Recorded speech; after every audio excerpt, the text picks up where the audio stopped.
Chapter 1. Line 10. Rem. Star, star, star. Welcome screen. Star, star, star. Line 20. Poke. 5, 3, 2, 8, 1, comma, 0, colon, poke. 5, 3, 2, 8, 0, comma, 3. Line 30. Print. Clear. White. 12. CSR. Down. Line 40. Print. 7 spaces. The Impossible Fortress. Line 50. Print. 7 spaces. A Game by Will Marvin. Line 60. Print. 9 spaces. And Mary Zelinsky. Line 70. Print. 2 CSR. Down. Line 80. Print. 7 spaces. Copyright 1987. Radical Planet. Line 90. Go sub. 4,000. Line 95. Go sub. 4,500. My mother was convinced I'd die young. In the spring of 1987, just a few weeks after my 14th birthday, she started working nights at the Food World because the late shift paid an extra $1 an hour. I slept alone in an empty house while my mother rang up groceries and fretted over all the terrible things that might happen. What if I choked on a chicken nugget? What if I slipped in the shower? What if I forgot to turn off the stove and the house exploded in a fiery inferno? At 10 o'clock every evening, she'd call to make sure I'd finished my homework and lock the front door, and sometimes she'd make me test the smoke alarms just in case. I felt like the luckiest kid in the 9th grade. My friends Alf and Clark came over every night, eager to celebrate my newfound freedom. We watched hours of TV, we blended milkshakes by the gallon, we gorged on Pop-Tarts and pizza bagels until we made ourselves sick. We played marathon games of Risk and Monopoly that dragged on for days and always ended with one angry loser flipping the board off the table. We argued about music and movies. We had passionate debates over who would win in a brawl. Rocky Balboa or Freddy Krueger. Bruce Springsteen or Billy Joel. Magnum P.I. or T.J. Hooker or MacGyver. Every night felt like a slumber party, and I remember thinking the good times would never end. But then Playboy published photographs of Wheel of Fortune hostess Vanna White. I fell head over heels in love, and everything started to change. Alf found the magazine first, and he sprinted all the way from Zelinsky's newsstand to tell us about it. Clark and I were sitting on the sofa in my living room watching the MTV Top 20 video countdown when Alf came crashing through the front door. "Her butt's on the cover!" he gasped. "Whose butt?" Clark asked. "What cover?" Alf collapsed on the floor, clutching his sides and out of breath. "Vanna White, the Playboy. I just saw a copy, and her butt's on the cover." This was extraordinary news. Wheel of Fortune was one of the most popular shows on television, and hostess Vanna White was the pride of our nation, a small-town girl from Myrtle Beach who rocketed to fame and fortune by flipping letters and word puzzles. News of the Playboy photos had already made supermarket tabloid headlines. "The shocked and humiliated Vanna claimed the explicit images were taken years earlier and most definitely not for the pages of Playboy." She filed a $5.2 million lawsuit to stop their publication, and now, after months of rumors and speculation, the magazine was finally on newsstands. "It's the most incredible thing I've ever seen," Alf continued. He climbed onto a chair and pantomimed Vanna's cover pose. "She's sitting on a windowsill, like this, and she's leaning outside like she's checking the weather, only she's not wearing pants." "That's impossible," Clark said. The three of us all lived on the same block, and over the years we'd learned that Alf was prone to exaggeration.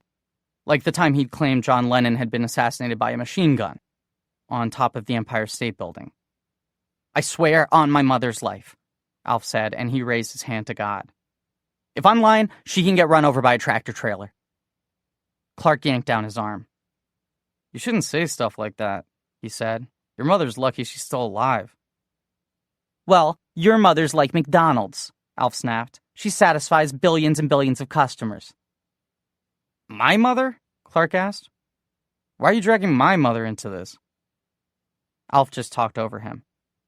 "Your mother's like a hockey goalie. She changes her pads after 3 periods." He had an encyclopedic knowledge of your mother jokes, and he unleashed them at the slightest provocation. "Your mother's like a Japanese steakhouse." Clark flung a pillow across the living room, hitting Alf square in the face. Enraged, Alf threw it back twice as hard, missing Clark and toppling my glass of Pepsi. Fizzy foam and soda went sloshing all over the carpet. "Shit!" Alf exclaimed, scrambling to clean up the mess. I'm sorry, Billy. It's all right, I said. Just grab some paper towels.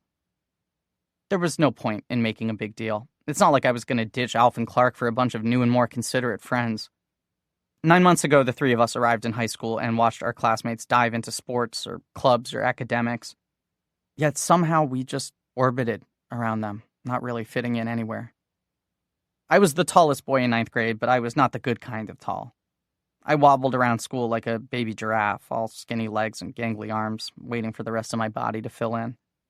Alf was shorter, stouter, sweatier, and cursed with the same name of the most popular alien on television, a 3-feet-tall puppet with his own NBC sitcom. Their shared resemblance was uncanny. Both Alfs were built like trolls, with big noses, beady eyes, and messy brown hair. Even our teachers joked they were twins. Still, for all of our obvious flaws, Alf and I knew we were better off than Clark. Every morning he rolled out of bed looking like a heartthrob in Tiger Beat magazine. He was tall and muscular, with wavy blonde hair, deep blue eyes, and perfect skin. Girls at the mall would see Clark coming and gape open-mouthed like he was River Phoenix or Kiefer Sutherland, until they got close enough to see the claw, and then they quickly looked away. A freakish birth defect had fused the fingers of Clark's left hand into a pink, crab-like pincer. It was basically useless. He could make it open and close, but it wasn't strong enough to lift anything bigger or heavier than a magazine. Clark swore that as soon as he turned 18, he was going to find a doctor to saw it off, even if it cost $1 million. Until then, he went through life with his head down and the claw tucked into a pocket, avoiding attention. We knew Clark was doomed to a life of celibacy, that he'd never have a real flesh-and-blood girlfriend, so he needed the Vanna White Playboy more than anyone. "Is she on the centerfold?" he asked. "I don't know," Alf said. "Zelinsky has it on a rack behind the cash register, next to the cigarettes. I couldn't get anywhere near it." "You didn't buy it?" I asked. Alf snorted. "Sure, I just walked up to Zelinsky and asked for a Playboy, and a six-pack, and a crack pipe too, because why not? Are you crazy?" We all knew that buying Playboy was out of the question. It was hard enough buying rock music, what with Jerry Falwell warning of satanic influences and Tipper Gore alerting parents to explicit lyrics. No shopkeeper in America was going to sell Playboy to a 14-year-old boy. "Howard Stern says the pictures are incredible," Clark explained. "He said you can see both boobs super close up. Nipples, milk ducts, the works." "Milk ducts?" I asked. "Ducks, with a T," Clark corrected. "The red rings around the nipples," Alf explained. Clark shook his head. "Those are areolas, dummy. The milk duct is the hollow part of the nipple where the milk squirts out." "Nipples aren't hollow," Alf said. "Sure they are," Clark said. "That's why they're sensitive." Alf yanked up his t-shirt, exposing his flabby chest and belly. "What about mine? Are my nipples hollow?" Clark shielded his eyes. "Put them away, please." "I don't have hollow nipples," Alf insisted. They were always vying to prove which one knew more about girls. Alf claimed authority because he had 3 older sisters. Clark got all of his information from the ABZ of Love, the weird Danish sex manual he'd found buried in his father's underwear drawer. I didn't try to compete with either one of them. All I knew was that I didn't know anything. Eventually, 7:30 rolled around and Wheel of Fortune came on. Alf and Clark were still arguing about milk ducts, so I turned the TV volume all the way up. Since we had the house to ourselves, we could be as loud and noisy as we wanted. "Look at this studio, filled with glamorous prizes, fabulous and exciting merchandise." Every episode started the same way, with announcer Charlie O'Donnell previewing the night's biggest treasures. "An around-the-world vacation, a magnificent Swiss watch, and a brand-new jacuzzi hot tub. Over $85,000 in prizes just waiting to be won on Wheel of Fortune." The camera panned the showroom full of luggage and houseboats and food processors. Showing off the merchandise was the greatest prize of all. Vanna White herself. 5'6", 115 pounds, and draped in a $12,000 chinchilla fur coat. Alf and Clark stopped bickering, and we all leaned closer to the screen. Vanna was, without doubt, the most beautiful woman in America. Sure, you could argue that Michelle Pfeiffer had nicer eyes, and Kathleen Turner had better legs, and Heather Locklear had the best overall body. But we worshipped at the altar of the girl next door, Vanna White had a purity and innocence that elevated her above the rest. Clark shifted closer to me and tapped my knee with the claw. "I'm going to Zelinsky's tomorrow," he said. "I want to see this cover for myself."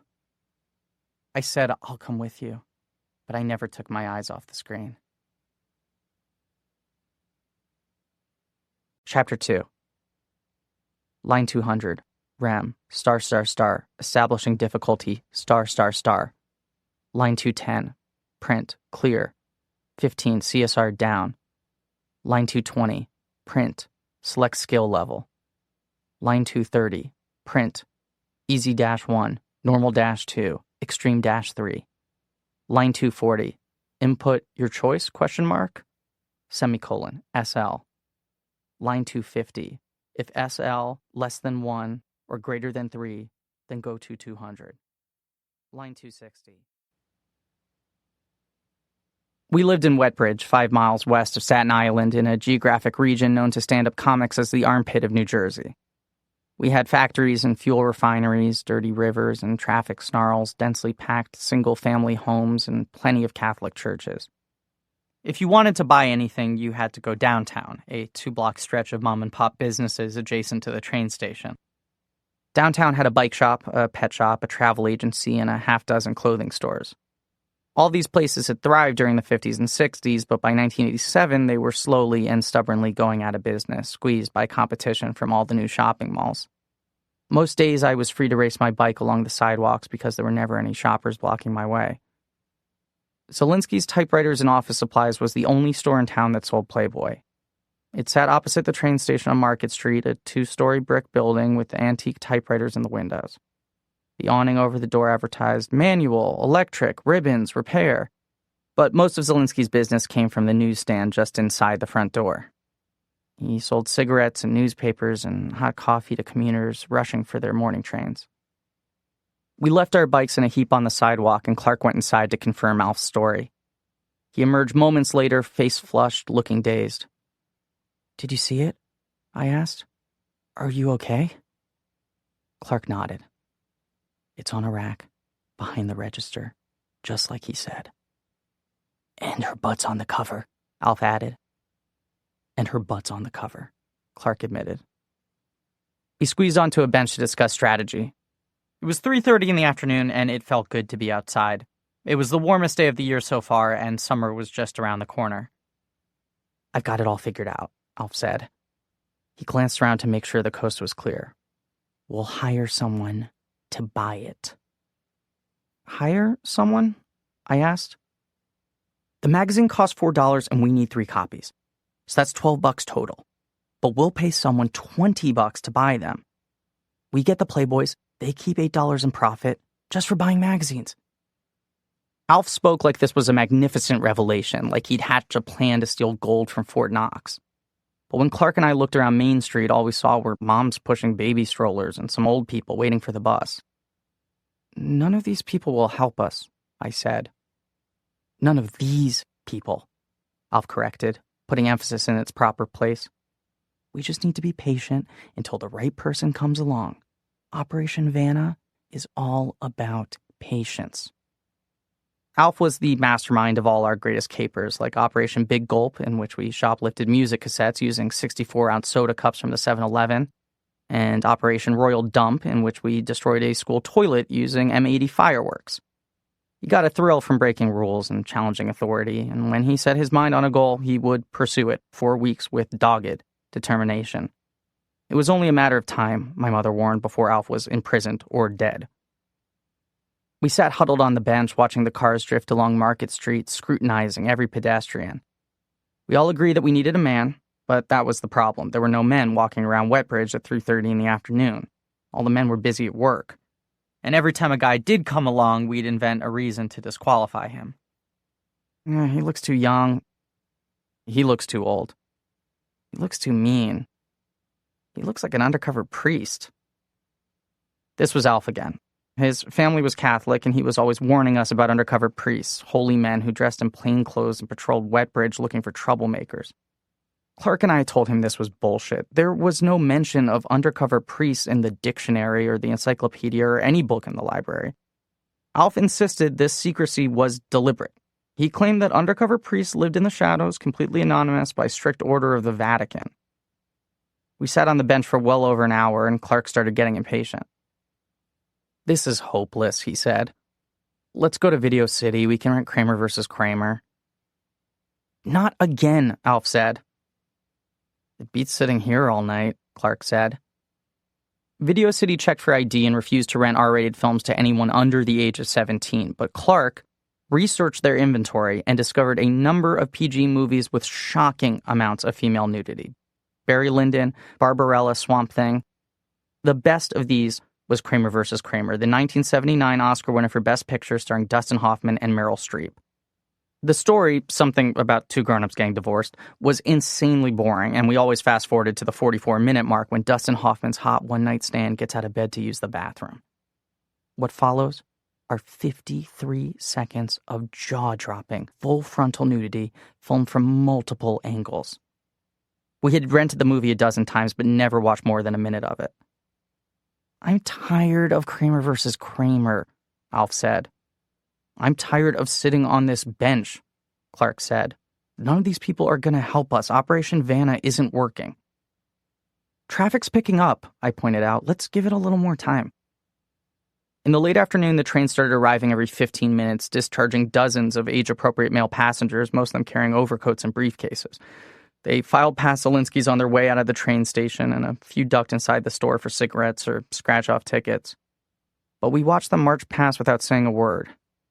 We couldn't bring ourselves to ask any of them for help. They looked way too respectable. "Maybe we should call it quits," I suggested. "Thank you," Clark said. But Alf was already pointing across the street to the train station. "There," he said. "That guy." Emerging from a crowd of suits and ties came a young man dressed in denim cutoffs, a red flannel shirt, and Ray-Ban sunglasses. I felt like I'd seen him before, maybe hanging around the parking lot of Wetbridge Liquors.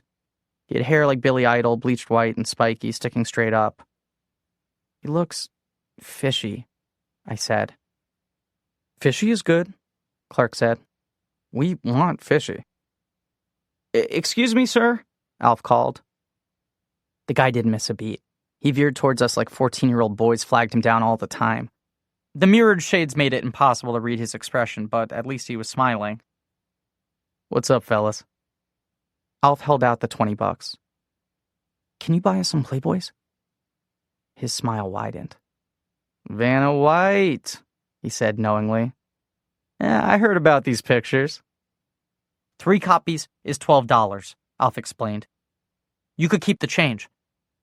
"Shit, man, you don't have to pay me. I'll do it for nothing." We stared at him in disbelief. "Seriously?" Alf asked. "Sure, I grew up around here. My name's Jack Camaro, like the car." He shook hands with all of us like we were old friends. "I'm glad I can help. You guys need anything else? Penthouse, cigarettes, maybe some Bartles and James?" Alfred counted $12 into his palm. "Just 3 Playboys." We really appreciate it," I told him. "Thank you."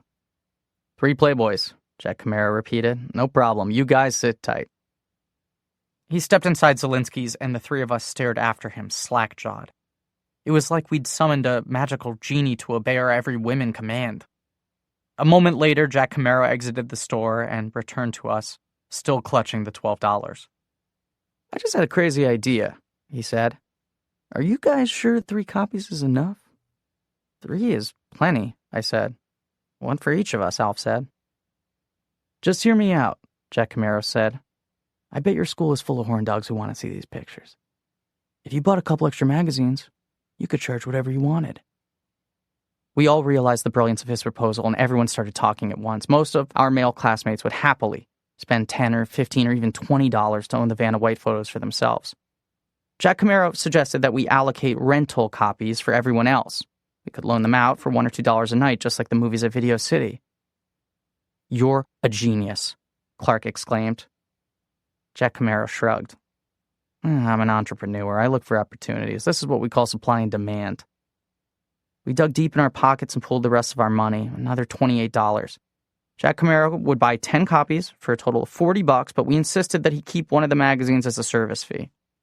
"That's too generous," he said. "It's the least we can do, Alf insisted. He took our money into the store and we returned to our bench. Suddenly, our futures seemed alive with hope and possibilities. With Jack Camaro's help, we could all be entrepreneurs. And make a fortune, Alf exclaimed.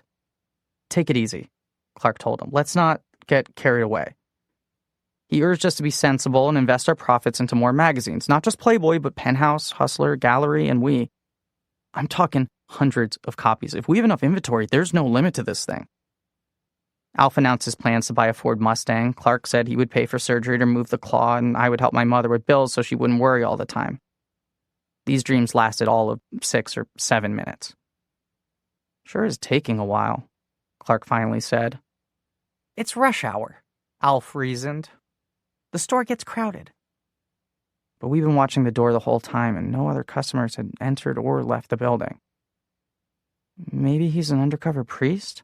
I suggested. Maybe he and Zelinsky are calling the Vatican. Alf turned to me, angry. That really happens, Billy. You don't hear about it because undercover priests don't want the publicity, but it happens. Take it easy, Clark said softly. We counted to 100 Mississippis before sending Clark into the store to investigate. He promised he wouldn't say or do anything to upset the plan. He would simply locate Jack Camaro and report back. He disappeared through the door. Alf and I remained frozen in place. The second hand of my swatch ticked off a full minute, then another, then another. We didn't move. We just watched the door, waiting for Clark to return. Something's wrong, Alf said. Something's definitely wrong, Clark said. Suddenly, he was standing behind us, like Doug Henning or David Copperfield escaping from a lockbox. Alf rolled around. What the hell? How did you... There's a rear entrance, dummy. You can park behind the store. So where's Jack Camaro? I asked. My question hung in the air as the truth settled in. Jack Camaro was long gone and $40 richer. Our dreams of entrepreneurship and financial prosperity went spiraling down the toilet. Between the three of us, we had just $1.52 left over, barely enough to rent a movie. Kramer versus Kramer? Clark asked. We trudged off to Video City. Chapter 3. Line 300. Rem, ****, transfer character set, ****. Line 310. Print, setting up the game. Line 320. Print, please wait. Line 330. Poke 56334, 0. Line 340. Before I go any further, I need to stop and tell you about Strip Poker with Christy Brinkley. This was a video game we played on my Commodore 64 computer, a simulation that pitted human against supermodel and 5-card stud. The machine acted as Christy Brinkley, the most beautiful woman in the world before Vanna White came along, and she stood center screen throughout the game. Every time she lost a hand, her blouse or skirt or bra would disappear. The goal was to win her clothes before she won yours. The most remarkable thing about Strip Poker with Christy Brinkley was that you couldn't buy it in any store. My friends and I were the only people who'd ever played it. I created the game myself by typing many hundreds of lines of basic code into the computer. Alf loved to mock the game's simplicity. I'd illustrated Christy Brinkley using ASCII characters, a mix of punctuation and mathematical symbols, so she wasn't much more than a stick figure. I knew I hadn't illustrated the Mona Lisa, but I was proud of the game anyway. I'd spent weeks trying to teach the computer the difference between 2-pair, 3-of-a-kind, and a royal flush. I even found a way to make random cards wild. Alf didn't appreciate any of this. He just complained that computer Christy didn't have any pubic hair. She didn't even have wrists. Plus, her legs aren't long enough, Alf complained. She's not contortionated. You mean proportional? I asked.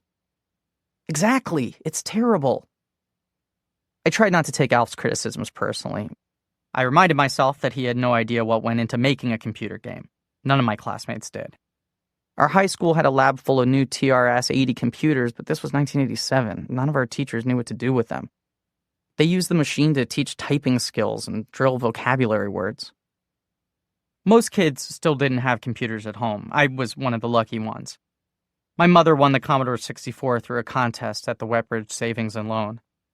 When she first brought it home, I thought it was just a fancy game machine, a turbocharged Atari 2600. But after plugging everything together and reading the owner's manual, I was astonished to learn that the Commodore 64 allowed you to create your own games Space adventures, fantasy battles, race cars, anything you wanted. And just like that, I was hooked.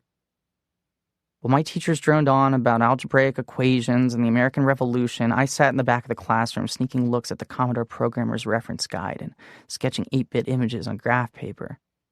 I subscribed to hobbyist magazines filled with pages of dense basic code for x equals 1020 to 1933 step 3 that readers could type directly into their machines.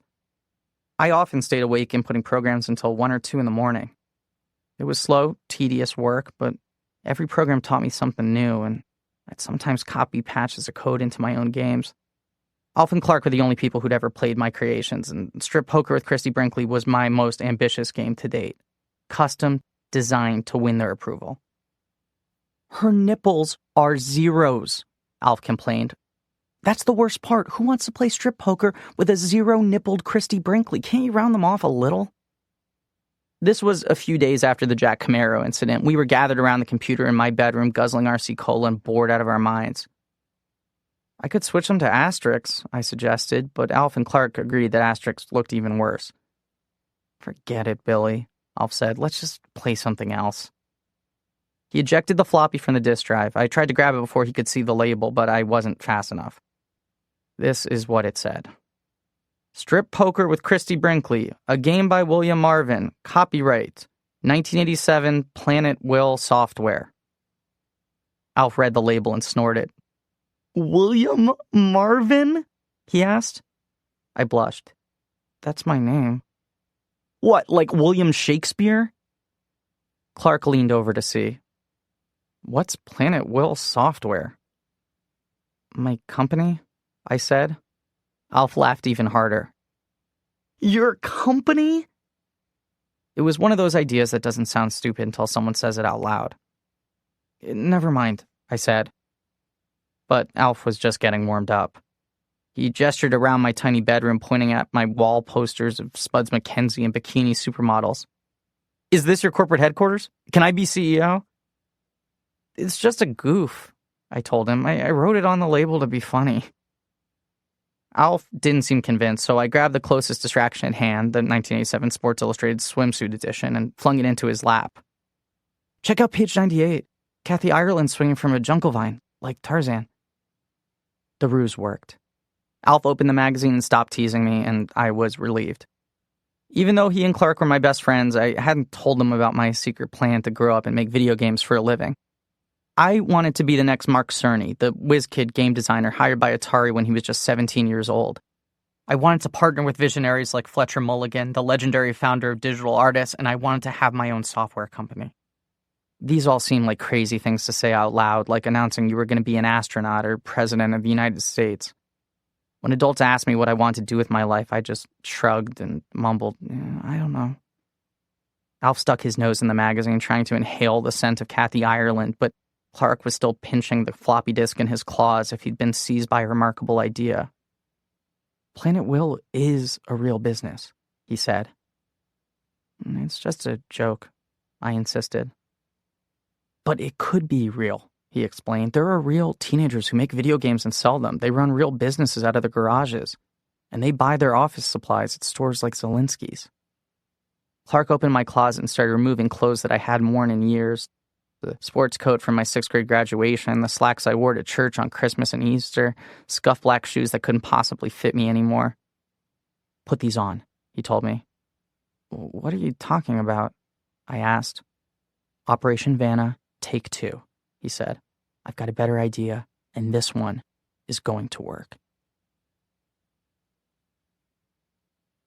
Chapter 4. Line 400. Rem, star, play theme music, star. Line 410, L1 equals 54272, poke, L1 plus 18, 128. Line 420, poke L1, 75, poke L1 plus 5, 0. Line 430, poke L1 plus 6, 240, poke L1 plus 14, 12. Line 440, poke L1 plus 15, 250, poke L1 plus 24, 207. Line 454, L equals... Everyone knew you had to be 18 years old to legally purchase Playboy, but we never stopped to wonder if the law was state, federal, or local, or which government was responsible for enforcing it. Clark insisted that we dress up. He said that a proper coat and tie would age anyone's appearance by 18 months. But that only gets me to 15, I said. 14 plus 18 months is 15, maybe 16. You'll be close enough, Clark promised. We'll have so many other distractions, Zelinsky won't think twice. My shirt was too small and my shoes pinched my feet. Every step hurt and I wobbled like a woman in high heels. Clark had the opposite problem. He wore a teal polyester suit that was 2 sizes too large. Ever since his father went out of work, Clark survived on hand-me-downs shipped from weird relatives in Georgia. These items arrived once a year in black plastic trash bags, reeking of mothballs and adorned with mysterious brands we'd never heard of. U-Men, Bootstrap, Kentucky Swagger. Alf was the only kid in our street who always dressed in new clothes. Both of his parents worked. His father hung wallpaper and his mother was a secretary in a realtor's office, so they were rolling in dough. For our trip to Zelinsky's, Alf dressed up to the minute in the latest Miami Vice-inspired fashion. White linen pants, a mauve jacket, and a blue t-shirt, no belt or socks. We were supposed to be businessmen coming off the train after a long day in Manhattan, but Alf looked like he was ready to seize cocaine from a Colombian drug lord. This is all about confidence, Alf assured me. Exactly, Clark said. If you act like you're old enough, Zelinsky is going to think you're old enough. It was easy for them to say. Even though Clark hatched the plan and Alf was the oldest for our group, they agreed that I looked the oldest and had the best chance of purchasing the magazine. We arrived at Zelinsky's at 4 p.m, long after school let out but before the evening rush hour. An empty store was vital to our mission. I knew that if I found myself in a long line of customers, I'd probably lose my nerve. Are you ready? Clark asked. Give me the money, I said. Alf pushed a wad of wrinkled bills into my hand. He had pilfered the cash from the dresser drawer of his oldest sister, Janice, who spent all of her free time babysitting. This is $37, he said. Make sure we don't go over. A tiny bell dinged when I pulled open the door. Zelinsky's had existed in some form or another since World War II, so entering the store was like stepping into the past. The air was heavy with the smells of pipe tobacco, fresh cedar, and ink. The first thing you noticed was the enormous wall rack of newspapers and magazines, everything from the Wall Street Journal to Good Housekeeping. The second thing you noticed were all the signs around the display, handwritten in an angry Sharpie marker scrawl. No one under 18 allowed during school hours. Attention students, this is not your local library. We don't sell comics, so please stop asking. Sal Zelinsky stood behind the checkout counter, 50 years old, with ruddy skin and the high and tight crew cut of a U.S. Marine. He wore a shirt and tie under a filthy ink-smeared apron. He was skewering a long screwdriver through the back of an IBM Selectric. Scattered all around him were greasy knobs and levers and keys. It looked like he'd slaughtered the typewriter and ripped out its guts. At the sound of our arrival, Zelinsky adjusted his bifocals with blackened fingertips, studied our faces, and frowned. There was a swollen artery on his forehead, zigzagging from his hairline to his right eyebrow, throbbing like he'd just finished an arm wrestling contest. He couldn't have looked more pissed off. Help you? He asked. We just need a few things, I said, then forced myself to spit out the rest because Clark insisted these words were crucial. For our office? Your office. Zelinsky said it the way another person might say your pirate ship or your space shuttle. Just over his shoulder, behind the cash register, I saw Vanna White on a rack of magazines labeled Adults Only, and sure enough, her butt was on the cover. My heart did a little flip. Just some odds and ends, I said, but the words came out all mumbled. Zelinsky turned the Selectric face down and speared a second screwdriver into its bottom. This isn't a toy store, he said. You get what you need and you leave. Right, I said. No problem, Clark said. Understood, Alf said. We were barely through the front door and already I wanted to turn back, but Alf and Clark were grabbing wire baskets and moving ahead with the plan. I grabbed a basket of my own and followed them.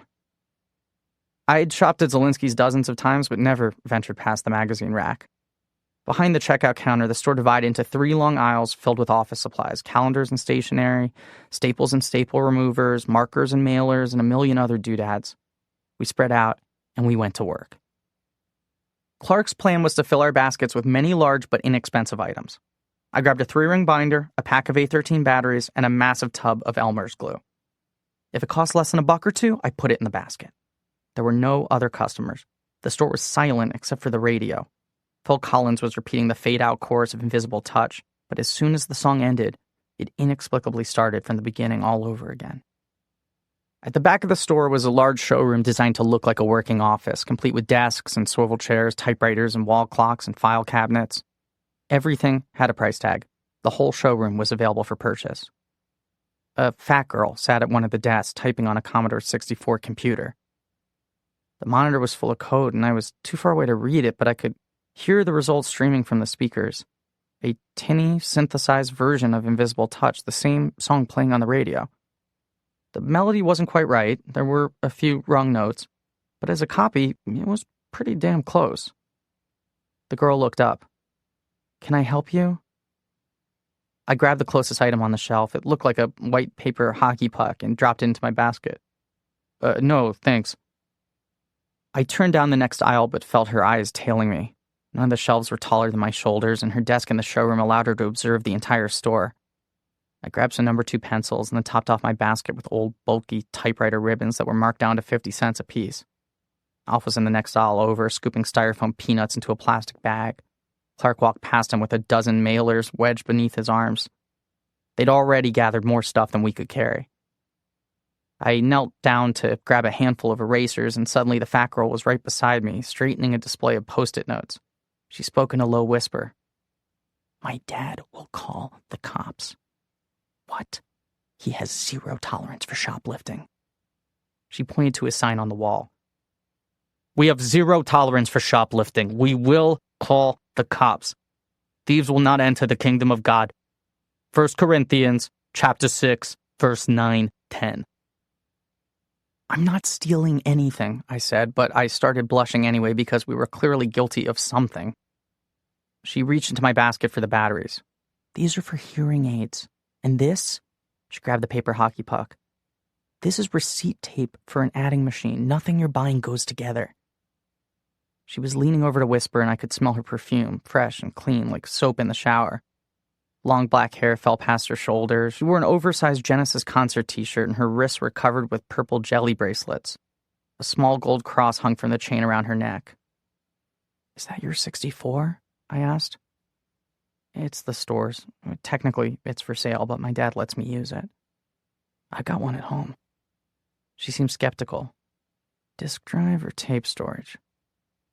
"Disk," I said, allowing a touch of superiority to creep into my voice. Programmers on a budget could store their data on cassette tapes, but the process was slow and unreliable. I gestured to the stereo speakers in the ceiling. "She seems to have an invisible touch, yeah." And asked, "Was this song playing on your computer?" "Yeah, I'm messing with the waveform generator. The SID chip has 3 sound channels, but to do the song properly, you need 4. That's why you didn't hear any drums." I would have been less astonished if she'd answered me in Japanese. "You programmed your 64 to play Invisible Touch?" "My Sussudio is way better. I'm coding all of his greatest hits on the 64, 1 track at a time, so I can listen to them on my computer." "Are you a musician?" "Nah, I just really like Phil Collins. British bands are the best, you know?" I did not know. Most people in our neighborhood viewed the words "Made in America" like a badge of honor. "What about Van Halen?" I asked. "Could you do Van Halen?" She shrugged. "Maybe. Guitars are tough." It was my first time meeting another programmer, and I had a lot more questions. Was she working in BASIC or Pascal or something else? Was each song its own standalone program? How long did it take to load a song into memory? But across the store, Alf was already glaring at me. This wasn't part of the plan. We were supposed to move swiftly and purposefully. Operation Vanna was going off the rails. "Do you go to Wetbridge High?" I asked. "St. Agatha's," she said. "My father is raising me to be a nun." "Do they teach you how to use waveforms?" She laughed. "If you want to see something hilarious, you should come to my school and watch nuns teaching computer science.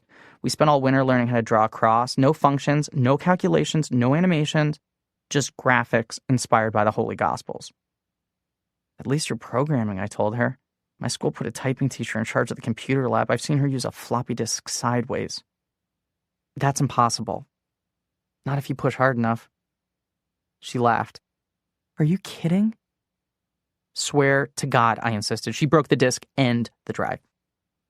Alf and Clark moved behind the girl, invading my sight line. They were pantomiming furiously, waving their shopping baskets and pointing towards the cash register.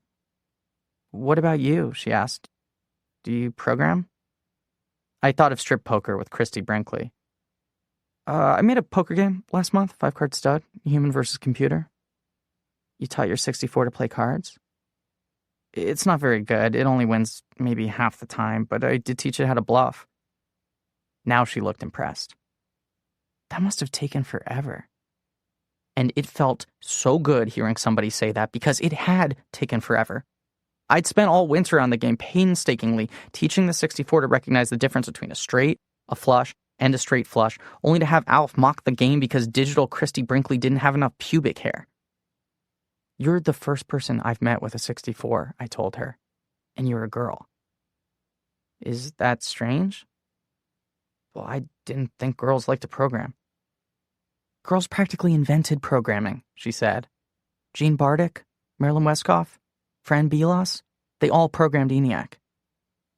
I had no idea what she was talking about. And don't forget Margaret Hamilton. She wrote the software that let Apollo 11 land on the moon. I meant programming video games, I said. Donna Bailey, Centipede, Brenda Romero, Wizardry, Roberta Williams, King's Quest. She designed her first computer game at the kitchen table. I interviewed her for school last year. For real? You talked to Roberta Williams?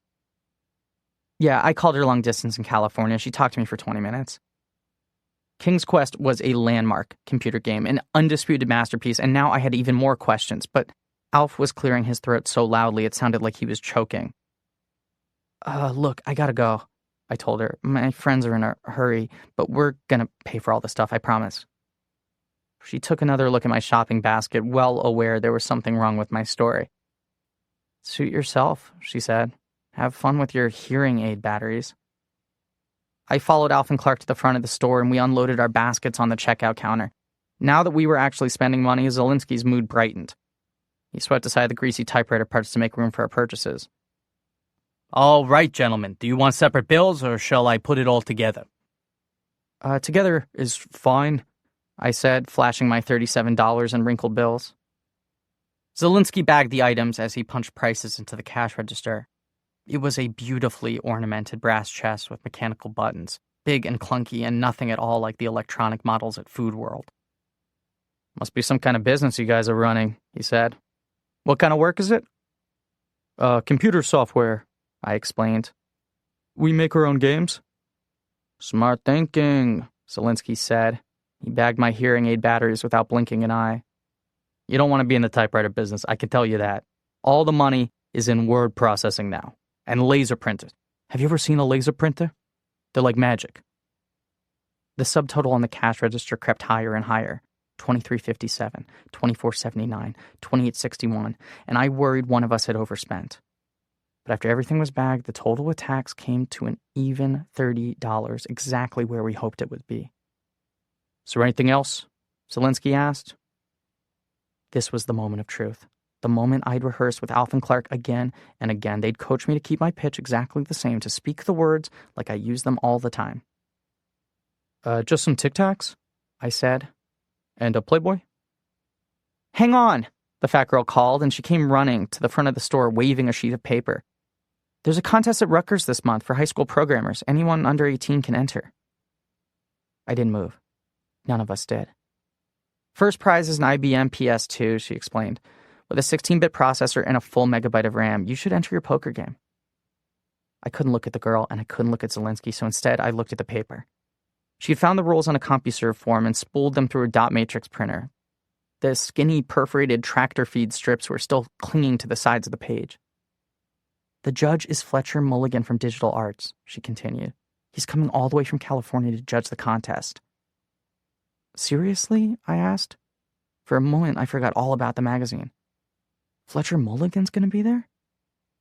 Fletcher Mulligan was a god among computer programmers. My classmates worshipped athletes like Cal Ripken and Michael Jordan, but my teen idol was the founder of Digital Artists and the best game designer in the world. I'd often daydreamed about going to California to meet him, but I'd never imagined that he'd come to our weird little corner of New Jersey.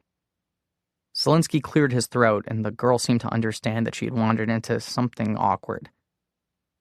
"What's the matter?" she asked. "Nothing's the matter," Zelinsky said. "I was asking these businessmen if they needed anything else." The artery in his forehead was still throbbing like crazy. His tone made it clear that requesting a Playboy in the presence of his teenage daughter was a terrible idea, on par with unzipping our pants and exposing ourselves. Alf and Clark were taking little steps toward the door, ready to bolt. Zelinsky glared at them, and they froze like baby rabbits. "So, answer my question," he said. "Is there anything else?" "Nope," Alf said. Not me," Clark said. "Just the Tic Tacs," I said. Zelinsky flung a box of orange mints into the bag, took my money, and counted out the change. "Well, the deadline's in 2 weeks, if you're interested," the girl continued. "These PS2s look incredible. They have 20 megabyte hard disk. 20 megabytes. I'll think about it," I said. Zelinsky shoved the bag into my chest. "Go think someplace else." As soon as we hit the sidewalk, the guys ripped into me. "Why the hell did you pay him?" Alf asked. "We went over this, Billy. You were supposed to run. If he freaked out, you were supposed to ditch the crap and run." "I didn't see you running," I pointed out. "I couldn't move," Alf said. "I was paralyzed by your stupidity." I pulled off my tie and stuffed it into my pants pocket. Then I wriggled out of my sports coat and slung it over my shoulder. Outside the bike shop stood a pair of teenage girls, both dressed in tank tops and cut-off denim shorts. They tracked Clark with their eyes as we walked past, then exploded into giggles. He was too upset to notice. "We were supposed to bring home Vanna White," Clark said. "Instead, we've got $30 of pipe cleaners and thumbtacks. What are we going to do with all this crap?" We all agreed that the only appropriate course of action was an Amtrak sacrifice. We walked over to the train station, followed the platform to its western end, then hopped a fence and continued hiking alongside the tracks. After a half-mile or so, we reached a patch of woods where no one was likely to bother us, and then dumped our entire shopping spree onto the tracks. Since we had no use for typewriter ribbons or adding machine tape, we could at least take some small pleasure in watching everything get destroyed by a 200-ton locomotive. We positioned the biggest items directly on the rails, using smears of Elmer's glue to hold them in place. "You should have stuck with the plan," Alf said. "Get in and get out. That's what we agreed. But instead, you start chatting up 2-ton Tessie." "She thought we were robbing the place," I explained. "She saw right through the whole plan." Alf emptied a sack of styrofoam peanuts between the rails and shaped them into a neat pile. "That girl was hot for you, man." "No, she wasn't." "Oh, Billy, you should enter this contest." He mimicked her voice in a high falsetto, then placed his hands on his hips and wiggled his bottom. "And when we're done, you can take off my clothes and make little piggy babies with me." "She never said that." "It's what she meant," Clark said. He was kneeling beside the tracks, scotch-taping the hearing aid batteries to the top of a rail. The sun was low in the sky. It was almost dinner time. I was tired of their teasing and ready to go home. "We were talking about computers," I insisted. "She's using the SID chip on a 64 to make pop songs." "She's in love with you, man," Clark said. Alf nodded. "All 300 pounds of her." "She's not 300 pounds. "Are you kidding?" Alf asked. "She's so fat she shows up on radar." "For real," Clark said. "She's so fat her blood type is ragu." They were on a roll now, volleying zingers back and forth. "She's so fat the zoo goes to visit her." "She's so fat her scale says to be continued." "She's so fat her clothes have stretch marks." "She's so fat." They might have continued like this forever if the 5:35 Amtrak to Philadelphia hadn't materialized out of nowhere, blasting its air horn and streaking past at 125 miles an hour. Its sudden arrival knocked all three of us to the ground. I huddled in the gravel with my hands over my head, afraid to open my eyes, afraid I'd see the great grinding wheels inches from my nose. The train was so loud I felt certain it was running over part of me, and I braced myself for a pain that never came. My ears kept ringing long after the train was gone. Eventually the earth stopped shaking, and I dared to open my eyes. All around us the woods were calm. Clark was sitting up and picking gravel from his hair. Alf spat out some dirt and debris and then finished his earlier statement. "She's so fat, the horse on her polo shirt is real." We rose to examine the wreckage. The items we glued to the tracks were gone, scattered, pulverized into non-existence. All that remained were a handful of styrofoam peanuts and the rules of the Game of the Year contest for high school computer programmers, which I'd safely stored in the back pocket of my pants. Chapter 5. Line 500, rem, star, introduce variables, star. Line 510, score equals 0, level equals 1. Line 520, lives equals 3, timer equals 300. Line 530, hx equals 24, hy equals 50, aa equals 1, bb equals 256. Line 540, w1 equals 54276, w2 equals 54283. Line 550, w3 equals 54. I went home that afternoon, hurried into my bedroom, and started flipping through my collection of floppy disks, looking for a game that would be worthy of Fletcher Mulligan's attention. Strip poker with Christy Brinkley was out of the question. Fletcher wouldn't be impressed by a simple poker simulation. I needed something bigger, more ambitious, something that would really dazzle him. His company, Digital Artists, was famous for building massive, fully realized worlds within 64 kilobytes of RAM.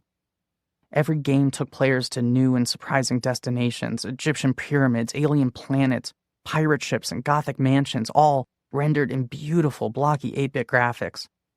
Fletcher never made the same game twice, and he never copied popular hits. Anytime you saw the Digital Artists logo on a package, you knew you were buying something completely original. Unfortunately, most of my homemade games were rip-offs of arcade classics. I gave them names like Gobbleface, a Pac-Man ripoff, Totally Awesome, a Frogger ripoff, and Monkey Kong. You get the idea. I learned a lot by making these games, but I wouldn't dare submit them to the contest. I also had a dozen half-finished programs that never went anywhere.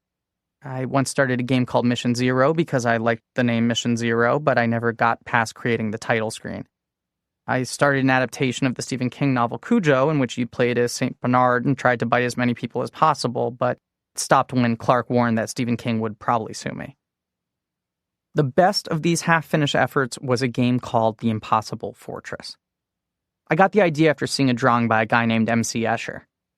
He'd created this crazy castle full of hallways and staircases that doubled back on themselves. My idea was to set a jumping and climbing game in an Escher-like setting. Players had 300 seconds to climb a mountain and enter a giant fortress with a princess hidden in its center. There were guards and guard dogs swarming all over the place, and if they collided with the player, or if time ran out, then the hero was imprisoned in the fortress for all of eternity. To win the game, you had to free the princess and then follow her out of the castle to safety. I'd use a sprite with 6 different frames to animate my hero. The graphics weren't terribly detailed, but he bent his knees and elbows when he ran, and the animation looked fairly realistic. There was just one problem. All the fancy graphics and animation were overtaxing the 64, so the game was painfully slow. The hero lumbered across the screen, and the guards trudged after him like they were slogging through mud. Playing the game was like listening to a 45 record at 33 RPM. You could make out the basic idea, but after a minute or so, it would drive you crazy. I knew that if I could speed up the action, I'd have a pretty decent game. But when I flipped the power switch on my 64, nothing happened. I got down on my knees and studied the tangle of wires underneath my desk. The computer wasn't plugged into the wall. In fact, the entire power supply box was missing. This could only mean one thing. I found my mother in the kitchen making me a grilled cheese sandwich for dinner. She was already dressed in her white Food World uniform. Her shift started in 20 minutes. But for some strange reason, she wasn't rushing to get out the door. Have you seen my power box? She didn't answer. She just pressed the sandwich into the pan with a metal spatula. It looks like a black brick, I explained, with wires coming out of it. I studied her more closely and realized she was upset. It looked like she was channeling her anger into the sandwich. She was leaning so hard on the spatula I thought the handle might snap. I saw it in your bedroom, she finally said. Under your computer desk. It's not there anymore. You're damn right it's not. She flipped the grilled cheese onto a plate and then dropped it on the table. I realized my report card was waiting there with the rest of the day's mail. This is what it looked like. Name, William Marvin. Grade, 9. Date of birth, April 27th, 1973. Concepts of math, quarter 1, C. Quarter 2, D. Quarter 3, D. Reading fundamentals, quarter 1, C. Quarter 2, C. Quarter 3, C minus. Intro to history, quarter 1, C. Quarter 2, D. Quarter 3, D. Physical education, quarter 1, C. Quarter 2, C. Quarter 3, D. Rocks and streams, quarter 1, C minus. Quarter 2, D. Quarter 3, F. Woodworking, quarter 1, B minus. Quarter 2, C. Quarter 3, D. Third quarter grade point average, 0.83. I can explain, I said. Go ahead, she said. Tell me how you get a D in gym. Tell me how you fail a class called Rocks and Streams. I'm sorry, I said. Don't apologize to me. You're not hurting me. 3 months ago, we sat at this table and you promised me you would do better, but look at these marks. You've gone from D's to F's. You are failing Rocks and Streams. At the start of my freshman year, my mother dragged me into the principal's office to protest my new class schedule. She explained I had no place in a class called Reading Fundamentals. Billy knows how to read, she said. He belongs in honors English, not a bunch of dummy classes. Mr. Hibble, the principal, smiled and nodded with the patience of a man who had heard it all 1,000 times before. When my mother finally finished, he directed her attention to my 8th grade transcripts, all C's and D's, and my state assessment tests, lowest 25th percentile. He suggested that a little remedial work would raise my academic performance and offered to make a deal. When we get to the end of the first quarter, we'll look at Billy's grades. If he earns a B+ or better in any of these classes, we'll bump him up to the general level equivalent. And if he succeeds there, we'll bump him up to honors. My mother shook his hand, satisfied that she'd solved the problem. She felt confident I'd be taking honors everything by the middle of 9th grade. On the way home, we stopped at Dairy Queen and Mom treated us to ice cream. I sat on the hood of our Honda, licking a soft-serve vanilla cone while she paced back and forth in the parking lot, giving me an animated pep talk. We'll show that Mr. Hibble, won't we? As soon as you get that report card, we're going to march right back into his office, and I can't wait to see the look on his face.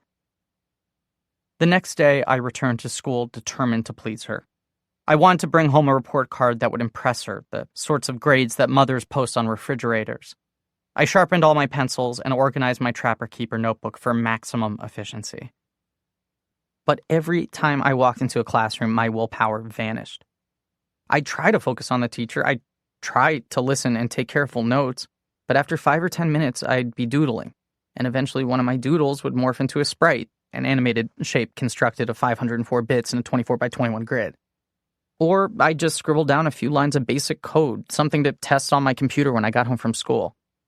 I'd mastered the art of hiding reading material underneath my notebook so I could study the Commodore Programmer's Guide while my classmates drilled the parts of speech or hunted for common denominators.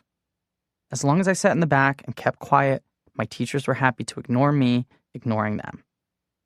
And now, I was failing Rocks and Streams. These teachers think you're an idiot, Mom told me, and all you're doing is proving them right. I'll do better, I promised. Yes, you will, and I'm keeping that power box until you do. You're playing too many games. I'm not playing games, I said. I'm making games. Not anymore. Not until your grades improve. I started to feel nervous. Normally, she was too tired to argue with me, but that night she seemed unshakable. Look, Mom, I promise A's and B's, all right? But I really need my computer. Fletcher Mulligan is coming to New Jersey, and he's the king of video games. I said no more games. You're 14 years old, Billy. You're not a little kid anymore. She checked the clock. Now she was really late for work, then grabbed her car keys and hurried for the front door. I am busting my butt to take care of you, she said. I cook your food, I clean your clothes, I even give you an allowance, but you are not keeping your end of the deal. She was right. I knew she was right, and I felt terrible. My mother was much younger than all the other moms at my school, only 33 years old. Her long brown hair was streaked with gray. All she ever did was work and take care of the house. She never went out for fun. She didn't really have friends. On her nights off, she watched Dallas and Dynasty and gabbed on the phone with my Aunt Gretchen, who was married to a big-shot realtor in Manhattan and sent checks every month to keep us afloat. I'm sorry, I told her. I'm going to do better. She was so angry she left the house without saying goodbye. I watched her car pull out of the driveway before going into her bedroom. Most of our house was pretty tidy, but she reserved the right to leave her room an absolute mess. The bed was unmade, and there were dirty clothes all over the floor. An ironing board laid topple on its side. It looked like a tornado had swept through the place. I opened her closet and pulled on the light. I reached deep into the back past shoes and sandals that hadn't been worn in a decade and grabbed the handle of the fire safe. It was a heavy white chest with a 4-digit combination lock. I set the tumblers to 1129. I'd guessed the combination years ago after learning that November 29 was my father's birthday. I'd never spoken to my dad. He left Wetbridge before I was born and supposedly moved to Alaska to drill oil wells. He didn't call or write or send money, and Mom rarely spoke of him, but that birthday combination never changed. This fact led me to wonder if maybe he'd re-enter alive someday. Maybe he'd show up on our doorstep with flowers and money and a plausible explanation for his 14-year absence. Because I felt certain that he'd have a good explanation. I would be willing to listen. But in the meantime, we were on our own. I popped the latches on the fire safe and lifted the lid, and there was my power supply box, resting atop tax returns and bank statements. I carried it back to my bedroom, plugged in my C64, and went to work. Chapter 6. Line 600, rem, star, star, star, instructions, star, star, star. Line 610, print, save the princess, she is. Line 620, print, imprisoned in a dangerous. Line 630, print, fortress, your mission is. Line 640, print, to avoid the guards, enter. Line 650, print, the fortress and find the. Line 660, print, princess before time runs out, period. Line 670, print, hit any key to begin, period. Line 680, get a $, if a $ equals, quote, end quote, then 680. Line 690, return. I spent the next few nights sneaking the power box out of my mother's fire safe and sneaking it back before bedtime. Yes, this was dishonest, and yes, I felt bad about lying. But I knew that winning the $4,000 IBM PS2 was more important in my future than anything I'd learn about rocks and streams. If I was serious about Planet Will software, I couldn't work on a Commodore 64 much longer. Newer computers offered more memory and better graphics, and C64s would be obsolete in another year or two. I needed to upgrade to the latest technology, and the contest was my best chance to do it. To keep Alf and Clark from coming around my house, I said I was grounded for bad grades. They came around anyway, tapping on my screen door as soon as my mother left for work, suggesting we watch MacGyver or play Trivial Pursuit or crank call the girls in our homeroom. I explained that Mom had the neighbors keeping an eye on me, that Mrs. Digby across the street was watching through her lace curtains, so I had to close the door. I worked on the code all night and spent my days editing printouts during class. None of my changes made a difference. The Impossible Fortress was still maddeningly slow. I tried everything. I crunched the code as tight as possible, rearranging my subroutines, deleting rem marks, and eliminating spaces between commands. In a moment of desperation, I even vacuumed the crevices of my keyboard on the off chance that dust was slowing the circuitry. And I thought many times about going back to Zelinsky's and asking the girl for help. I knew anyone capable of programming Phil Collins on a SID chip would probably have great ideas for speeding up animation. She seemed funny and smart and cool, and I really needed some good advice. But I knew the flack from Alf and Clark would be ridiculous. All the little piggy baby jokes, all the she's so fat put downs, they would never let me hear the end of it. So I worked alone, staying up late every night, getting more and more frustrated. By Friday evening, I was ready to quit.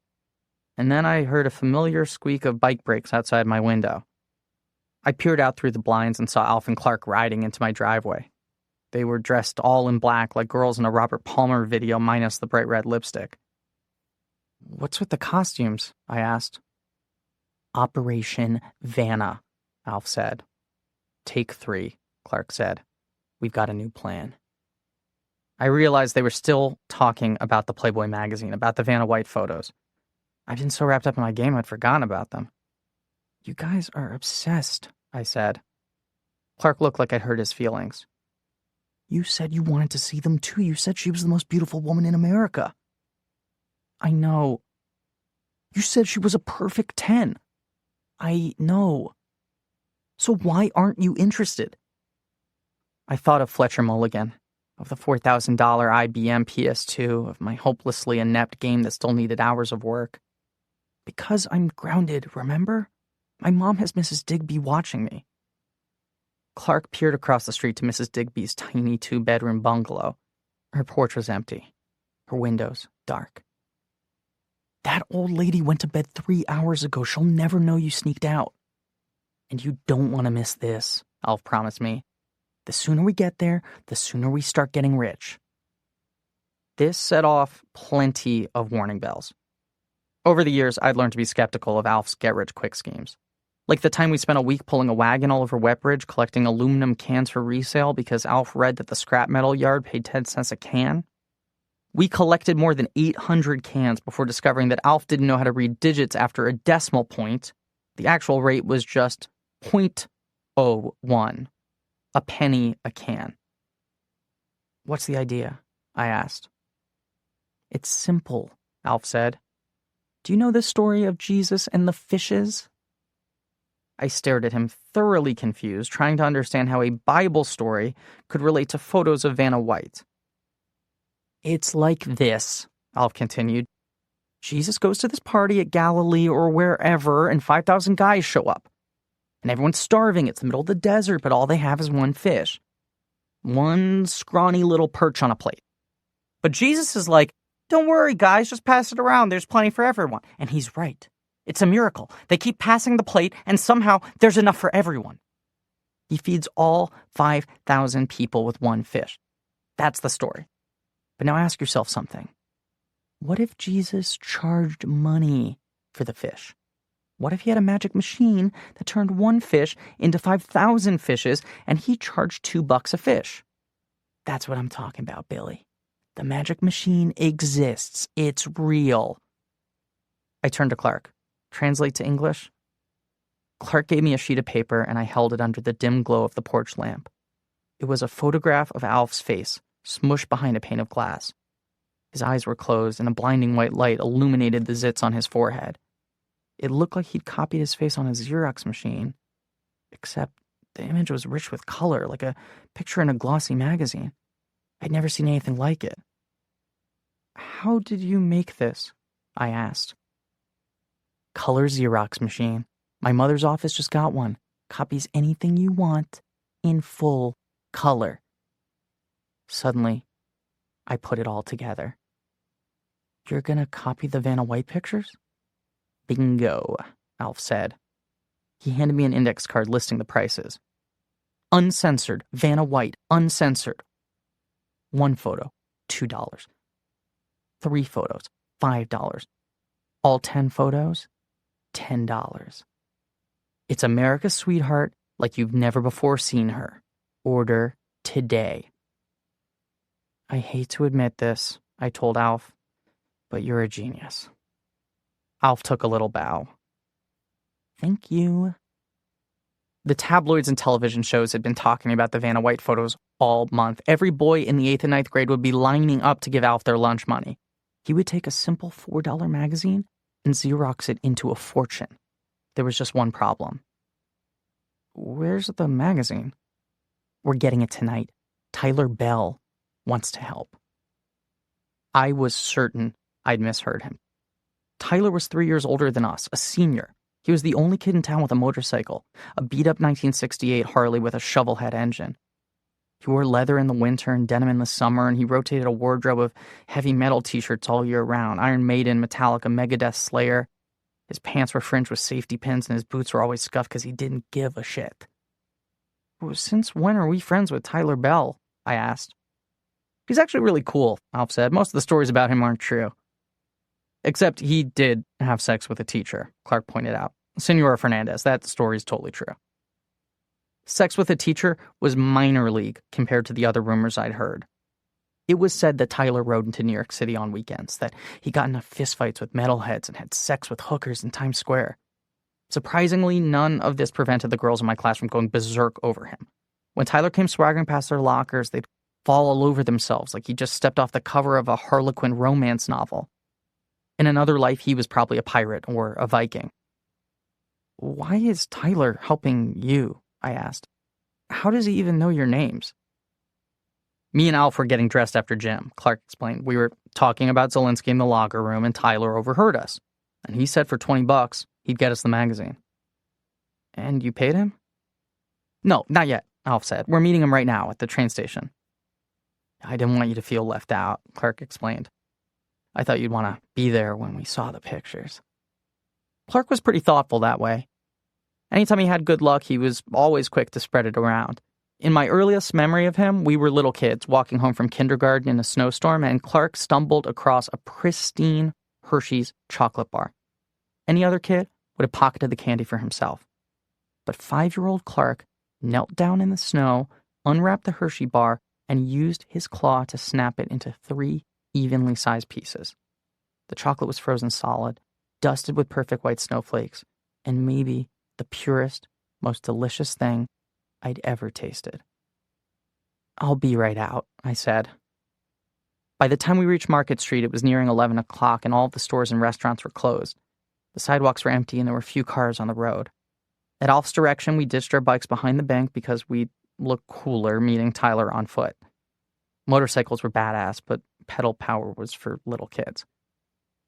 Tyler was slouched on a bench in front of the train station. The illustration on his t-shirt depicted a toilet bowl with a dagger emerging from the water. A caption in a satanic typeface read, "Metal up your ass." He didn't say anything when we approached, just stood up and walked around the side of the train station. It was the tallest building in Wetbridge, a 3-story structure ornamented with multiple roofs and gables and balconies. Tyler stopped in the shadows of the building, a narrow gap between a dumpster and a chain-link fence. "Who's this?" he asked. I realized he meant me. "This is Billy," Alf said. "He's cool." Tyler seemed skeptical. "You look familiar," he told me. "How do I know you?" "My locker's next to yours. You're 829. I'm 828. "You're shitting me." "Seriously?" He shook his head in disbelief. "I always thought that locker was empty. No offense." "None taken. I tried to make myself invisible around guys like Tyler Bell, and apparently I'd been successful." Alf held out a $20 bill. "Where's the magazine?" Tyler pocketed the money but ignored the question. "If anybody comes, I want you guys to scatter. Everyone run in different directions. The cops can't catch all 4 of us, understand?" No, I did not understand, not really. The train station was deserted, the ticket office was closed, no one was waiting on any of the platforms. "The coast is clear," Alf assured him. "Just give us the magazine." Tyler scowled. "I never said I'd bring you the magazine. I said I'd show you how to get it." "What does that mean?" "Watch and learn." Tyler stepped onto the chain-link fence, wedged his boot into the diamond mesh, and started to climb.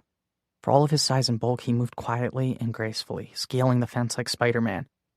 When he was 8 feet off the ground, he swung a leg over the top rail, straddling it. Then he grabbed an overhanging tree branch, pulling himself into standing position, balancing himself on the top of the fence like a trapeze artist. "What are you doing?" Alf asked. Holding the branch to steady himself, Tyler sidestepped across the top of the fence, then crossed onto the roof of the train station. "Come on, ladies," he said. "Let's get moving. I don't have all night." Alf didn't need to be told twice. He leapt onto the fence, trying to mimic Tyler's graceful movements, but he didn't have any of Tyler's strength or coordination. He thrashed and flailed like the coils were electrocuting him, and Clark and I had to push up on his ass to help him reach the top. "I'll go next," Clark volunteered. "What the hell are we doing?" I whispered. "Just stay cool," he told me. "Tyler doesn't have all night." Clark squeezed his claw through the fence, anchoring the left half of his body, then used his good arm to pull himself up. Over the years, he'd learned to compensate for his weaker side. He did nightly push-ups to keep his body symmetrical and was easily the strongest and most athletic of our group, which admittedly wasn't saying much. Clark could have been a varsity athlete in track, soccer, tennis, wrestling, maybe even baseball, but insecurity over the claw kept him from attending tryouts. He hated any activity that drew attention to his hands. One by one, we joined Tyler on the roof of the train station and then followed him up a fire ladder to a second, higher rooftop. From there, we scaled a steep gable on our hands and knees. This brought us to the very top of the train station, a small eave overlooking Market Street. We were 50 feet off the ground, lying flat on roof tiles that were cracked and spotted with bird shit. The rain gutter was full of stagnant water and smelled like farts. "This place is awesome," Alf whispered. "How'd you find it?" Tyler shrugged. "My brother showed me. We bring girls here sometimes." "For sex?" Alf asked. He was practically salivating. I was embarrassed by his question, but Tyler just laughed.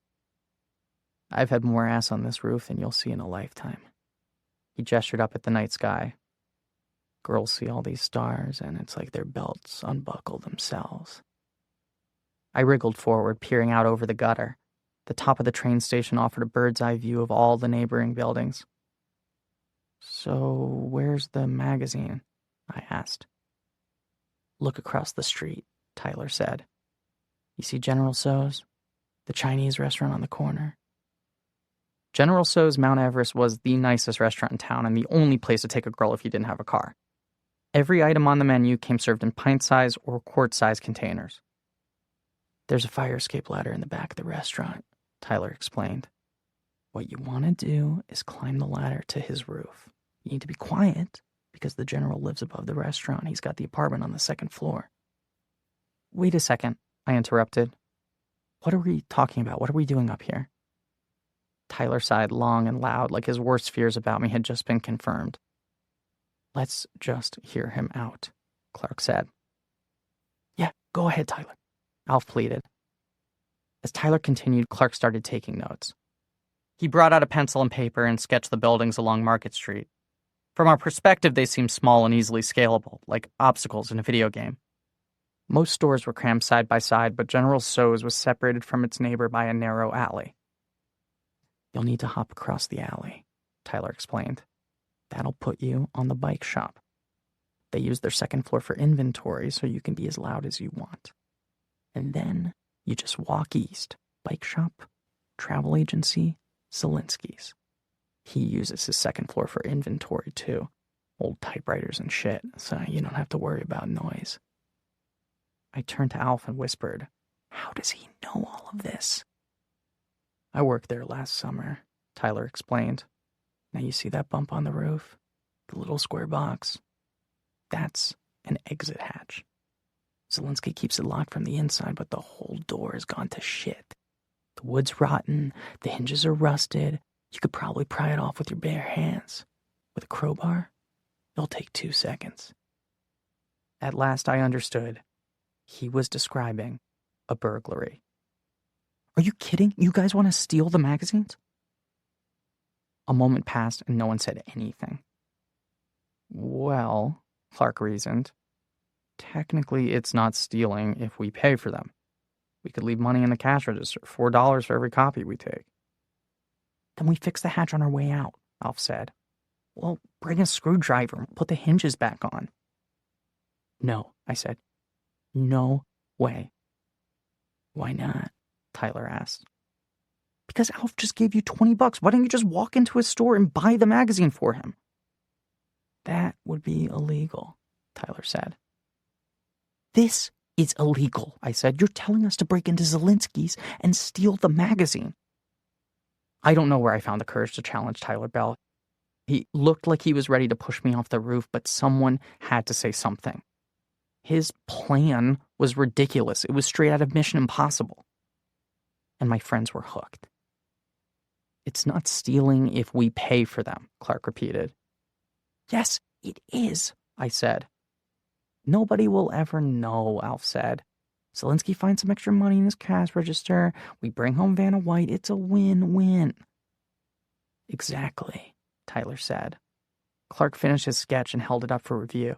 Tyler looked it over and nodded his approval. That's the plan right there. 3 easy steps. I turned to Tyler and made one last plea for sanity. Look, what's in this for you? Why are you hanging with 3 freshmen on a Friday night? Clark drew in his breath like my questions were unspeakably rude. Jesus, Billy, he's being nice. Tyler didn't seem offended. I'm just killing time, Chief. I'm meeting my friends at 11:30, and I figured I'd help you guys while I wait. He said this all very matter-of-factly, but the explanation stopped me cold. Tyler Bell was so badass that he didn't start hanging out until 11:30. But if you guys don't want my help... We do, Clark insisted. Let's go right now, Alf said. Let's go tonight. There's just one problem, Tyler said. Zelinsky has the whole store wired, front door, windows, and the roof hatch. So as soon as you pop it open, the alarm gets tripped. You've got 60 seconds to turn it off, or the whole place lights up like the 4th of July. Sirens, flashers, the works. Down below, a police cruiser slowly drifted along Market Street. Even though we couldn't be seen, we all stopped talking until it reached a safe distance. How do we turn off the alarm? Alf asked. There's a little keypad near the front door. It says Ademco Security. You enter a passcode, and that's the problem. I don't know it. Who does? Just Zelinsky and his daughter, Mary. Tyler turned to Clark. That's where you come in. Clark blinked. Me? You need to smooth talk her, pretty boy. Make her trust you. Even though it was pitch dark on the roof of the train station, I knew Clark was blushing. I can't smooth talk anyone. Sure you can. You're a good-looking guy, you wear nice clothes, you're polite. If you had a little more confidence, you'd be getting tons of pussy. Clark held up his claw. What about this? That's your secret weapon, Tyler said. You show Mary that ugly flipper every chance you get because it makes her trust you. Understand? Makes her feel safe. Clark wasn't having any of it. He was so shy around girls he'd cross the street to avoid walking past one. Just hear me out, Tyler continued.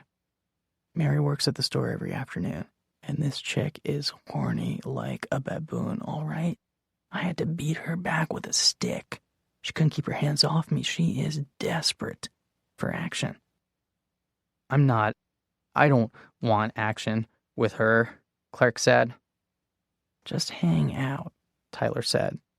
Talk with her, tell some jokes, act like she's interesting, take her to the movies, play with her hair, kiss her. I'm not kissing her, Clark said. I want the magazine, really, I do, but I am not kissing her. Then we're done, Tyler said, rising to his knees. And thanks for wasting my time. I thought you guys were serious. We are, Alf said. We are very serious. Then you need the code, Tyler insisted. By this point, I was wishing I'd never left my house. Tyler's plan was ridiculous. Its chances of working were 0. Any girl smart enough to program Invisible Touch on a C64 would never be stupid enough to give up the security code to her father's store. We had climbed all the way to the top of the train station for nothing. I won't do it, Clark insisted. I'm sorry. Then I'll do it, Alf said grudgingly. I won't enjoy it, and I'll have nightmares for life, but I'll suffer for the greater good. Tyler shook his head. She's fat, but she's not blind. It's got to be Bryan Adams here. Clark didn't look anything like Bryan Adams, but I knew what Tyler meant. He had the natural good looks of someone you'd expect to see on a concert stage. Whereas Alf looked like the sweaty kid working the concert concession stand, selling soft pretzels and Polish sausage. I'm not doing it, Clark said. They kept arguing back and forth, but I knew Clark wouldn't budge. He might be willing to rob a store, but he was too kind to risk hurting someone's feelings. I wanted to get off the roof and go home. I wanted to get back to programming my game, and that's when I had my big idea. The stupid brainstorm that set this whole sad story in motion. I'll do it, I said. You? Tyler asked. Really? Clark said. Yeah, I can do it, I said. I'll get the code. This was a lie. I didn't think anyone could get the code. I wasn't even planning to try. But pretending to try would give me a good excuse to visit the store and show the impossible fortress to Mary. Maybe she'd know how to fix it. I still had 15 days before the contest deadline. Tyler seemed skeptical, so I turned on the macho bullshit. But I'm gonna need some time. I can't just walk into the store and start grabbing her tits. It's gonna take a week or two. Most likely 2. Clark stared at me in astonishment. He knew damn well that I'd never touched anyone's tits, that I'd never even passed first base. Seriously, Billy? You'd actually kiss her? Kiss her? Fondle her? I'll bone her if I have to, I said. You guys plan the other details while I make nice with Miss Piggy. For the first time all evening, Tyler looked at me with respect and maybe even admiration. He clapped me on the shoulder. You see? This is what I'm talking about. This is the kind of attitude that gets results. Chapter 7. Line 700, rem, star, star, star, draw hero sprite, star, star, star. Line 710, poke, 52, 48, poke, 56, 48. Line 720, for he equals 0, 2, 62, read, h. Line 730, poke, 12, 8, 8, 8, plus, h, e, h. Line 740, next, h, e. Line 750, poke, 20, 40. The internet as we know it didn't exist in 1987, but people willing to pay a $39 membership fee and $12 an hour could access CompuServe, which was the next best thing. If today's internet is like a vast galaxy with billions and billions of blogs, CompuServe was more like a small private social club. There were limited topics of discussion and just a handful of games. Everything was controlled by CompuServe, and only CompuServe members could get inside.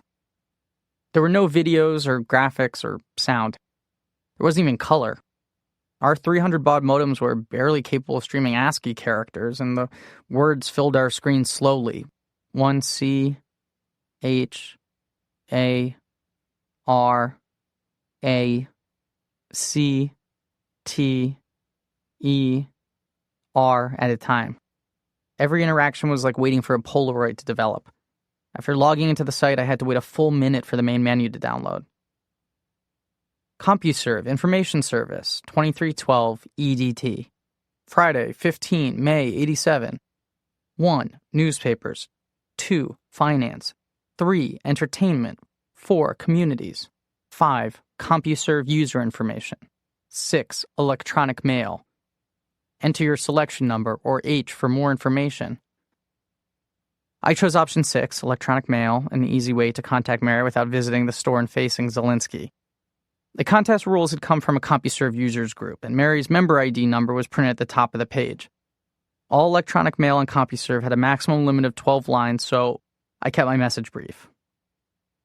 2, 5, 9, 4, 5, 3, 1, from 3, 8, 5, 8, 4, 8. 1. Hi, are you Mary Zelinsky? 2. My name is Will Marvin. 3. I was in your store the other day. 4. You told me about the Rutgers contest. 5. Are you going to enter? 6. I want to, ... but my game sucks. When I finished, I hit enter and CompuServe presented me with a submenu. Options. 1. Review with mini editor. 2. Modify. 3. Send. Enter digit for options, or M for menu, or H for help. I chose option 3, send, and CompuServe promised the message would be delivered within 4 to 24 hours. Then I logged off fast before any more charges could be applied to my mother's credit card. I hoped that by the time she received her visa statement, she'd have forgotten that I was forbidden to use my 64 anyway. I checked CompuServe again the next night, but there was still no reply. This didn't surprise me. CompuServe was so expensive, most people, especially kids, could only afford to use it sporadically. Factor in the slow delivery time, and you could understand why electronic mail conversations often stretched over weeks or even months. It was like casting a message in a bottle. There was no way of knowing when she'd receive it. But when I got to school on Monday morning, I found that someone had pushed a 5 1/4 floppy disk through the vent of my locker. Affixed to the front of the disk was a small white label with my name on it. I skipped first period, intro to history, and went to the school computer lab. Class was already in progress, and I ducked behind an empty terminal in the back row. The monitor was large enough to conceal my face from Ms. Greco, the typing teacher, who paced across the front of the classroom, reciting letters for students to type. A, S, S, S, S, D, D, D, D. I pushed the disk into the drive and opened the directory. There was just a single file titled Play Me, so I loaded it into memory and typed Run. The screen went black, then filled with text. You were standing outside Zelinsky's typewriters and office supplies in downtown Wetbridge. You were carrying a brass lantern and a floppy disk. On the ground is a hearing aid battery. I realized it was a game, or at least a mini-game, modeled after text adventures like Zork. The player typed commands and the game advanced the story using words instead of pictures. I tried typing. Get battery. And the game replied with, you reach down and pick up the hearing aid battery because you seem to have a thing for hearing aid batteries. It's weird. Your score just went up by 50 points. Encouraged, I leaned over the keyboard and kept playing. Enter store. You enter the store. Sal Zelinsky is standing here repairing a typewriter. To the north, a passage leads deeper into the store. Walk north. Sal jumps up, blocking your way. Can I help you? Ask Sal about Mary. Sal squints at you and jiggles the plastic amplifier tucked inside his right ear. I'm sorry, young man, I can't hear you. Can you repeat that? Ask Sal about Mary. He shakes his head. I'm sorry, I can't understand you. My hearing aid's not working right. Give battery to Sal. Sal cheerfully accepts your gift. Your score just went up by 50 points. He inserts the battery into his hearing aid. Ah, much better, he exclaims. Now, what were you saying? Ask Sal about Mary. She's in the back, he says, and he steps out of your way. You realize that Sal Zelinsky is very nice once you get to know him. He only acts gruff to frighten potential shoplifters. Go north. You walk to the back of the store and find Mary sitting at a computer. She is listening to Phil Collins' extraordinary solo album, No Jacket Required, yet seems unhappy. Golly, she says wistfully, I wish I had a good video game to play. Inventory. You are carrying a brass lantern and a floppy disk. Give disk to Mary. Thank you, Mary says. She puts the disk into her computer, and she is blown away by the sheer awesomeness of your game. The ceiling explodes into butterflies, the angels descend from heaven and sing hosannas, and you all live happily ever after. The end. Your score is 100 out of 100, giving you a rank of awesome. Seriously, come over after school and bring your game, Mary Z. A trill of musical notes played through the computer speakers, and I recognized them as the opening chords of Jump by Van Halen. I laughed out loud. Apparently, it was possible to program Van Halen on a 64. Ms. Greco interrupted her typing lesson to scream at me. Billy Marvin, what are you doing back there? You're not even in this class. I grabbed the disk and ducked out the door. Later, at lunchtime, I used one of the computers in the school library to examine the program more carefully.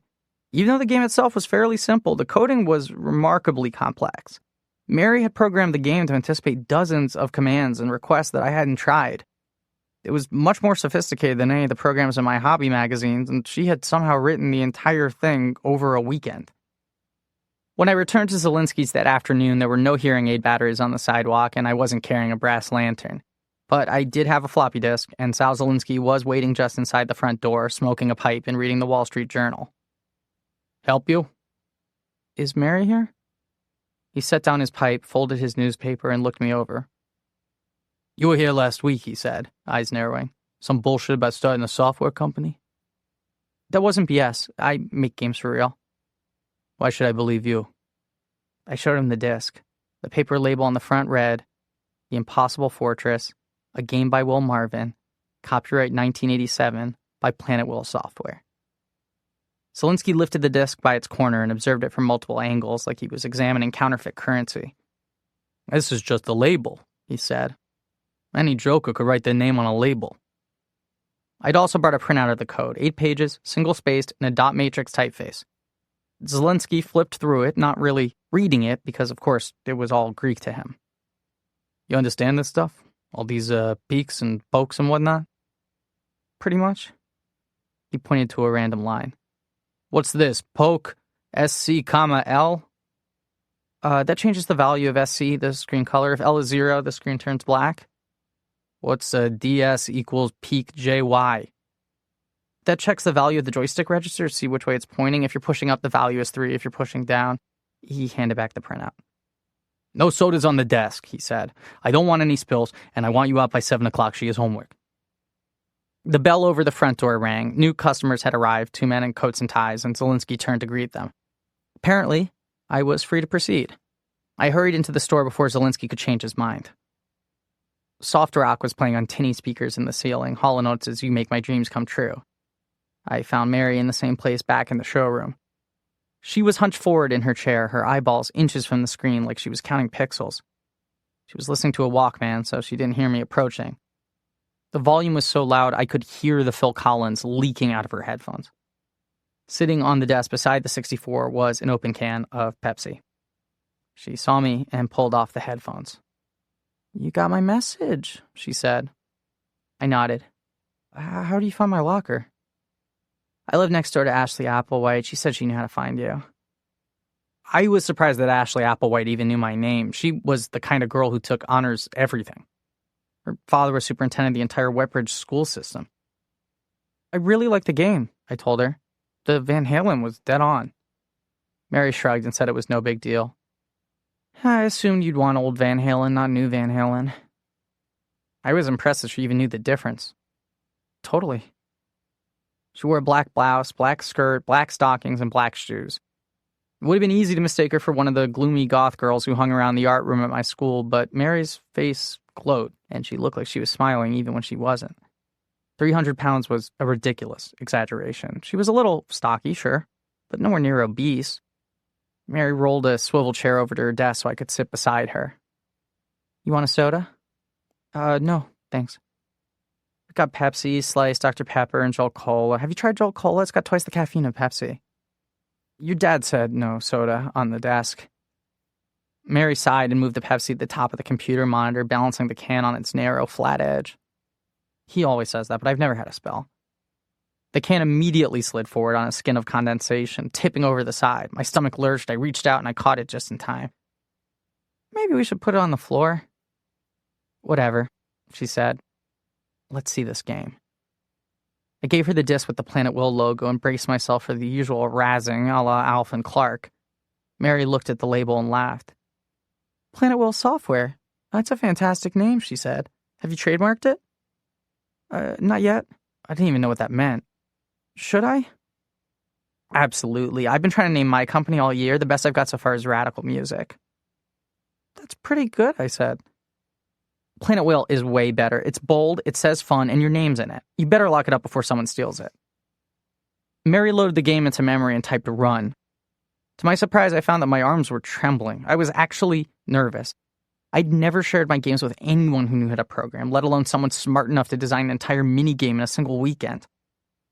The title screen appeared with an 8-bit illustration of a foreboding castle. The hero and the princess stood center screen as a tinny theme song played, and then an ogre hauled the princess over his shoulders and dragged her away. This is awesome, Mary exclaimed. How did you draw this? Qualipad, I explained, and then I touched it up with Doodle. She leaned into the screen, studying all the finer details. God, I wish I could draw like this. Her outfit is perfect. You even put a tassel on her hat. I couldn't believe she'd noticed. To research that outfit, I'd spent an entire hour browsing encyclopedias at the library, studying portraits of princesses all over Europe until I found just the right hat. It was called a hennin, and it looked like a giant pointy cone. Keep watching, I told her. This is where it all breaks down. The game began, and the brave hero began his quest at the base of a mountain, while ogre guards swarmed all around him. The object was to guide the hero up the mountain, but everything moved in agonizingly slow motion. The characters looked like they were flailing about in zero gravity, a Super Bowl instant replay that never ended. Suddenly, I wanted to get as far from Mary as I could. I felt dumb for trying and even dumber for sharing. Planet Will software? What the hell was I thinking? But Mary didn't look disappointed. If anything, she seemed more engaged, like I'd presented her with a problem worth solving. She hit run/stop and typed list, and all of my code spilled down the screen. Mary skimmed the lines, nodding as she went along, not reading, but skillfully assessing the overall structure, the way a mechanic might circle an automobile, inspecting the surface and kicking the tires before diving under the hood. For 10 minutes, she didn't speak. She read and reread the program, one subroutine at a time, mumbling to herself and occasionally jotting notes on a scrap of graph paper. She never asked me a single question. She didn't need to. Sometimes she'd exclaim humph, and then I'd lean forward to see what she was humphing about, but she was always moving ahead to the next loop. There was nothing for me to do except sit back and wait. The speakers in the ceiling went from Hall & Oates to Glenn Medeiros to Howard Jones, and then there was a station break for 103.5 WLOV, radio's home to all your favorite 80s love songs. It was my mother's favorite station. Me and Alf and Clark referred to it as home to 10 crappy songs in a row. Bruce Hornsby started whining about the way it is, and Mary leaned back in her chair. "Sorry about the music," she said. "My father insists on it." I realized that this was a polite attempt to turn the conversation away from the game. "I told you it sucked." "You weren't kidding." She restarted the game and guided the hero across the screen, groaning as she prodded him forward. "You could torture prisoners with this game, strap them to machines and force them to play for hours. I've had more fun playing spreadsheets." I forced myself to laugh, but it came out like a whimper. See, I knew the game was horrible. It was unplayable. It was awful. But even with its flaws, this horrible, unplayable, awful game was actually the best game I'd ever made. "You want to know the worst part?" Mary asked. I couldn't believe it. There was more. There was worse. The worst part is your code's perfect. There's not a single wasted command. Every line is packed. And the way you toggle sprites to animate the guards, that's fantastic. I love it. And there it was. After 14 years of fumbling footballs and missing baskets and striking out, after 14 years of miserable grades and bad rhythm and terrible fashion choices, after 14 years of being me, I wasn't used to compliments. My face burned bright red. I couldn't help myself. I wanted to freeze time and linger over her exact phrasing. Perfect. Fantastic. I love it. "Your only problem is speed," she continued. "You need to rewrite this game in machine language." I laughed. She had to be joking. Machine language, ML, was the computer's natural language, 100 times faster than BASIC, so fast that programmers often built artificial delays into their games to keep the action from looping too quickly. But ML was famously difficult to learn. I'd studied passages in books and magazines, but the syntax was too cryptic, too complicated.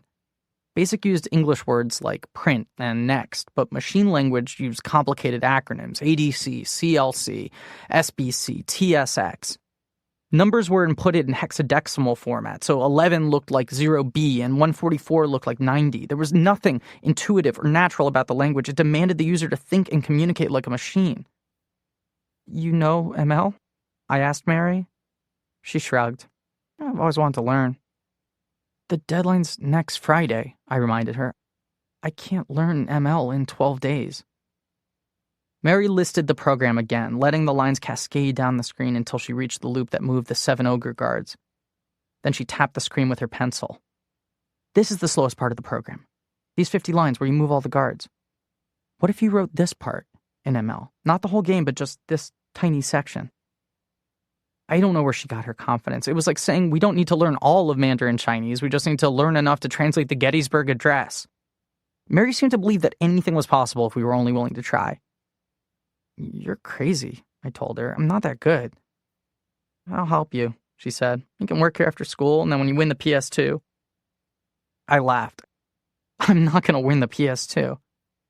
"When you win the PS2, she repeated, "you'll give me your old 64 so I can have my own computer at home. Does that seem fair?" She put out her hand to close the deal. Each of Mary's fingernails was painted a different color and detailed with zeros and ones. a rainbow of binary digits arching over her hands. 0, 1, 1, 1, 1, 1, 0, 1, 0, 1, 0. We shook on the agreement, and a shock of static snapped between us. 12 days isn't a lot of time, I said. Oh, I have a great book we can use. She jumped up, grabbed a heavy tome from the shelf, and showed me the cover. How to Learn Machine Language in 30 Days. 30 days? I asked. We'll read it really fast, she explained. Chapter 8. Line 800, rem, star, star, star, drawguard 1, sprite, star, star, star. Line 810, poke 52, 48, poke 56, 48.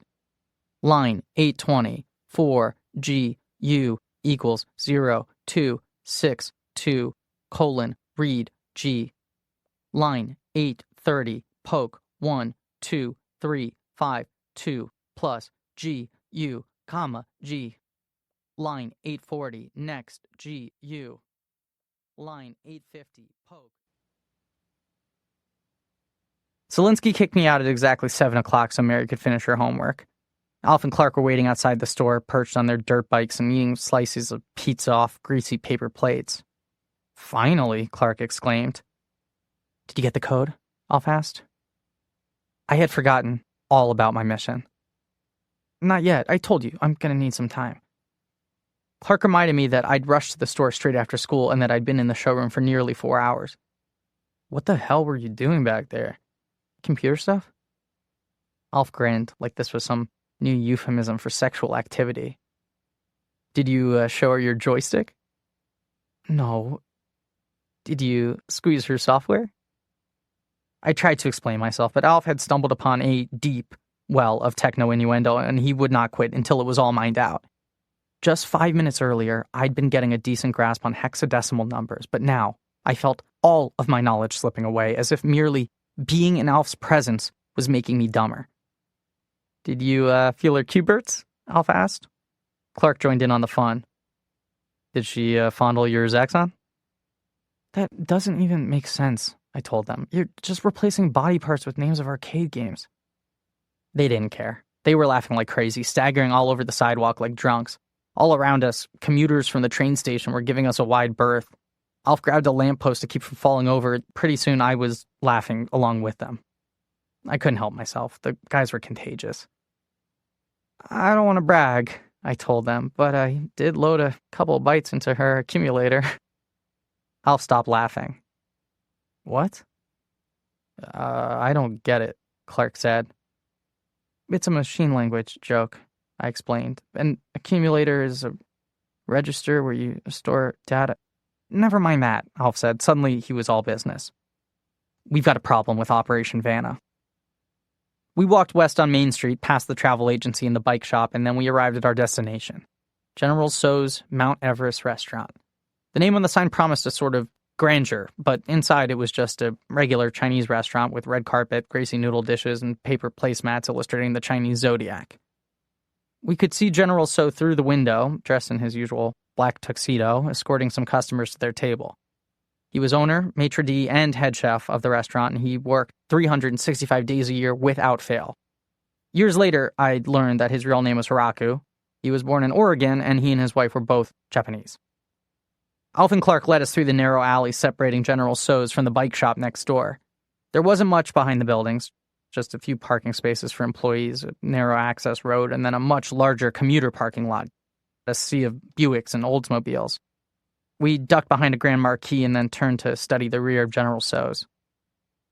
At the base of the building was a large metal dumpster and a back door for deliveries. On the second floor were 2 curtain windows and a rusty fire ladder ascending between them. The sun was setting, but there was still plenty of daylight, enough to get a good look at everything. Last night, me and Clark took a practice run up the ladder, Alf explained. We wanted to get a lay of the land, check out the rooftop, maybe get a closer look at the hatch, see what tools we need to pack. Only we never found out, Clark explained. We got 5 rungs up the ladder, and Schwarzenegger freaked out. Arnold Schwarzenegger? I asked. The Terminator? Alf pressed binoculars into my hand. Second floor window, he said. Take a look.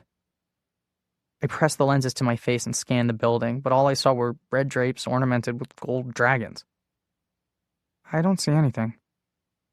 Other window, Clark explained. The left window.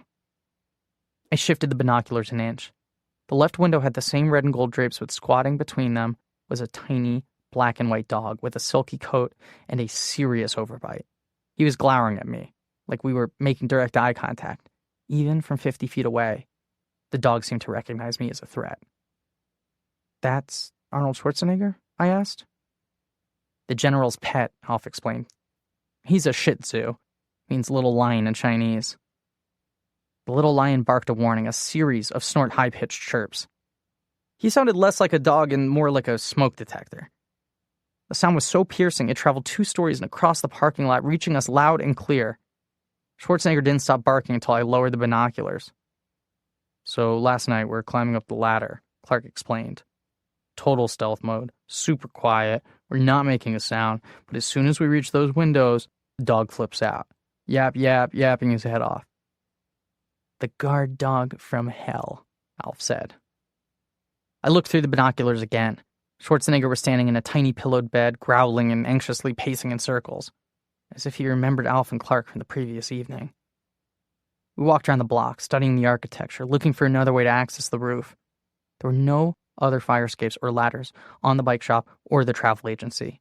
The only way to access Zelinsky's was the way Tyler had shown us. After viewing the building from every possible angle, Clark reached in his pocket for a pencil sketch of the downtown shopping district. He knelt on the sidewalk and drew a dog in the second-floor window of General Tso's restaurant. I guess there's only one option, Clark said. Kidnap the dog? Alf said. No, I told him. No one's kidnapping anything. Clark nodded. We have to distract the dog. Get his attention on something else. Perfect, I said. Well, how do we do that? Leave that to us, he said. You keep playing with Mary's software and we'll take care of the rest. Chapter 9. Line 900. Rem. Star, star, star. Control. Hero. Star, star, star. Line 910. JS equals peak 5, 6, 3, 2, 1, and 15. Line 920. If JS equals 7, then HX equals HX plus 2. Line 930. If HX greater than 2, 5, 5, then HX equals 2, 5, 5. Line 940. If JS equals 11, then HX equals HX minus 2. Line 950. If HX. The next morning, I biked 3 miles to the nearest mall with a B. Dalton and bought my own copy of How to Learn Machine Language in 30 Days so I could study it during class. I didn't get to school until 11 o'clock, so I headed to the office to pick up a late slip. Over the years, I'd become an expert at forging excuse notes from my mother. Normally, the school secretary barely looked at them. She'd just check my name off the attendance grid and send me on my way. But this day, something was different. Sorry I'm late, I said, pushing my note across the counter. Doctor's visit. The secretary raised her eyebrows. Wait here. She left her desk, tapped on the door of the principal's office, and ducked inside. A moment later, she returned. Mr. Hebel wants to see you. It was a doctor's visit, I repeated. She nodded.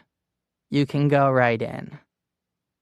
I hadn't spoken to Hibble since the beginning of the school year when my mother dragged me into his office to protest my class schedule. I found him seated behind his desk, rereading my note with a bemused grin. He was short, barely 5'4", and my classmates nicknamed him the Duke because he wore jacked-up cowboy boots and spoke with a southern fried twang. His walls were decorated with numerous diplomas and a framed photograph of Hibble standing beside Kenny Rogers. Well, don't just stand there, he called. Come in and sit, Billy. We've been waiting for you. I stepped inside. Sitting across from Mr. Hibble was my mother. Her eyes were puffy, and she was clutching a balled-up Kleenex. In the middle of Hibble's desk was a brown paper bag with my name scrawled on the side. All at once, I realized what had gone wrong. In my haste to get to the mall, I'd left the house without my lunch. The only available chair in the office was beside my mother. I sat without looking at her. Hibble put on his glasses and read aloud from my note. Please forgive Billy's tardiness. He had an appointment with our physician to discuss an ongoing medical debilitation. Then he sat back in his chair and nodded. Very impressive note, Billy. A lot of big words. I didn't say anything. One thing I'd learned is that no answer will ever satisfy an angry adult. Anything you say is bound to make them angrier, so the best response was always no response. School started 3 hours ago, Hibble said. Where were you? At the mall? He nodded like this made total sense. Why were you at the mall? What's so important that you had to skip school and go to the mall? Nothing. I didn't dare mention the machine language book, not after my mother had taken away my computer privileges. Nothing? I was just looking around and stuff. Again, he nodded, like this was precisely the answer he'd expected. My poor mother sighed long and loud. As bad as I felt, I knew she felt 100 times worse. Your grade point average is 0.8, a D+. You've been late to school 19 times this year. Your teachers say you're bored, disinterested, you don't like learning, you don't like schoolwork, and that is totally fine, Billy. I looked up, surprised. Totally fine? Academics aren't for everyone. Not everyone can go to Rutgers or Penn State or even community college. That's what I tried to explain to your mother last fall when you asked about honors classes. You're obviously not ready, and that's okay. It's not okay, Mom said. If he worked harder, if he applied himself. Hibble shook his head. You can teach an elephant to tap dance, but you won't enjoy the show, and neither will the elephant. He spoke like this was some time-tested adage, but my mother stared back in bewilderment. I don't know what that means, she said. Is that an expression? Is Billy the elephant? These are his state assessment tests, Hibble said, pushing my transcripts across his desk. Every child in New Jersey takes this test. 83% of ninth graders outperform Billy on this exam, and that's okay. We're not here to blame Billy for his intellectual shortcomings. My mother stared at the transcript like it was written in a foreign language, like she simply couldn't make sense of it. I'd always hated the state assessment tests with their stupid questions and their fill-in-the-bubble answer sheets. After an hour of coloring the little circles, I felt ready to jump out the window, and the test lasted 3 days. Mom pushed back the transcript. So, what happens now? That depends on Billy. Hibble turned to me. You're graduating in 3 years, son. What do you want to do after high school? I shrugged and looked over his shoulder, praying the whole thing would soon be over. I didn't dare tell him about Planet Will software or my plan to become a successful programmer like Fletcher Mulligan of Digital Artists. I knew Hibble would just laugh. Answer the question, Billy. I don't know, I said. He is only 14, Mom said. He needs a goal, Hibble said. Work without a goal is just spinning wheels. It's wasting energy. I tried to think of a bullshit answer that would satisfy Hibble and came up short. We're not leaving this office until we found a goal, he said. Have you thought about the Army? I shook my head. I'd seen enough movies to believe the military was full of men like Hibble and that the Army would be a lifetime of ugly encounters just like this one. No Army. How about Food World? Hibble asked. You want to work with your mother on the cash register? Billy's not doing that, Mom said. Well, he has to do something, Hibble said, raising his voice. He's failing 9th grade, and the rules say I need to hold him back. Make him repeat the grade all over again. If you want me to ignore the rules and move him forward, I need to know what he's moving toward. Where is he going? The situation was more dire than I thought. I never realized there was any risk of repeating 9th grade. No one was ever held back at Wetbridge High, not even Greg Kuba, who came to school with a padded helmet and a diaper under his Wranglers. The threat scared me into telling the truth. I'm going to make video games, I said. I'm going to start my own company, and I'll only hire cool people, or I'll go work for somebody cool, like Fletcher Mulligan of Digital Artists. He's in California, but I'd move there for the job. Hibble was grinning before I'd even finished. Might as well have said I want to be an astronaut or president of the United States. A computer programmer? Is that a joke? He's serious, Mom said. You're failing math, Billy. Not pre-calc, not even algebra. You're failing C-track, the basics, pie charts and number lines. I felt my face turning redder and redder. I knew I should have kept my mouth shut because Hybl was really piling it on. Think for a minute, Billy. What college is going to teach you programming? And he was right, sure, he was right. I knew no college would ever want me. But that was okay because I didn't want them. I'll teach myself. Hybl leaned across his desk and raised his voice, like he was desperate to get through to me. That's not how it works. You think brain surgeons teach themselves or lawyers? He gestured to the boxy TRS-80 computer on his desk. I've spent 3 years on this machine and I still can't get it to print. And I went to Brown, you understand? The best of the Ivies. There are some things you can't teach yourself. I knew TRS-80s were famously difficult to configure. I had read all about them in my hobby magazines where readers disparaged the machines as trash 80s. The solution to Hybl's problem appeared to be daisy-chaining the peripherals, basically connecting the printer to the computer via the standalone disk drive. This was not nearly as hard or as complicated as it sounds, but I sure wasn't going to tell Hybl the secret.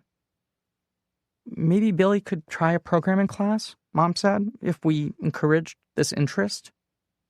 Hybl shook his head. Limited machines, limited enrollment. I saved those seats for our best and brightest. Not kids flunking 9th grade. Not kids who cut class to go to the mall. Round and round we went in a discussion that seemed to last hours. Every time I opened my mouth, I was wrong. Out of nowhere, my mother started sobbing. She'd been awake all night selling groceries to insomniacs, and this argument was way past her bedtime. Even I was worn out, and I'd only been awake a few hours. I started agreeing with everything Hybl said. I just wanted to leave. When he finally said, I think I have a solution, I nearly answered with, yes, anything. Please, just get me out of here. Hybl produced 2 Xerox flyers from his desk and gave one to each of us. The headline promised, Exciting Careers in Manufacturing Technology. There's a summer internship at the Cosmex plant on Route 9. It doesn't pay any money. You have to volunteer, but I want you to think of it like a foot in the door. If you show up on time, if you work hard, and you impress the right people, you can have a decent job waiting at graduation. They start full-timers at $7.50 an hour. My mother turned the flyer front and back, searching for some missing component. A makeup factory? A world-class facility, Hybl said. The operations manager is my brother-in-law. I've taken tours. They can make 10,000 lipsticks an hour. Can you imagine? The flyer featured photographs of men and women dressed in hairnets and standing over assembly lines, smiling cheerfully as they pressed tiny mirrors into tiny plastic compacts. The program ran for 8 weeks, 40 hours a week, and at the end of it, I would receive a special certificate of achievement, which will look very good on a resume, Hybl added. I've never heard of Cosmex, Mom said. They make high-quality generics at affordable prices, like L'Oreal or Maybelline, but half the cost. And Billy would be eligible for the 10% employee discount. He winked at my mother, and she pressed her hands against the sides of her head like she was trying to steady her thoughts. So there were my choices. Repeat the 9th grade or take the internship and advance to 10th grade. And I knew from my mother sobbing that repeating the 9th grade was not an option. I accepted a gold-plated fountain pen from Hybl, and I completed the internship commitment form, agreeing to show up on June 28 for a summer's worth of volunteer work, and my mother countersigned. Hybl's eyes followed our hands as they moved across the paperwork. You're making the right choice, he said, so I'm going to reduce your punishment to a single-day suspension. Punishment for what? My mom asked. Playing hooky, Hybl said, gesturing to my brown bag lunch. Remember? Mom spoke very slowly.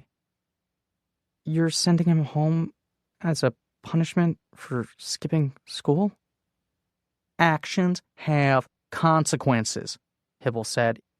If you don't beat the cream, Miss Marvin, how do you expect it to froth? We left the school and drove home in silence. While climbing the steps to our front door, Mom tripped and nearly fell. I have to go to sleep, she muttered. I have to get up for work in 3 hours. She trudged into her bedroom and closed the door. I was glad I didn't have to spend my suspension sitting across from her. I could easily pass the afternoon reading How to Learn Machine Language in 30 Days. But then her bedroom door opened, and she emerged, carrying the power box from my 64. "You really know how to work this machine?" she asked. "You promise you're not playing Pac-Man?" "I promise," I said. "I swear to God." She gave me the box. "Then get to work." Chapter 10. Line 1000, rem, star, star, star, draw princess sprite, star, star, star. Line 10, 10, poke, 52, comma, 48, colon, poke, 56, comma, 48. Line 10, 20, 4, PR equals 0, 2, 62, colon, read P. Line 10, 30, poke, 1, 2, 4, 1, 6 plus PR, comma, P. Line 10, 40, next, PR. Line 10, 50, poke, 20.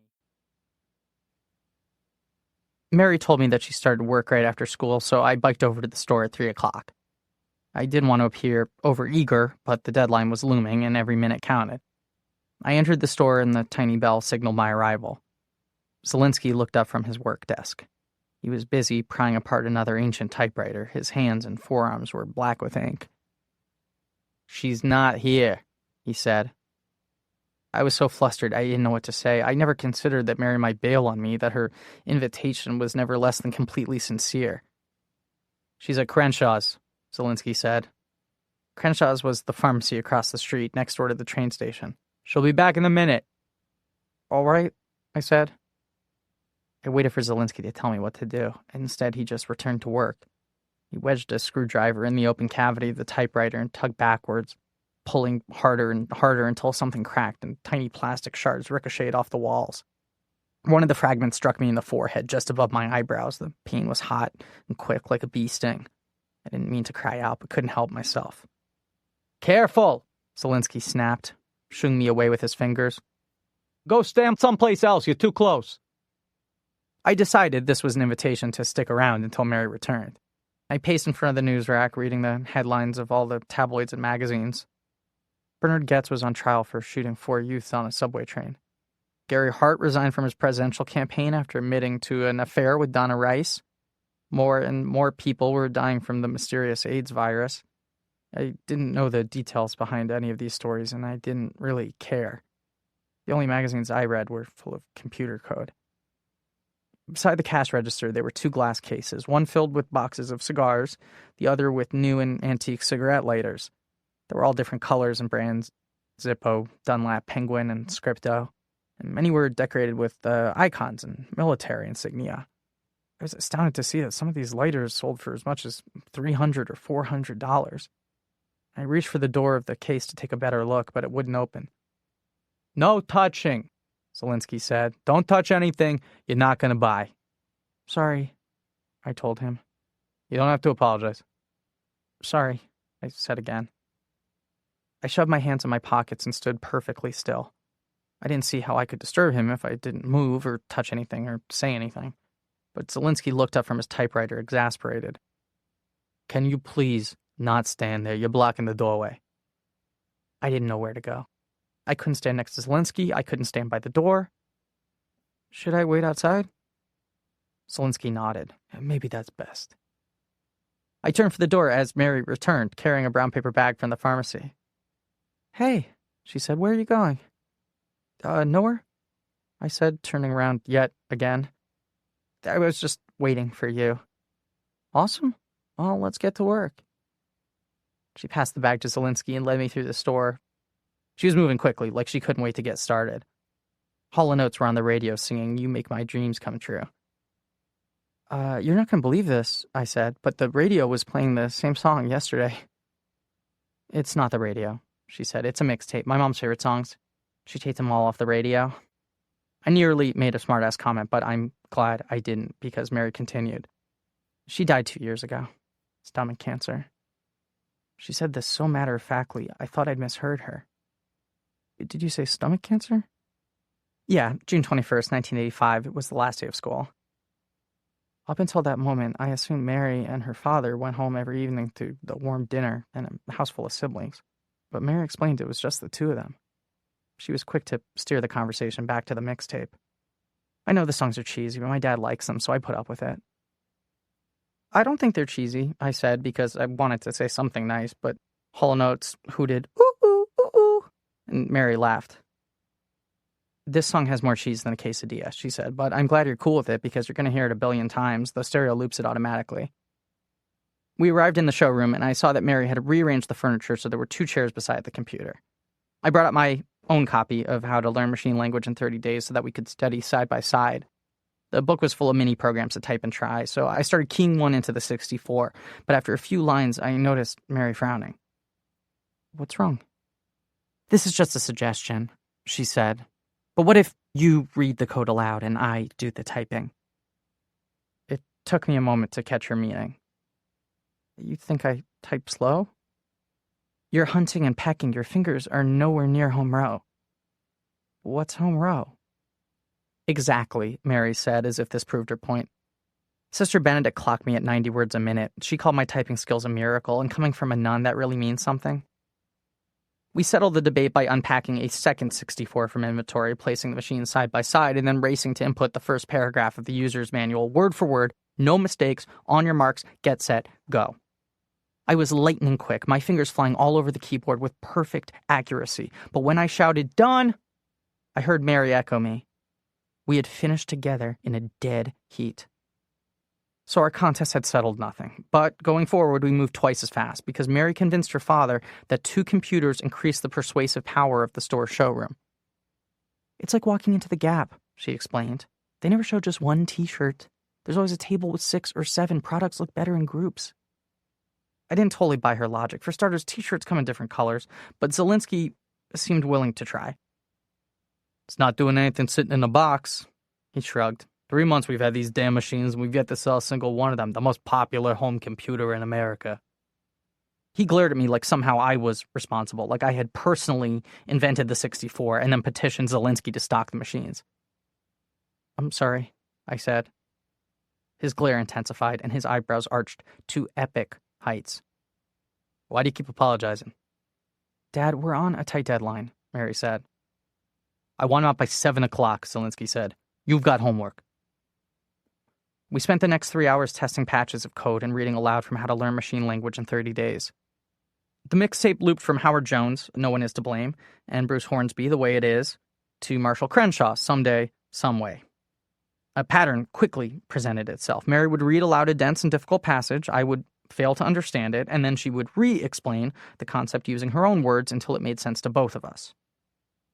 This happened so often, I soon felt embarrassed. I knew Mary would be turning the pages much faster without me, that my intellectual shortcomings, or whatever Hybel had called them, were holding back our progress. I hunched forward in my chair, biting my cuticles and sighing and watching the clock. But Mary didn't seem flustered. She'd repeat herself 3 or 4 times without ever sounding aggravated. She acted like we had all the time in the world. I'm sorry that I'm such a dummy, I said. This is tough stuff. But you understand it. Because I'm explaining it to you, she said. Saying it out loud helps it make sense to me.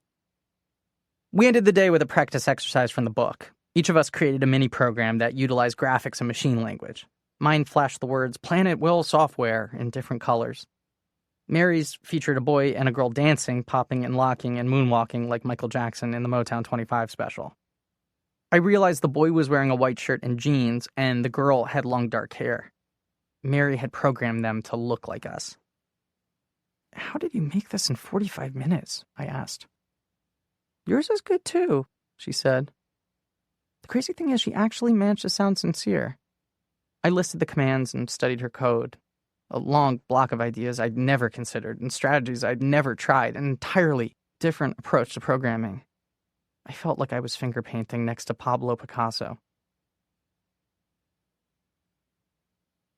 Chapter 11. Line 1100. Rem star star star draw guard 2 sprite star star star. Line 1110. Poke 5 2 comma 4 8 colon poke 5 6 comma 4 8. Line 1124 GU equals 0 2 62 read G. Line 1130, poke 12480 plus G, U, comma, G. Line 1140, next G, U. Line 1150, poke 20. Once again, Zelinsky booted me out of the store at 7 o'clock, and I left to find Alf and Clark waiting on their bikes. Alf had the Beast perched on his handlebars. This was our nickname for his massive Sony boombox, an enormous radio with giant speakers, twin cassette decks, and 100 useless lights and levers. The Beast weighed a ton, but Alf had rigged a small platform onto his handlebars so that we could bike around accompanied by movie soundtracks. He saw me coming and pressed play on the cassette deck. Queen's Fat-Bottomed Girls came blasting out of the speakers, turning heads up and down Market Street. Alf pantomimed a performance on the sidewalk using a Coke bottle as a microphone. "Oh, won't you take me home tonight?" Until I hurried over to the Beast and spun down the volume. "What is wrong with you?" I asked. "Take it easy," Alf said. "She can't hear us." He cranked the volume up, even louder this time. "Fat-Bottomed Girls, you make the rockin' world go round." I ejected the tape and pocketed it. "Hey, what's your problem?" Alf asked. I stepped off the sidewalk into traffic, and the driver of an Oldsmobile stomped the brakes, screeching her tires and stopping just inches from my knees. I wanted to put some distance between us and the store. I didn't stop walking or say anything until we were across Market Street and around the corner. Then I ripped into them. "You're being too obvious. If you keep hanging around the store, they're going to know that something's up." "Did you get the code?" Clark asked. "Sure." I was like, "Hey, what's the security code for your father's store?" And she told me because she's an idiot. "If you're not getting the code," Alf said, "what the hell are you doing in there?" "We're working on a game," I explained. "I told you, I needed time." "My customers are getting impatient," Alf said. "What about Arnold Schwarzenegger?" I asked.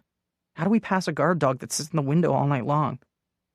"We're working on it," Alf said. "We got a couple ideas for testing." Street traffic was already thin by 7 o'clock. Most of the commuters were home for the night, so we all noticed when two cute girls came walking down the block. They were 15 or 16 years old with short shorts and skinny legs. I recognized them for Video City, the store where we rented our movies. Clark stuck his claw in his pocket, and I stared at my sneakers, pretending I was too busy to notice them. Alf dropped the Top Gun soundtrack into cassette deck 1 so that Danger Zone by Kenny Loggins came thumping out of the speakers. Then he reached into his pocket for a bankroll of wrinkled bills. It was an enormous wad of cash, about the size of a hockey puck, and he counted it casually as the girls sauntered past. "Where did you get that?" I asked. "I'm giving an early bird discount," he said proudly. Alf explained that 15 of our classmates had already paid for their Vanna White photos in advance, with the understanding that the photos would arrive before the month ended. I turned to Clark. "And you're okay with this? Are you selling to early birds too?" He shook his head. "Nah, I just want a copy for myself," he said softly. "But I don't see the harm in it." Alf spread the bills into a giant fan of money like he was Mr. Monopoly on a chance card, and then he waved the bills in front of my face. "Smell the profit, Billy." I slapped the money away. "Do not spend it," I warned him. "Not a penny." "Why not?" "In case you have to give it back," I said. "In case something goes wrong." "What could go wrong?" he asked. I wasn't ready to explain. I couldn't tell him there was no chance of getting the alarm code, not yet. I needed to keep trying, or pretending to try, until the impossible fortress was complete and submitted to the contest. "Anything could go wrong," I said. Almost on cue, a uniformed Wetbridge police officer rounded the corner of Market Street, walking towards us. "It's tack," Clark said. "Put the money away." "Where?" Alf asked. "Don't turn around." Tack's real name was long, Polish, and impossible to pronounce. We all called him Tack because he reminded us of young, super gung-ho Eugene Tackleberry in the Police Academy movies. At 6'4", he was the tallest cop on the Wetbridge Police Department. Twice a year, he visited our high school to screen horrifying movies on the dangers of drugs, alcohol, and communism. He warned that movies like Red Dawn could really happen. When he wasn't educating the children of Wetbridge, he patrolled downtown wearing a Kevlar vest and papered windshields with $5 parking tickets. "Evening, boys," he said, shaking hands slowly and deliberately with each one of us. His grip left my hand feeling hollow and deflated like a bike tire flat. Any signs of trouble tonight? This was his default greeting to all the little kids in Wetbridge. Tack warned there was an army of Dolph Lundgren clones just waiting to descend upon our town, and the patriotic youth of America were its last line of defense. At age 14, we all felt like we were getting too old for this routine, but tonight, we were happy to play along. "No, sir," I said. "No sign of trouble," Alf said. "No Ruskies for miles," Clark added. "I'm not talking Ruskies," Tack said. He gathered us into a huddle and lowered his voice to a whisper. "I'm being completely serious, boys. We had 2 attempted break-ins on Market Street last week, the pet store and the travel agency. Crowbar marks all around the back doors, like someone tried to pry off the hinges." We were all too panicked to respond. I worried even the slightest phrase might betray what we'd been planning. The bankroll of cash created a very conspicuous lump in Alf's Bermuda shorts, like he'd pocketed a tennis ball. "And then last night, someone broke a window at Video City, ran off with a brand new VCR and a bunch of those head-cleaning tapes. You boys hear anything about that?" "No, sir," Clark said. "Nothing," I added. "But we'll be on the lookout," Alf promised. "Is there a reward if we catch the guy?" "I'm sure they'd come up with something. The Merchants Association is freaking out, so City Council has us doing night patrols until the crime wave tapers off. Dusk till dawn. It's costing a ton of overtime." "Dusk till dawn?" Clark asked. "Our presence is what we call a deterrent. If a bad guy sees a police officer walking Market Street at 4 in the morning, he's likely to think twice. That's the idea, anyway. In the meantime, I need you guys to keep your eyes peeled, understand? Let me know if you see anything squirrely." We all promised to stay vigilant. Tack thanked us for our service to the community and insisted on shaking our hands again before heading on his way. He walked down Market Street and turned left at the train station. Minutes later, he arrived on Lafayette, traversing the downtown shopping district in a figure-8 loop. "Dusk till dawn patrols," Clark said. "First Arnold Schwarzenegger, and now Tackleberry," I said. "Maybe we need to rethink this plan." "I'm not rethinking anything," Alf said. "You promised to get the code, Billy. We had a deal."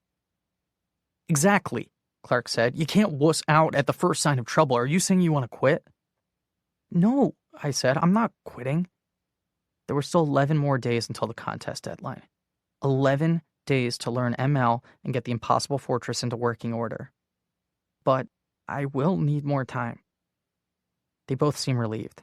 Alf rewound Top Gun to the start of side 1 and pressed play, blasting Kenny Loggins and redlining the equalizer lights. "You just get that alarm code," he said, "and leave the rest to us." Chapter 12. Line 1200, rem, star, star, star, advance countdown, star, star, star. Line 1210, timer equals timer minus 1. Line 1220, print, home, time left, colon, comma, timer. Line 1230, if timer equals 0, then go to 1600. Line 1240, if timer less than 25, then ER equals 25, colon, return. Line 1250, if timer less than... I started going to Zelinsky's every day. I worked with Mary from 3 until 7 when her father promptly kicked me out. At first, we made nothing but mistakes. Learning machine language was the hardest thing I'd ever tried, and I'm sure I would have quit if Mary hadn't shown so much confidence. She acted like we'd already won the contest, and now programming the game was just a simple formality. I kept expecting her to lose interest in the project. Every time I arrived at the store, I expected her to tell me she'd made other plans. She was going to the mall or babysitting or whatever normal 14-year-old girls did. But Mary never failed me. Every afternoon, she was waiting in the showroom, ready to work. We fell into a routine. We started every afternoon with a Dr. Pepper and a bag of pretzels. We took a Skittles break at 5 o'clock when our energy flagged and we needed a sugar rush. Her mother's mixtape played on an endless loop, the same 14 songs over and over. Soon I had the entire sequence memorized and I was quietly anticipating my favorites. On our third day working together, Mary explained that her mother had created the tape in the waning days of her illness, and the track list was a sort of poem. That didn't make sense to me until I saw the whole sequence written out in her mother's delicate handwriting on the liner notes of the cassette itself. Nothing's going to change my love for you. No one is to blame. It's just the way it is. Someday, someway, against all odds, things can only get better. Don't give up. Be good to yourself. I won't hold you back. Dance the night away. You know I love you, don't you? You were always on my mind. You are so beautiful. You make my dreams come true. I could hear Zelinsky muttering at the cash register, cursing the stubborn gears of some ancient typewriter, and I couldn't believe he had ever convinced a woman to love him. And yet, here was a mixtape to prove that he had. I returned the case to Mary. I can see why you never get tired of it. Mary laughed. Oh, I'm sick of it, but my dad and I can't agree on anything else. Picking out the music was always Mom's job. Mary explained that she had grown up in the store, playing on the hardwood floors with Weebles and Tinker toys, while her parents renovated the interior, painstakingly cutting and sanding and hanging all of the shelves and hand-lettering all of the signs. The store was a lot busier back then, Mary explained, because so many regulars would stop in just to chat with her mom. It was like Cheers in here.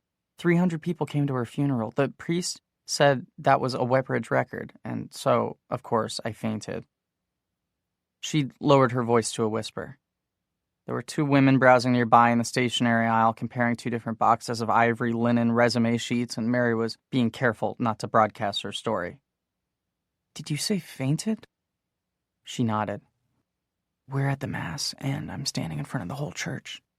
And I'm doing okay. Crying a little, but I'm not hysterical. And then I make the mistake of looking at my dad, and he's crying. He's hysterical. I'd never seen him cry, ever. And that's when I lost it. I found this giant spray of flowers from the Merchants Association, knocked it over, and cut my lip on the wire stand. It was awful. She cringed at the memory and then shook it off, suddenly embarrassed. I'm sorry. I don't know why I'm telling you all this. You were only asking me about the stupid music. It's not stupid.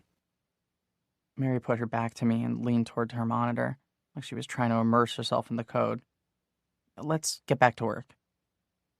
We were supposed to be animating the legs of the guards so that they would bend their knees when they ran, but within minutes I found myself telling Mary how my father lived in Alaska, how he and my mother were never even married, how we'd probably be in the poorhouse if it wasn't for my Aunt Gretchen. These were my biggest secrets, and I was deeply ashamed of them, but I felt like I owed Mary a story in return. I wish I knew why he left, I told her. That's one thing I've never understood. She had stopped typing and turned to face me. He's going to come back someday, she said. Sooner or later, he's going to want to meet you. I shook my head. I don't think so. Mom didn't offer a lot of details about my dad, but she'd spent hundreds of hours discussing them with my Aunt Gretchen, and I'd become an expert at eavesdropping on their phone conversations. Mom described him as reckless and irresponsible, and a narcissist, and this one hurt the most, a loser. She insisted that he was never coming back, that there was a better chance of Paul Newman showing up on our doorstep. Your mother's wrong, Mary said. One day your dad is going to get curious about you. It's bound to happen. But by the time he gets here, it'll be too late because you'll already be living in California. She tapped the monitor with the pink eraser at the end of her pencil. As soon as Fletcher Mulligan sees this code, he's going to insist on adopting you. I laughed. I'm not sure my mom will agree to that. Mary didn't let logic get in the way of her fantasy. First, it'll just be a job offer. He'll want to hire you for digital artists, but once you get out there, you'll need a place to stay, so he'll give you a spare room in his mansion.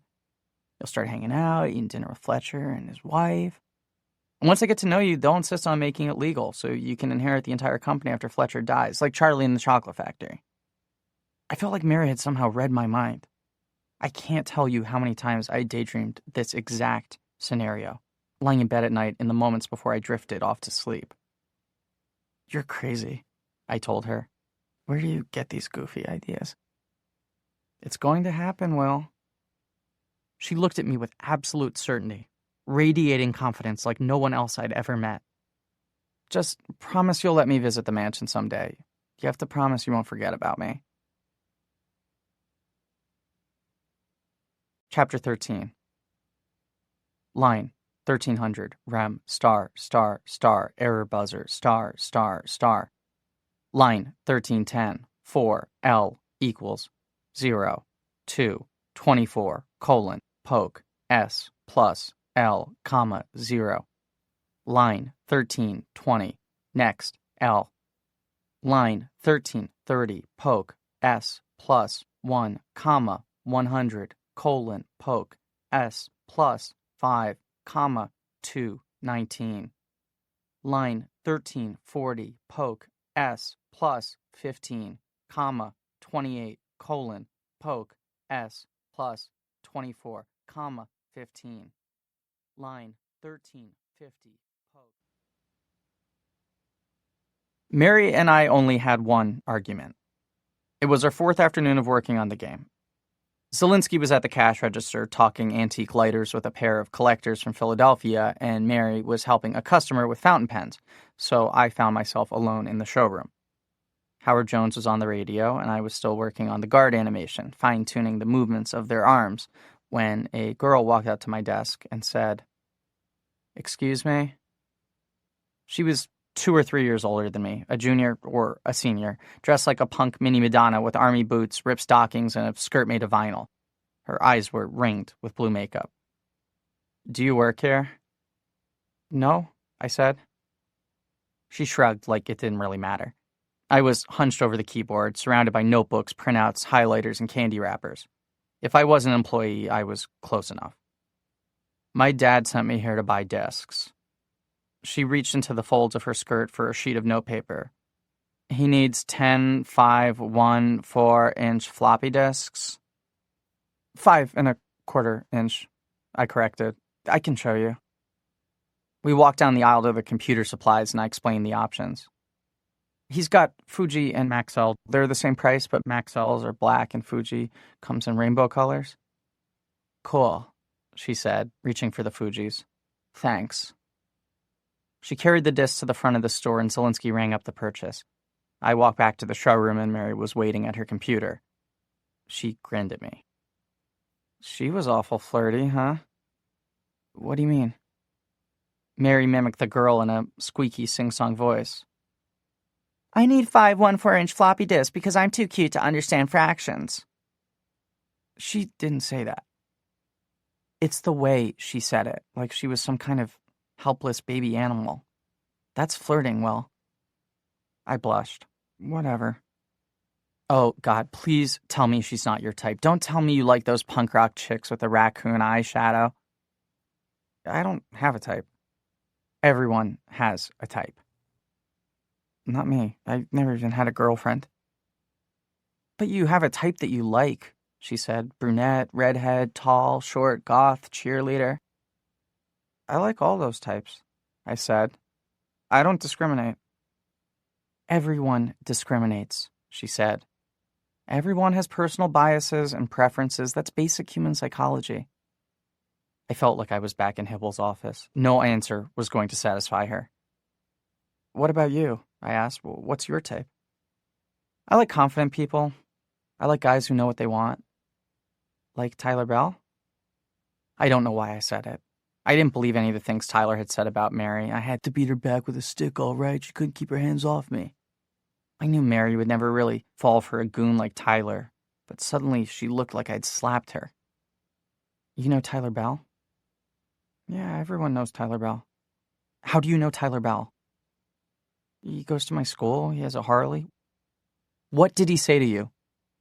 "Nothing. I mean, I barely know him. I just know he worked here." "Tyler Bell is an asshole," she said. "The worst employee we ever had." "So, not your type?" "It isn't funny, Will. Don't even joke about him." "What's wrong?" And then Zelinsky was standing over us, his apron covered with wet black ink. At the time, I didn't know how many of our conversations traveled to the front of the store, but looking back, I'm pretty sure he heard most of them. "Is everything all right?" He stated the question like a fact, strongly implying that no, everything was not all right. "We're fine," Mary said. "Maybe Will should go home now." "We're fine," Mary repeated. I just want to get back to work. Zelinsky hesitated, then turned and walked back to the cash register. For the next hour, I didn't dare say anything. We read from our respective books and typed on our respective computers.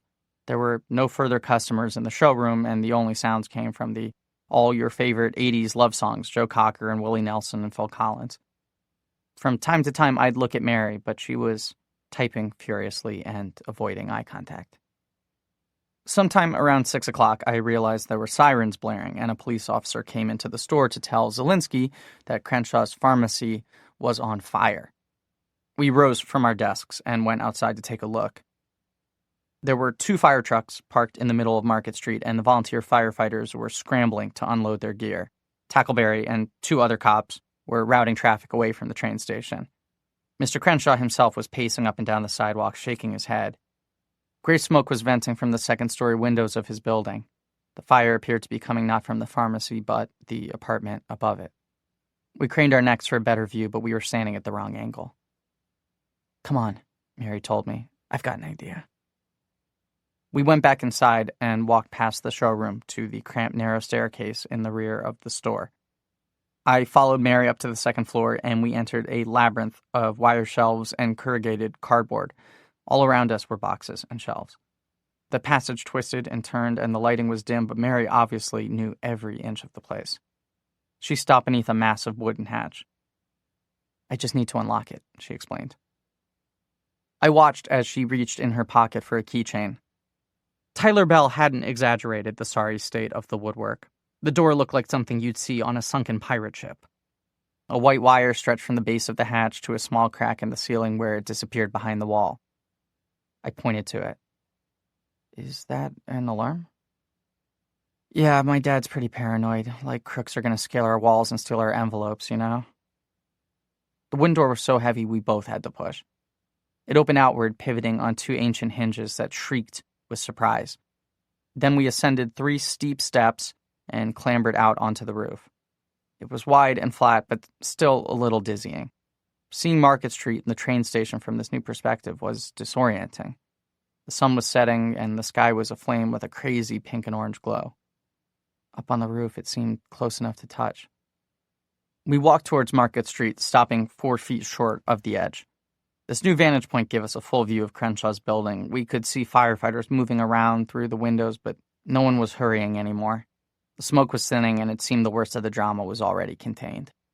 Down on the street, a crowd of kids on dirt bikes had assembled to watch the action, and I could see Alf and Clark standing among them.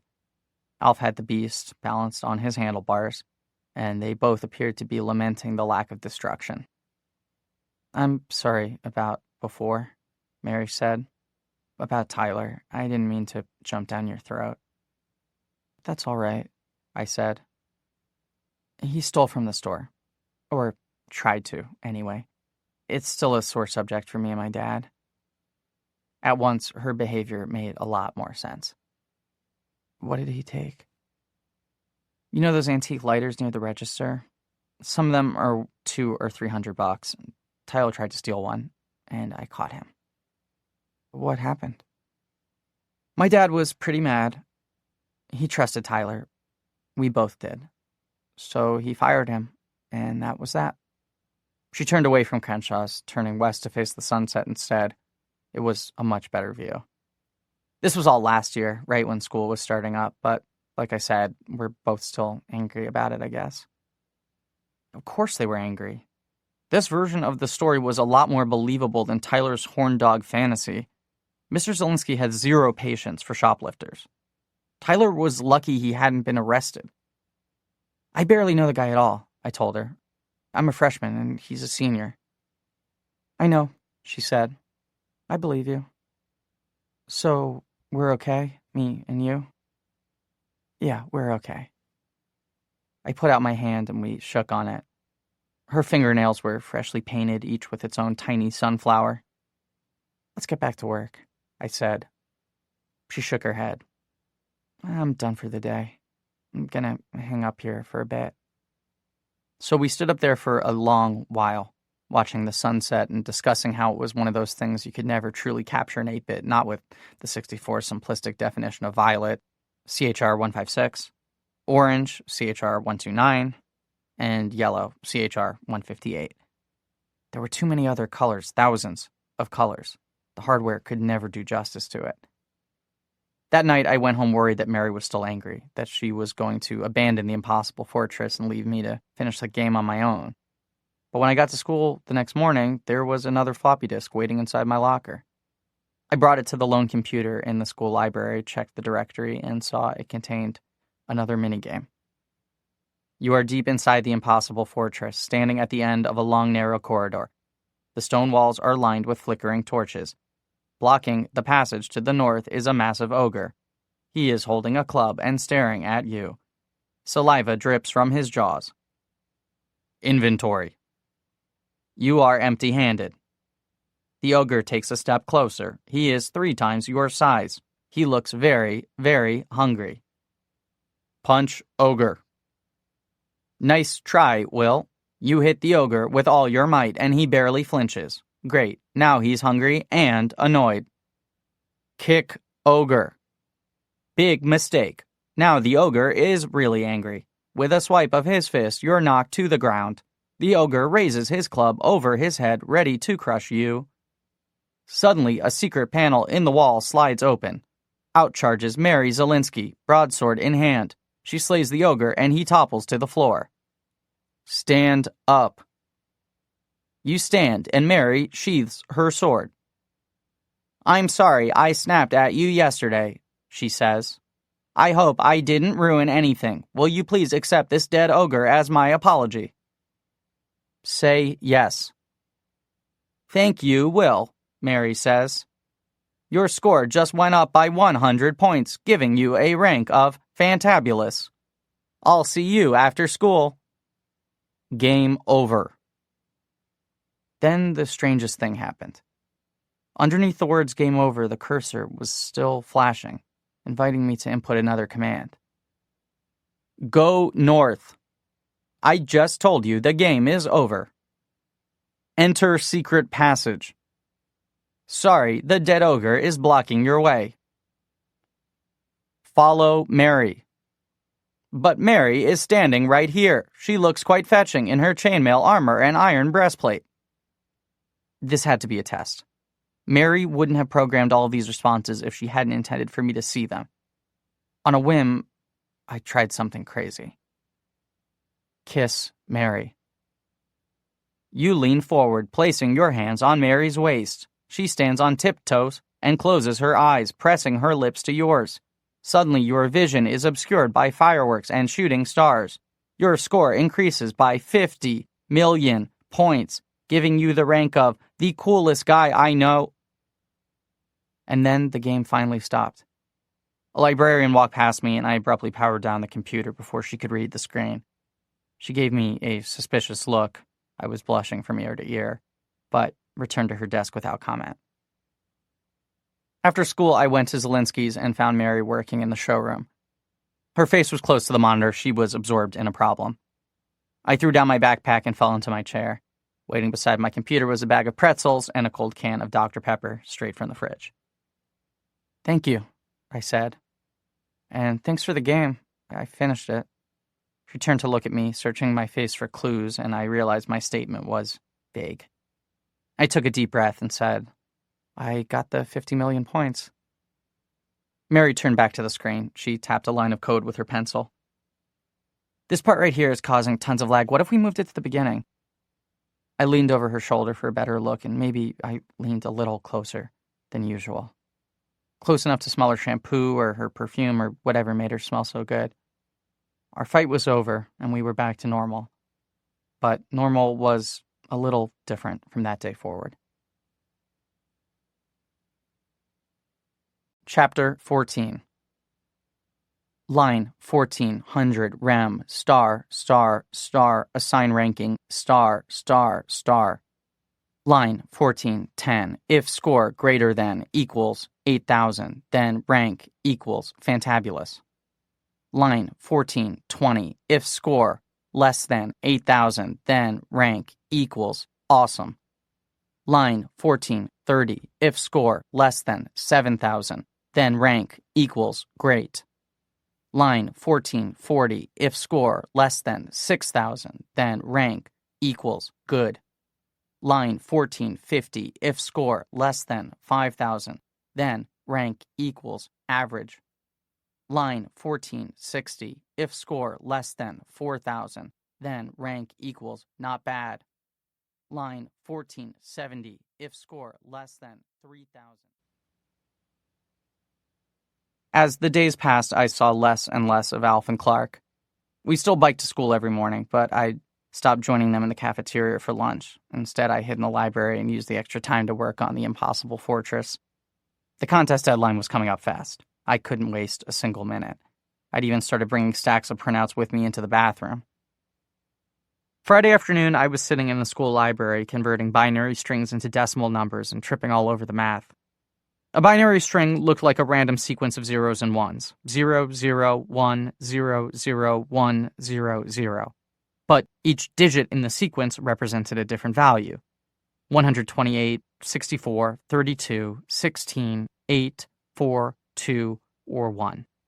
So 0, 0, 0, 1, 0, 0, 1, 0 had a value of 18. 0 plus 0 plus 0 plus 16 plus 0 plus 0 plus 2 plus 0. And 1, 0, 0, 0, 0, 0, 0, 1 had a value of 129. 128 plus 0 plus 0 plus 0 plus 0 plus 0 plus 0 plus 1. Mary was a whiz at binary numbers. She could look at a string like 0, 0, 1, 1, 1, 1, 1, 1 and immediately say 63. But I still had to do all the arithmetic by hand, tallying sums the old-fashioned way. Someone sat down across from me and placed a wrinkled $10 bill on the table. I looked up and saw Chadwick Mellon, captain of the basketball team, treasurer of the student council, and a solid bet for prom king. He was arguably the most celebrated athlete in Wetbridge high school history and the recipient of 11 different scholarship offers. I'd never actually spoken to him in person, but I'd applauded him in countless assemblies and award ceremonies. "You know Alf?" he asked. "Alfred Boyle?" "Yeah." "Tell him Chad Mellon wants 10 photos. A full set." I pushed the money back across the table. I don't know where I found the courage to challenge him. I guess I was just annoyed by the interruption. "Just buy it yourself," I told him. "The magazine's only $4. Chad's smile vanished, and I realized I was probably the first person in Wetbridge school history to question his direct orders. He stuffed the money inside my shirt pocket, pushing down hard. "Make sure Alf knows it's from me." I stopped by the cafeteria on the way to my next class, and our usual lunch table was empty. I found Alf and Clark in the student smoking section, a small outdoor patio littered with butts, just downwind from the teacher's smoking section. Alf was dressed in another one of his Miami Vice get-ups, but Clark just wore a plain white undershirt and denim cutoffs. They were sitting on a bench taking drags off the skinniest cigarettes I'd ever seen. "What are you smoking?" I asked. "Capri 120s, Clark said. "They're new." Alf flipped me the hard pack, inviting me to try one. "We found them by the bus stop. Someone must have dropped them." None of us were habitual smokers, but when the universe offered us free anything, we were quick to accept. "These are lady cigarettes," I told them. "Huh?" Alf said. "That's why they're so skinny. They're shaped for female hands." Clark flung away his cigarette like it was a live wasp. "No wonder I'm queasy," he said. Alf took another drag off his cigarette, mulling over the flavor, then exhaled. "Tastes fine to me." "They spray hormones on the wrapping papers," Clark warned him, "to help women lose weight. You're filling your lungs with estrogen." I gave the $10 to Alf and told him about Chadwick Mellon. He didn't think the request was strange at all. "I've sold to 5 different seniors this week," he explained.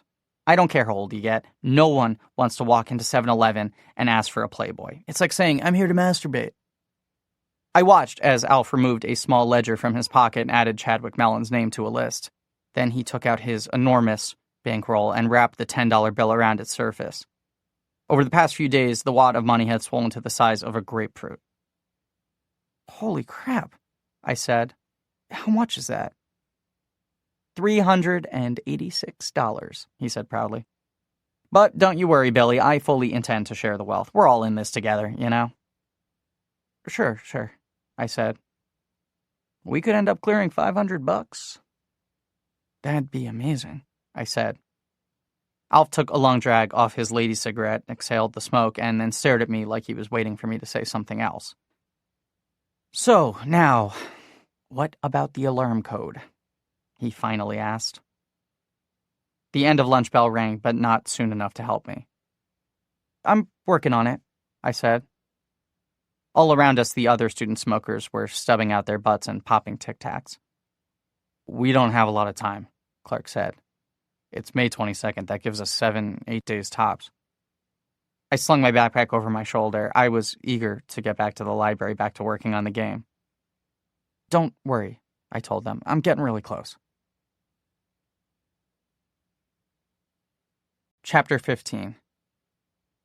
Line 1500 rem star boost score star.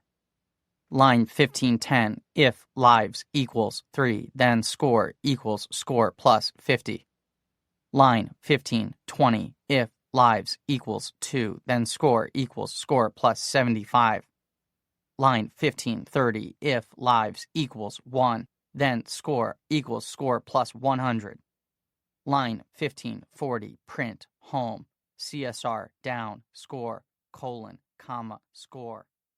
Line 1550. Zelinsky never said hello, never attempted small talk, never even looked at me, except at 7 o'clock when he stomped back to the showroom and told me to get out.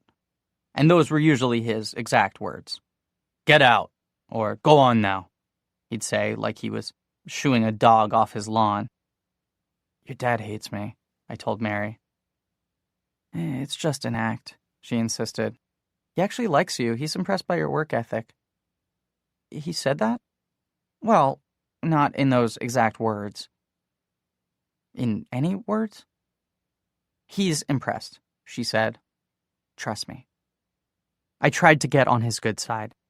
I never left cans of soda on the computer desk, even though Mary did so all the time. I kept my voice down. I said please and thank you and generally tried to stay out of his way. But every time I arrived at the store, Zelinsky looked disappointed.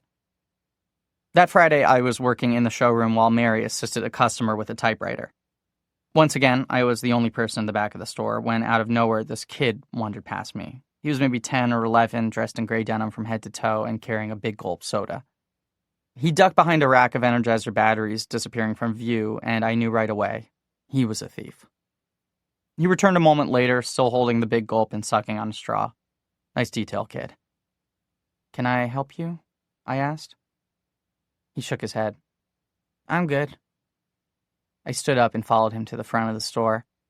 I'll give him credit. He was smart enough to stop at the register and buy something, a pack of Bubblicious chewing gum.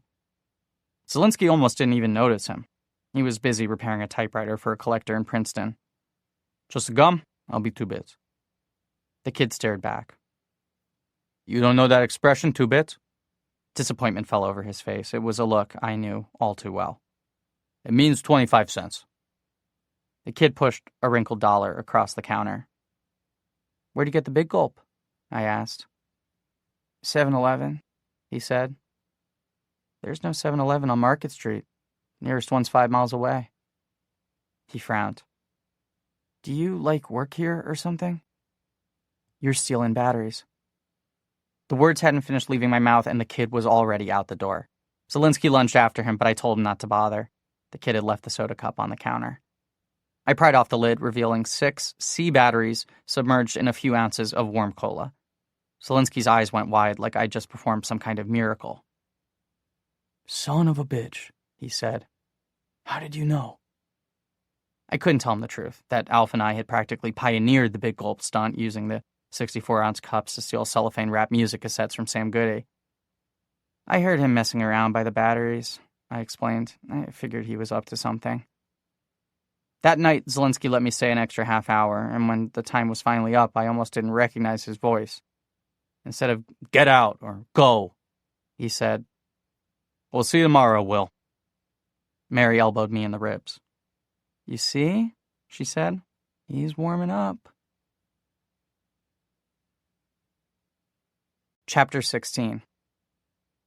Line 1600 rem star star star out of time star star star. Line 1610 print clear 12 CSR down. Line 1620 print 12 spaces you are out. Line 1630 print 14 spaces of time. Line 1640 print 2 CSR down. Line 1650 print thy game is over. Line 1660 for delay equals 1 to 1000. Line 1670 next delay. Line 1680. The days passed quickly. The air turned warm, flowers blossomed, and Memorial Day signaled the official start of summer. Normally, Zelinsky closed for the holiday, but he agreed to open the store so Mary and I could spend the afternoon working. Our classmates were off at the beach or movies or fireworks, but we were stuck in the showroom, working away. Our contest entry had to be postmarked by Friday, May 29th, and by Wednesday, May 27th, we were nowhere close to finished. We had created the perfect ML subroutine, an elegant loop that scattered the guards in different directions. They ran with bending knees and waved their arms and shook their spears. It was beautifully animated and lightning quick. But when we tried pasting the loop into the main program, the game crashed and crashed and crashed. No matter what we tried, the 64 returned an error message. Bad subscript. Division by 0. Illegal direct. Illegal quantity. Formula too complex. Can't continue. Can't continue. Can't continue. Can't continue. Can't continue. Mary and I read and reread How to Learn Machine Language in 30 Days, desperate to find our mistake, but we were doing everything right. We were following the instructions to the letter. I was tired and frustrated, and suddenly all your favorite 80s love songs were driving me crazy. Phil Collins was singing Against All Odds for the millionth time, and his desperation seemed to echo my own lousy mood. We were out of ideas and out of time. I'm done, I said. I give up. Mary didn't look up from her book. We're close. No, I'm serious. I quit. You're going home early? I quit the whole game. I don't want to do this anymore. You can't quit, she said. You have to win the PS2 so I get your 64. That was the deal. We shook hands. We won't win, I said. We did everything the book told us. It's not working. My eyes are blurry, my wrists hurt, my back hurts. We've been stuck in the store for 8 days and I'm tired. Mary laughed like I made a joke. Go ahead and laugh, I told her. I quit. You know what's funny? You just said 8 days instead of 10 days. You're thinking hexadecimally, Will. I refused to believe her. I said 10. You said A, she insisted. That's real progress. We're so close to beating this thing, I can feel it. And then the lights went out. The computer died, Phil Collins stopped crying, and suddenly we were in total darkness. There were no windows in the back of the store. I couldn't see my own hand in front of my face. Power failure, Mary said with a sigh. Happens every summer when the stores turn on their AC. No power meant no computer. No computer meant no progress. I stood up and smashed into a file cabinet. Stop, she said. Where are you going? This is a sign. God just pulled the plug on our game. Mary reached through the darkness and found my arm holding me back. Her fingers laced through mine, and suddenly I was holding her hand. It was disorienting, like my entire center of gravity had shifted to my arm and the rest of me was adrift, weightless, like one of those giant balloons in the Macy's Thanksgiving Day parade. I reached out to steady myself and found Mary's shoulder. Sorry, I said. I can't see. Give it a few seconds, your eyes will adjust. Her hair tickled my cheek and she whispered into my ear, You can't quit now, Will. I won't let you. We're too close. I leaned forward, pressing against her. Mary's hair was soft and smooth and cool to the touch, and I'd never felt anything quite like it. The store was completely silent. I could hear her breathing. I wrapped my arms around her waist, pulling her closer, reveling in her fresh, clean scent. Then a feeble beam of light cut across the showroom, and Mary sprang away from me. Zelinsky was patrolling the store with a handful of miniature flashlights, the kind that sold next to the cash register for $1 and ran off a single AA battery. "You kids okay?" "We're fine," Mary said. Uh-huh, I mumbled. He gave us flashlights and raised his voice, calling out to the rest of the store. "Any customers back here? Anybody need help?" A frail voice cried out from the typewriter aisle, an elderly woman who'd crouched down at the time of the blackout, fearing she'd suffered a stroke. Zelinsky helped her stand up, and we all walked outside onto Market Street. The customer scowled at Zelinsky. "You should pay your electric bill on time," she said. "I could have been injured." "It's not our fault," Mary said, but Zelinsky talked over her. "I'm very sorry for the inconvenience, Mrs. Durham. I hope you'll come back and see us tomorrow." "Don't count on it," she huffed. The old lady hobbled down the sidewalk, and Zelinsky turned to Mary. "The customer is always right," he said. "That old kook is never right," Mary said. "She blamed the Challenger explosion on the Vietnamese. She calls parachute pants the devil's pajamas.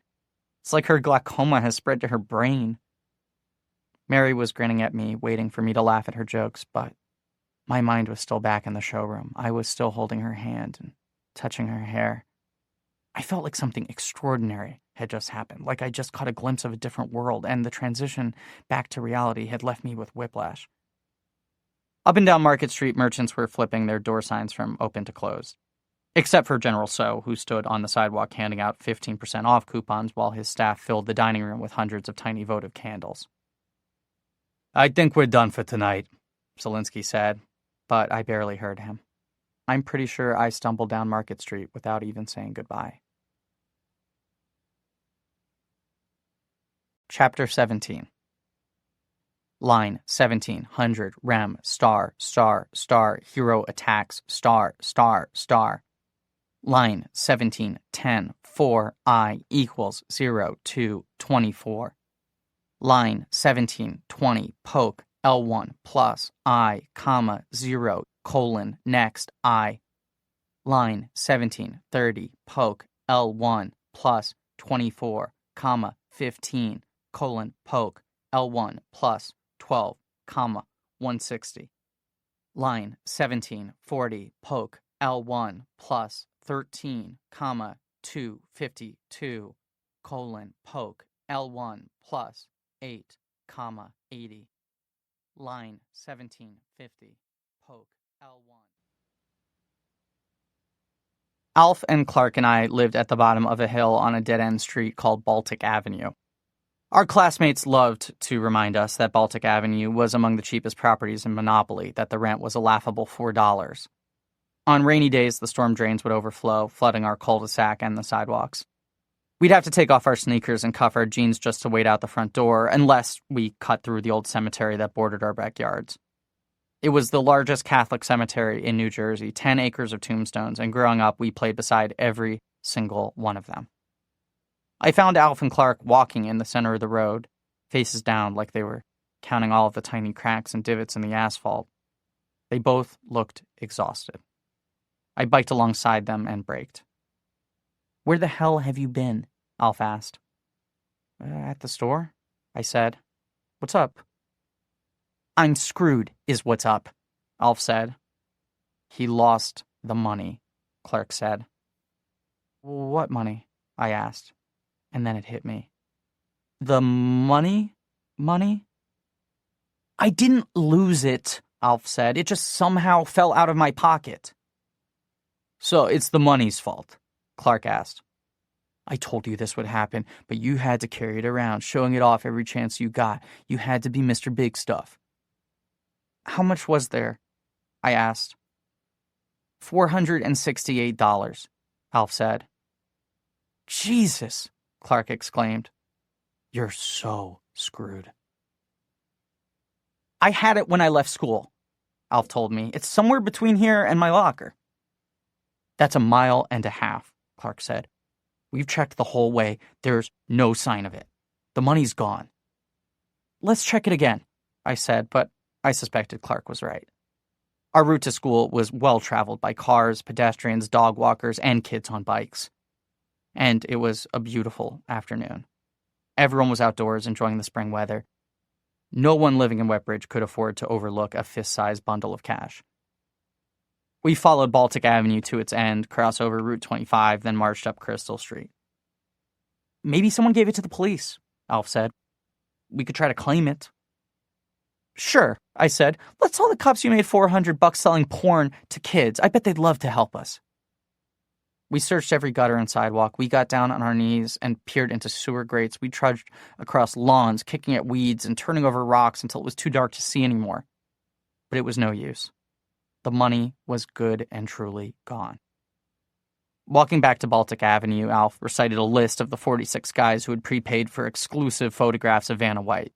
He sorted the names into 3 different categories. 1, guys who will definitely kick my ass. 2, guys who will probably kick my ass. 3, guys who lack the physical strength to kick my ass. Unfortunately, this last category had no names in it. Everything's going to be fine, Clark assured him. We'll go in the store like we planned. You just won't make any money. I didn't like the sound of that. What about the guard dog? I asked. And Officer Tackleberry? We fixed all that, Clark said. We'll show you. We went into Alf's backyard and entered his basement through the storm doors. Alf's family had the nicest house on Baltic Avenue, 2 bathrooms, a living room, and a family room. But we spent most of our time hanging around his basement. It was one large room with a cold concrete floor, drafty cinder block walls, and naked light bulbs hanging from exposed beams. The basement was full of junk. A purple sofa with split cushions, a busted refrigerator, a wobbly table where we sometimes played Risk. A Maytag washing machine was gently humming in the corner, filling the basement with the scent of Tide. In the center of the basement was a large sheet of plywood resting on wooden sawhorses. For years, this was the site of Alf's massive slot car racetrack where we spent many a rainy afternoon wrecking cheap Formula One replicas on sharp turns. But now all the tracks were put away, and the plywood displayed a large-scale model of downtown Wetbridge. Some of the buildings were cardboard, hacked out of shoeboxes and milk cartons. Others were constructed from Legos or Lincoln logs. Remarkably, everything was built to scale. General Tso's, the bike shop, the train station, Zelinsky's, every store and sign had been recreated in miniature. There were tiny cars, tiny trees, and tiny traffic lights. There were even miniature taxi drivers bullshitting inside a miniature taxi stand. I circled the model, astonished. How long did this take?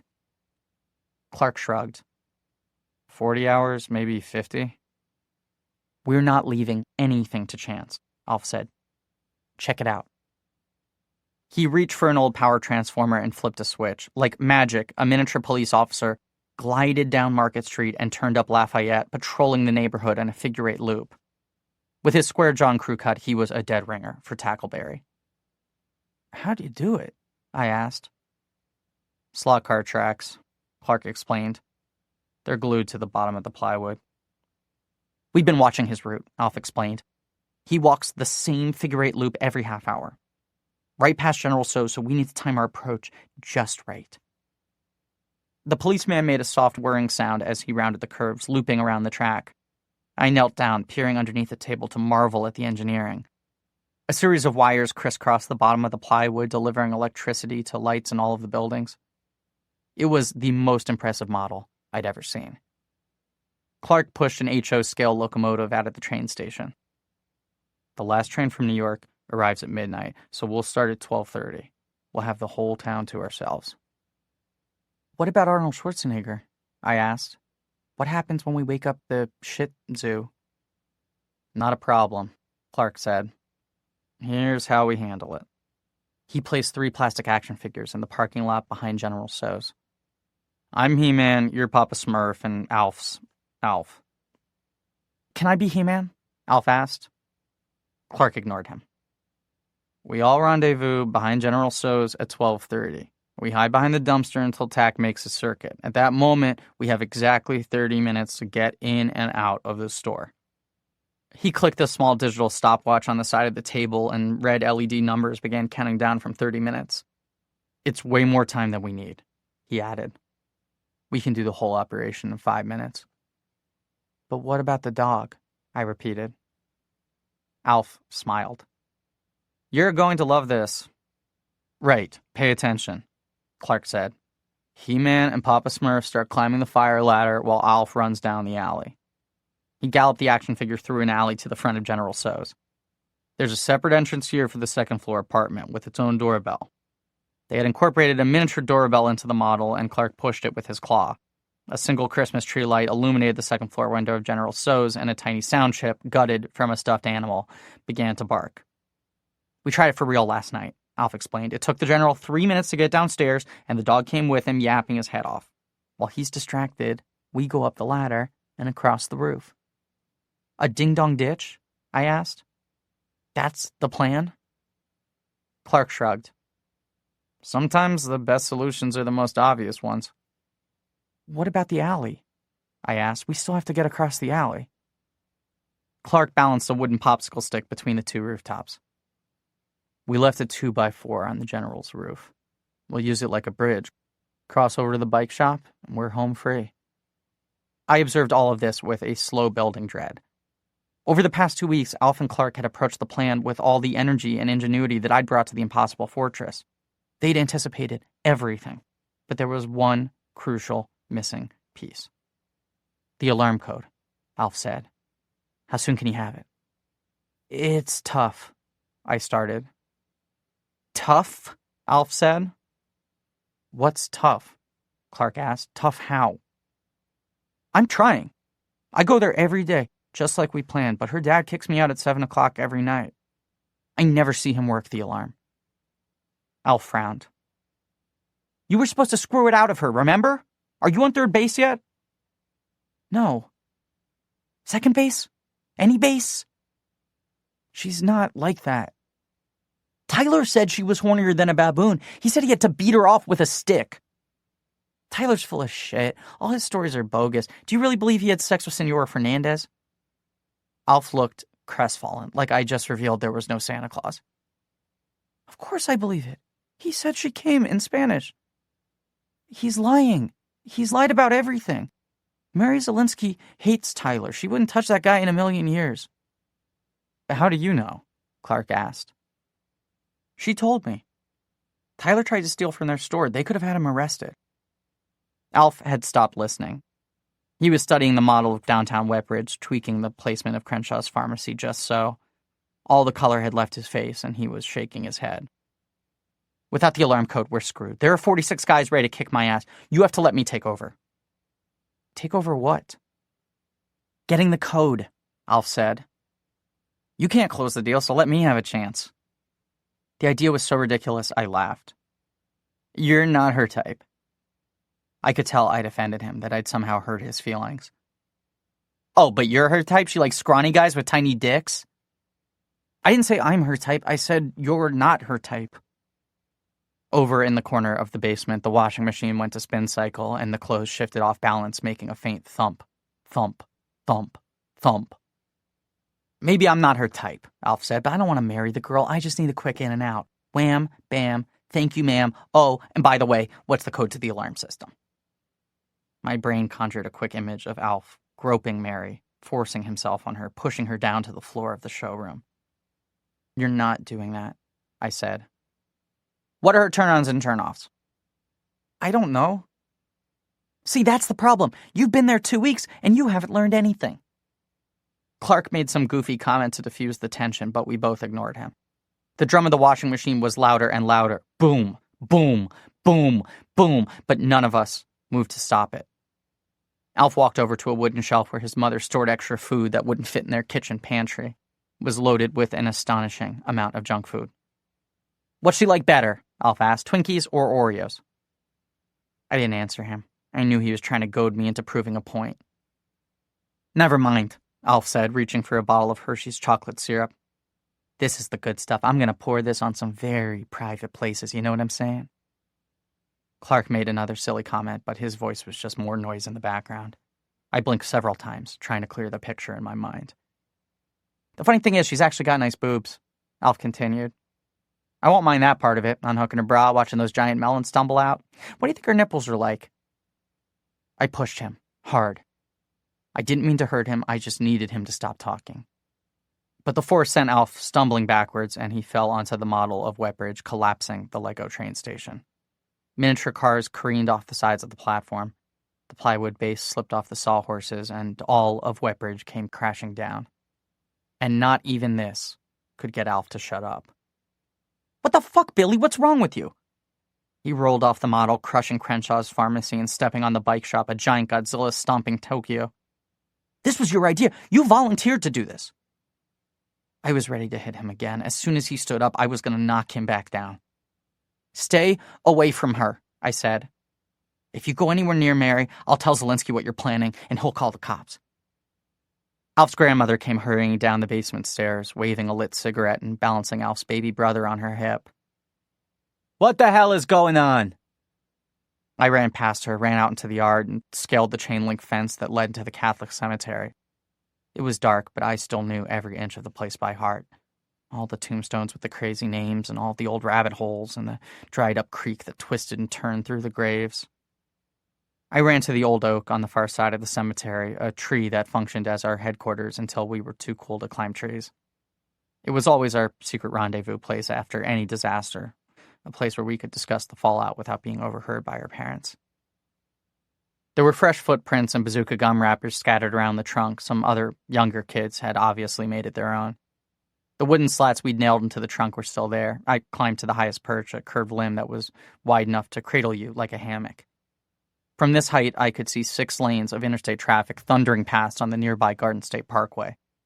Me and Alf and Clark used to pass entire summers up in this tree, playing James Bond or Indiana Jones or whatever movie happened to be on TV the night before. This wasn't my fault. That's what I told myself. A long time ago, I'd wanted to see the Vanna White photos. Every guy in America wanted to see the Vanna White photos, but I never agreed to all this other stuff. The color Xeroxes, the early bird orders, the profits. It wasn't my fault Alf lost the stupid money or that 46 guys were going to kick his ass. I would not lie to Mary. Not after all the help she'd given me. Not after our sunset talk on the roof, and not after the way she'd touched my hand in the blackout. I knew that something extraordinary was happening, and I didn't have a name for it yet. But I wasn't going to let Alf or Clark screw it up. Chapter 18. Line 1800, rem, star, star, star, bonus life, star, star, star. Line 1810, lives equals lives plus 1. Line 1820, 4I equals 0, 2, 24, colon, poke, L1 plus I, comma, 0. Line 1830, next I, colon, SP equals 10.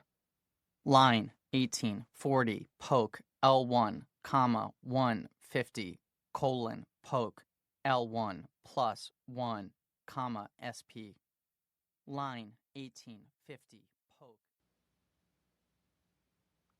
Later that evening, when I finally returned home, I heard familiar voices coming from the kitchen. My first choice is MIT, obviously, but that's going to depend on scholarships. Since I'm a girl, if I keep my 4.0, I've got a decent shot. You have a 4.0? Straight A's?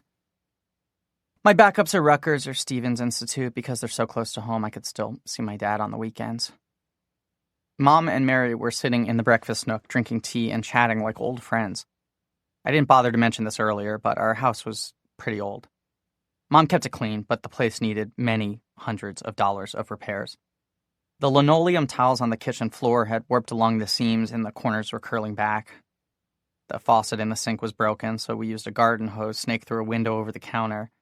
None of this stuff ever bothered me before. I'd lived with it so long I stopped noticing it. But with the arrival of Mary, I saw it all with fresh eyes. "Why are you here?" I asked. "For the game," Mary said. "We don't have much time." She didn't seem fazed by her kitchen. She sat drinking tea out of a chipped mug at her wobbly Formica table like it was all perfectly normal. "Mary found our address in the white pages," Mom explained, like this was a feat worthy of Sherlock Holmes himself. I could tell she was over the moon. It was her first time welcoming a straight-A student into our home. "She says your game is so good you could use it for college applications, like a special essay." She hadn't looked so excited since Prince Charles married Lady Diana, and I hated to burst her bubble. "The game doesn't work," I said. "It's a failure." Mary's copy of How to Learn Machine Language in 30 Days was open on the table, and I felt like flinging it across the kitchen. We did everything that stupid book says. We followed the instructions to the letter, but it doesn't work. Exactly, Mary said. She was leaning across the table, her face glowing, bursting with a secret she couldn't conceal any longer. I kept thinking the same thing. We did everything the book said. We followed the instructions to the letter. And that's when it hit me, Will. What if the book was wrong? At first, I didn't realize what she meant. I was raised to believe that everything in a book had to be true. Books were written by writers and edited by editors. They were created by smart, educated professionals who triple-checked everything before the text was printed. This was 1987, and I was 14 years old, and there was no such thing as a wrong book. Mary turned the pages to a map of the 64's memory. We've been putting the ML at 4915, she said. But that number has to be a misprint. Look at the map. There's a missing digit. A missing 2. We want 49152. This was so obvious I couldn't believe I didn't realize it sooner. All the type-in programs in my hobby magazines were loaded into 49152. It was the largest swath of free ML storage in the 64's RAM. Of course, it was 49152.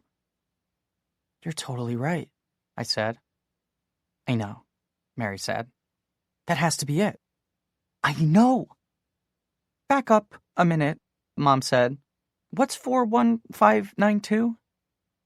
There was no time to explain. I wanted to try it immediately, but my copy of the game was back at the showroom.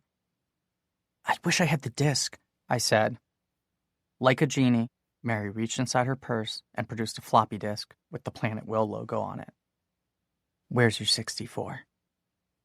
I ran back to my bedroom to power up my computer. I hadn't made my bed in a decade. The floor was a minefield of dirty underwear, dirty dishes, and splayed open hobby magazines, but there was no time to tidy up or be embarrassed. I kicked a path from the door to the computer desk, and Mary trailed behind me in a sort of awe. The walls and ceilings were covered with posters of swimsuit models, Elle Macpherson and Paulina Porizkova, Kathy Ireland and Carol Alt. They were crawling and prancing and preening all over my walls in various states of undress, a panoramic fantasy surrounding my bed. Mom followed along, too. We don't get a lot of guests, she explained to Mary. Most days I just keep his door closed and try to ignore it. I loaded the game into memory and tweaked the code, changing the 4915 to a 49152. When I typed run, the screen went black, and nothing happened. I braced myself for the inevitable error message. But then, a mountain sprang up from the bottom of the screen, rising above the land with an earth-shaking, lava-spitting fury. 7 ogres were scrambling atop its peak, 7 different ogres, all moving independently, seemingly with minds of their own. The princess flailed in her cage, suspended by chains over the top of the mountain. Holy shit, I whispered. My mother smacked my shoulder. Move the hero, Mary said. See if the ogres chase him. The hero was crouched at the bottom of the screen, ready to storm the fortress. I reached for the joystick, and he sprinted forward, racing up the side of the mountain, suddenly evading ogres that swarmed from all directions. It was all 100 times, maybe 1,000 times faster than before. I pressed the fire button, and the hero swung his sword, neutralizing an ogre with a satisfying swish. The game looked and played almost exactly as I'd first imagined it. Does it work? Mom asked. I turned and hugged her, and she gasped with surprise. It had been many months since I last hugged my mother. But I had to do something. I worried that if I kept looking at the screen, I might start to cry. Chapter 19. Line 1900 RAM star victory screen star. Line 1910 print clear 12 CSR down. Line 1920 print you escape the fortress. Line 1930 if lives greater than 3 then score equals score plus 500. Line 1940 if lives equals 3 then score equals score plus 300. Line 1950 if lives equals 2. The next 2 days, Mary and I worked nonstop. Having fixed the main loop of the game, we started cramming in all the little design details that made gameplay enjoyable. We created a victory screen for players who rescued the princess before the timer ran out. The hero and the princess hopped up and down, dancing to the chorus of Wang Chung's Everybody Have Fun Tonight. There was even a bonus round where players could boost their scores. All of this was tremendously difficult, but it felt like play. The finish line was in sight. Now that we were close, nothing could dampen our spirits.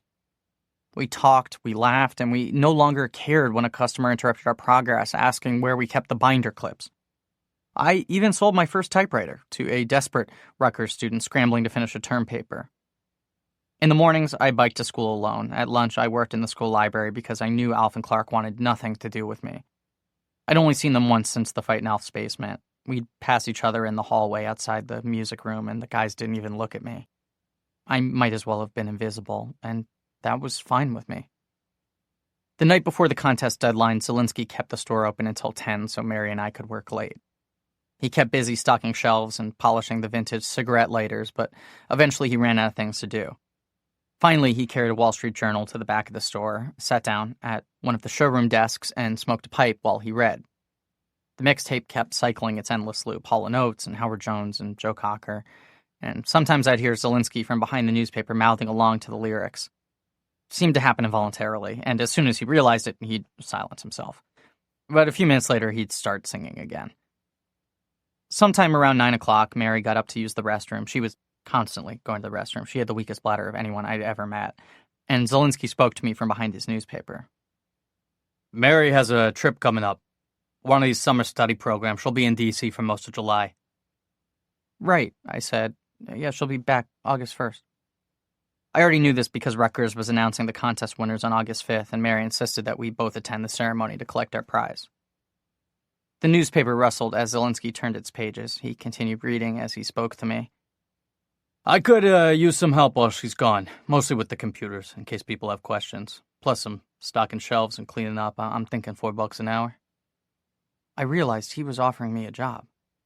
My classmates would be lucky to find work at Burger King or Roy Rogers, and Zelinsky was willing to pay me to work with computers. A real job with air conditioning and well above minimum wage. I can't, I said. Why not? It was that stupid Cosmex internship. There was no getting out of it, not if I wanted to advance to 10th grade. But I couldn't explain this to Zelinsky. He and Mary had no idea that I was one of the dumbest kids in my class, that I was failing rocks and streams, and I sure wasn't going to tell them. I just can't. Zelinsky didn't set down the newspaper, so I couldn't read his expression, but I knew I'd offended him. Suit yourself. I wish I could, I added a little too late. But I have this other thing. He cleared his throat and turned another page. Finish your game, Will. I want to go home soon. Chapter 20. Line 2000. Rem. Star, star, star. Victory theme music. Star, star, star. Line 2010. Read Q1, read Q2, read Q3, read Q4. Line 2020. Read Q5, if Q1 equals 0, then 4500. Line 2030. Poke W1, 17, poke W2, 17, poke W3, 21. Line 240. Poke H1, Q1, poke L1, Q2, poke H2, Q3. Line 250. Poke. At 4 o'clock Friday afternoon, Mary declared the game complete, but I insisted on making one last change to the title screen. I tweaked the code so the game began with the following message. The Impossible Fortress, a game by Will Marvin and Mary Zelinsky. Copyright 1987, Radical Planet. Oh, come on, Mary said. I don't need any credit. You deserve all the credit, I said. If it wasn't for you, I wouldn't know machine language. What's Radical Planet? Our new company, I explained. I took Radical Music and Planet Will and mashed them up. Radical Planet, she repeated, testing the name. It's not bad. The store carried all different kinds of padded envelopes, packing peanuts and shipping supplies, and Zelinsky encouraged us to use whatever we needed on the house. "After all this work," he said, "you don't want your disc getting mangled by a post office machine." By the time Mary finished, the package looked ready to survive a nuclear blast, and we stuck on enough postage to send it around the world. We left the store and walked 3 blocks along Market Street, arriving at the post office with just minutes to spare. The blue mailbox out front had a sign reading, "Last pickup, 5 o'clock." I reached for the handle. "Here goes nothing." "Wait," Mary said. "Don't move." "What's wrong?" "You got an eyelash."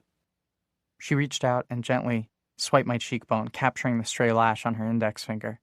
Then she held it out so I could make a wish. Perfect timing. If only I'd wished to win the contest, maybe I'd be telling a different story here. Maybe I would have gone home and this all would have ended differently. Now that the game was finished, I didn't have a reason to hang around the store anymore, but I wished I did. I wanted to do something. I wanted to celebrate. I wanted to go out. I blew on the eyelash and let the door of the mailbox clang shut. "We're going to win," Mary insisted. The eyelash clenched it. We took our time walking back. Rush hour traffic was inching along Market Street, and the sidewalks were full of commuters. The temperature was creeping up into the 80s, and the businessmen all carried their sports coats draped over their arms. Halfway back, we passed the Regal, Wetbridge's tiny one-screen movie house. A large marquee announced the current film, but the Regal rarely had enough letters to spell the complete title, so the owners resorted to abbreviations and weird phonetic spellings. In the past year, they'd screened Crocodile Dundee, Lil Shrimp of Horse, and Furs Blur Day Og. Sometimes the challenge of deciphering the title could be more entertaining than the actual movie.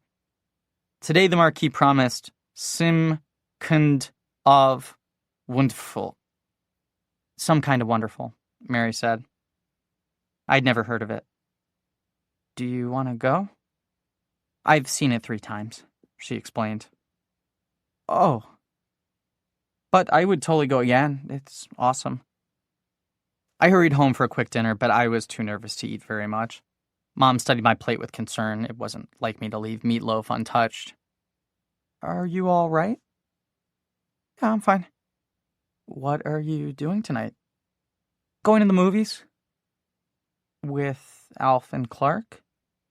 With Mary, I said. She didn't say anything, just nodded like I went to movies with girls all the time. I took a shower, put on my best Bugle Boy pants with an Ocean Pacific button-down. When I finally came out of the bathroom, I found a crisp $20 bill on my dresser. No note, no explanation. I went out to the living room to thank my mother, but she had already left for work. I walked back to the Regal. I didn't want to bike over. I worried the bike would make me seem like a little kid, and found Mary standing under the marquee. She was dressed in the same t-shirt and skirt she'd worn earlier. Suddenly, I felt silly for dressing up. You look nice, she said. I got pizza on my other shirt, I explained. These were my only clean clothes. Let's get our tickets, she said. The Regal was a small brick building that dated back to the vaudeville era. Now it was just a second-run movie theater facing stiff competition from VCRs, cable television, and shopping mall multiplexes. The owner was rumored to be more than 100 years old. She single-handedly sold the tickets, served up cold popcorn and watery cokes, operated the projector, and famously refused to admit any latecomers. In flagrant defiance of the Wetbridge Fire Code, not to mention common sense, she locked the doors at the start of every film to prevent kids from sneaking inside without paying. Everyone I knew called her the Sea Hag because of her humpbacked posture and sharp tongue, but Mary greeted her at the box office window like an old friend. Hello, Mrs. Beckenbauer, she said. How was your trip to the optometrist? The Sea Hag peered through the smudged plexiglass and smiled. I'd never seen the Sea Hag smile at anyone. Till that moment, I wasn't even convinced she had teeth. This is the 3rd time he dilated my eyes, she said, blinking furiously. Look at my pupils. They're like quarters. Mary turned to me. This is my friend Will. The Sea Hag studied me with her enormous quarter-sized pupils. I'd been to the Regal dozens of times, but she didn't recognize me. It's very nice to meet you, Will. "You kids are going to like this picture. It's a good one." We tried to pay for our tickets, but she refused to take our money. Instead, she passed us a pack of gummy bears on the house. "Popcorn's ready in a minute if you're interested." There were a lot of people still waiting to pay, so Mary and I moved along into the theater. "She's in our store every day," Mary explained. "Pack of Virginia Slims and a Wall Street Journal. She and my mom used to talk for hours." "Do you know everyone working in this town?" "Pretty much." The Regal Theater had a classic old-timey sort of beauty. There was a red velvet curtain, an orchestra pit, and box seats for distinguished guests, and the walls were adorned with portraits of silver screen movie stars: Clark Gable, Greta Garbo, Fred Astaire. It wasn't Carnegie Hall, but if you were a 14-year-old growing up in Wetbridge in 1987, you could almost believe the experience was classy. The theater was only half full, and we had no trouble finding good seats in the middle. As we took our seats, a girl across the aisle made eye contact with Mary and offered a flat hello. She was seated with a man and a woman, presumably her parents. They were busy talking and didn't look over. "Hello," Mary said. The girl abruptly looked away, choosing to stare at the curtain rather than continue the conversation. "Friend of yours?" I asked. "Used to be," Mary said with a shrug. "Her name's Sharon Boyd. We were best friends growing up, but then she sort of ditched me." "What happened?" "High school, I guess." She shrugged again. "If you want to know the truth, I don't have a lot of friends right now." This seemed hard to believe. Everyone at the store loved Mary. There were a half-dozen regulars who stopped in daily for newspapers or cigarettes, and they always asked how Mary was feeling, as if her mother's death was 2 days ago and not 2 years ago. "You have a ton of friends. We just got free movie tickets, didn't we?" "It's different at school," she said. "St. Agatha's is just like the Breakfast Club. They put everyone in these slots: sporty girls, girly girls, party girls. But they don't have a slot for me, so by default, I'm Ally Sheedy." "The basket case?" "I'm serious. They avoid me like I'm contagious." I knew exactly how she felt. "Let me tell you something," I said. "Radical Planet is going to change everything. The Impossible Fortress is just the beginning. We're going to work together. You and me, we're going to grow it into a giant company, and we're only going to hire cool people. We'll work out of a giant skyscraper in New York. We'll drive around a limousine. Everyone in Wetbridge will be jealous." Mary laughed. "Look who's dreaming now," she said. "Are you serious?" "We're a great team," I said. "If we keep working, Sharon Boyd's going to rue the day she ditched you." "I doubt it. Trust me." I flicked a gummy bear across the aisle. It landed in Sharon's hair, but she didn't even flinch. Mary cupped a hand over her mouth to stifle her laughter. Sharon tilted her head, and the gummy bear disappeared inside her curls. "You're terrible," she whispered. "She's not going to find that bear until graduation." I offered the bag to Mary, and she popped one of the candies into her mouth. "Radical Planet," I said, as if simply saying the name aloud made it real. "We should start the next game tomorrow. We should keep working. Don't you want to relax for a bit?" "I do not," I said. "I want to keep going." By then, the lights were dimming and the curtains were parting, and it would have been easy for Mary to avoid the topic. But instead, she answered me, loudly and clearly. "All right," she said. "We'll start a new game tomorrow." There was a crash of cymbals over the Paramount logo, and the movie was underway. Some Kind of Wonderful opened like a music video, introducing the lead characters in a montage fueled by new wave synth pop. The relentless drum beat rattled the walls of the theater. The bass was so loud I could feel it thumping in my chest. I looked over at Mary, and she was rapt with attention, eyes wide and smiling. I reached into her lap and took her hand. It was like jumping off a cliff. I braced myself for rejection. I knew there was a good chance she'd yank away her hand and cross her arms over her chest. But that didn't happen. Instead, she laced her fingers through mine, just like she'd done in the blackout. Within minutes, my forearm was numb. I twisted it into a weird angle before reaching over, and now I didn't dare adjust my grip. I was afraid even the slightest twitch would spook Mary into letting go. But she didn't let go. She actually reached over and put her other hand on top of my wrist. And the closeness of her made everything on screen seem amplified. The colors were brighter, the sound was louder, the percussion rattled my core. and yet I couldn't process any of it. I spent the next hour thinking only of Mary's hands, the delicate curve of her wrist, the gentle texture of her skin, the smooth, clean surface of her fingernails. All the drama on screen was secondary. And then, out of nowhere, the movie sputtered to a halt. The screen went white and the soundtrack stopped. Up in the projection booth, the sea hag howled in frustration. Then the house lights came on, and she walked out on the stage explaining that the screening was canceled due to mechanical error. The audience booed, but she held her ground. "There's no point in complaining because I can't fix it." As a consolation, she offered to describe the ending to anyone who wants to know what happened. "Basically, the artsy boy takes the pretty girl to a big dinner at a fancy restaurant, and the drummer girl is their chauffeur." Mary pulled me out of my seat. "Come on," she said. "We can't let her spoil it." I didn't particularly care, but I could tell it was important to Mary, so I followed her up the center aisle to the lobby. The main entrance was already unlocked, but once outside, we realized we had no place to go. Sometime during the movie, it had started to thunderstorm. Heavy rains were pelting Market Street, pounding the cars with a loud drumming and slowing traffic to a crawl. We huddled with our fellow moviegoers under the marquee, inches from getting soaked. "My father's not coming for an hour," Mary said. "He's meeting me here." I suggested that she call him from a payphone, but Mary hesitated. Neither of us was ready to go home. There was a crack of thunder, and a woman standing under the marquee yelped with fright. "The train station's still open," I suggested. "We could wait in the lobby until the rain stops." "Would you rather go to the store?" Mary asked. "What store?" "My store." She reached in her pocket for a key ring. "I can get us in." "Your dad won't care?" "I've done it before. He won't mind as long as we clean up after ourselves." "What'll we do?" She smiled mysteriously. "We can play some games," she said. Only I couldn't tell if she meant Space Invaders or asteroids or something else. Actually, I was pretty sure she meant something else. "It'll be fun," she promised. "What about the rain?" "I'll race you."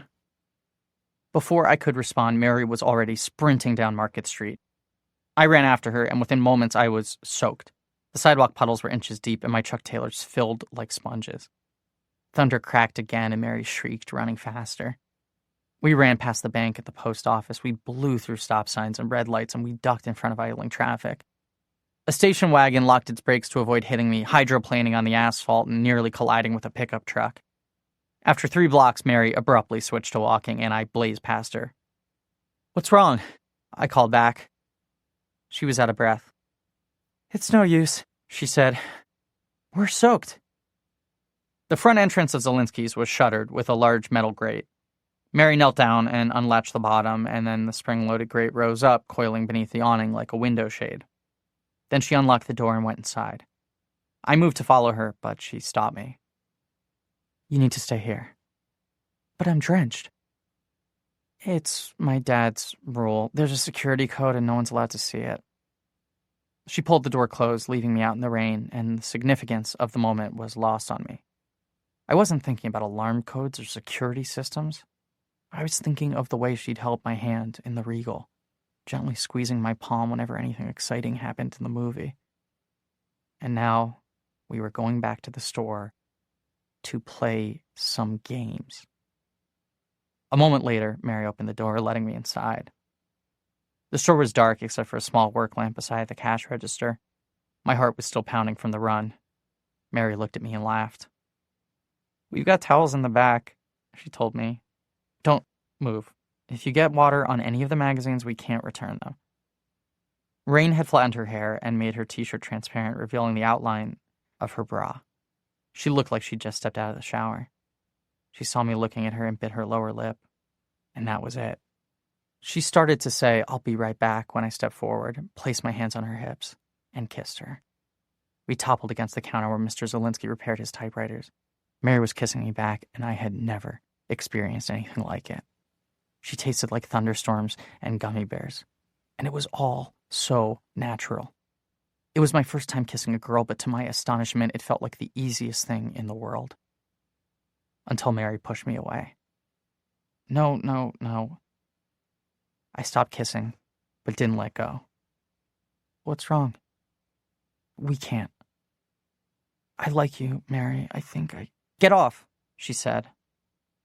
I was too surprised to move. I was shocked. She shook off my hands. Let go. What's wrong? She wouldn't look at me. Her eyes were all over the store. She looked at the windows and the newspapers and the floor, at everything but me. You shouldn't have done that, Will. We had a good thing going and you ruined it. Why did you ruin it? Why did I ruin it? Me? I thought you wanted me to.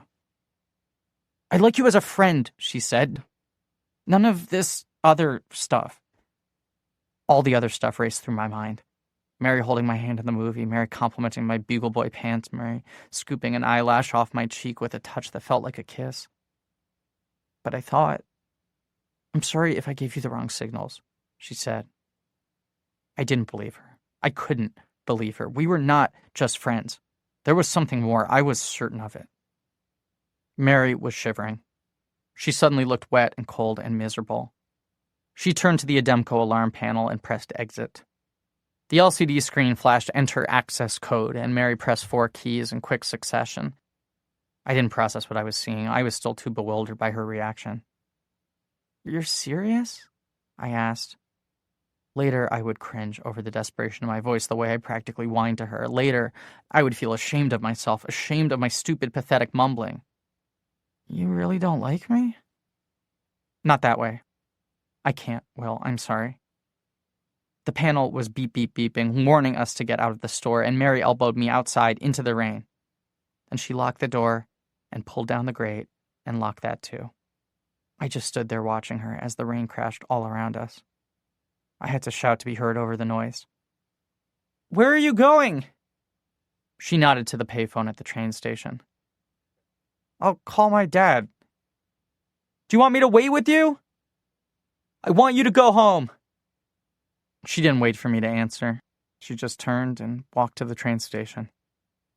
Now, you don't get to be a 14-year-old boy without getting knocked around a few times. I'd been pummeled in locker rooms, tripped in school hallways, and thrown from my bike. I'd scraped my knees and sprained my ankles and bloodied my nose, but nothing had prepared me for this. This felt worse than all those things combined. This was the kind of hurt that didn't stop. It just kept getting worse and worse. I trudged off in the downpour, walking the long mile from Market Street to Baltic Avenue. When I finally reached home, the cul-de-sac was flooded and the house was silent. My mother was working, of course, and the bulb over our porch had burned out a week earlier. I sloshed through the knee-deep water, wading up to the front door, fumbling for keys in the dark. Chapter 21. Line 2100, rem, star, pause game, star. Line 2110, print, home, 12, CSR, down.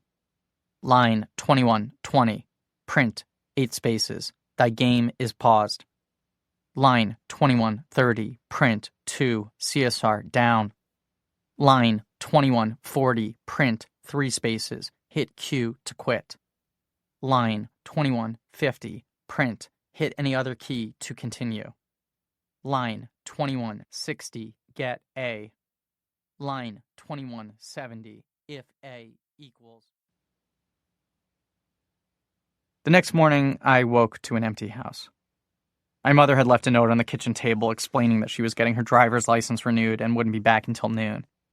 I sat down with a bowl of Frosted Flakes to watch TV, but the shows were all kitty crap, and Care Bears and Punky Brewster and Pound Puppies. Wrestling wouldn't start for another hour, so I stomped up to my bedroom. I knew Mary had lied to me. I didn't imagine her little game with the 50 million points with my ranking of most awesome guy I know. She'd been toying with me, leading me on, complimenting me, making me feel good about myself. And then she acted shocked when I tried to kiss her? I'm sorry if I gave you the wrong signals. In a flash of clarity, I understood all the stories I'd heard about girls, all the movies and TV shows and pop songs. They were all true. Girls lied.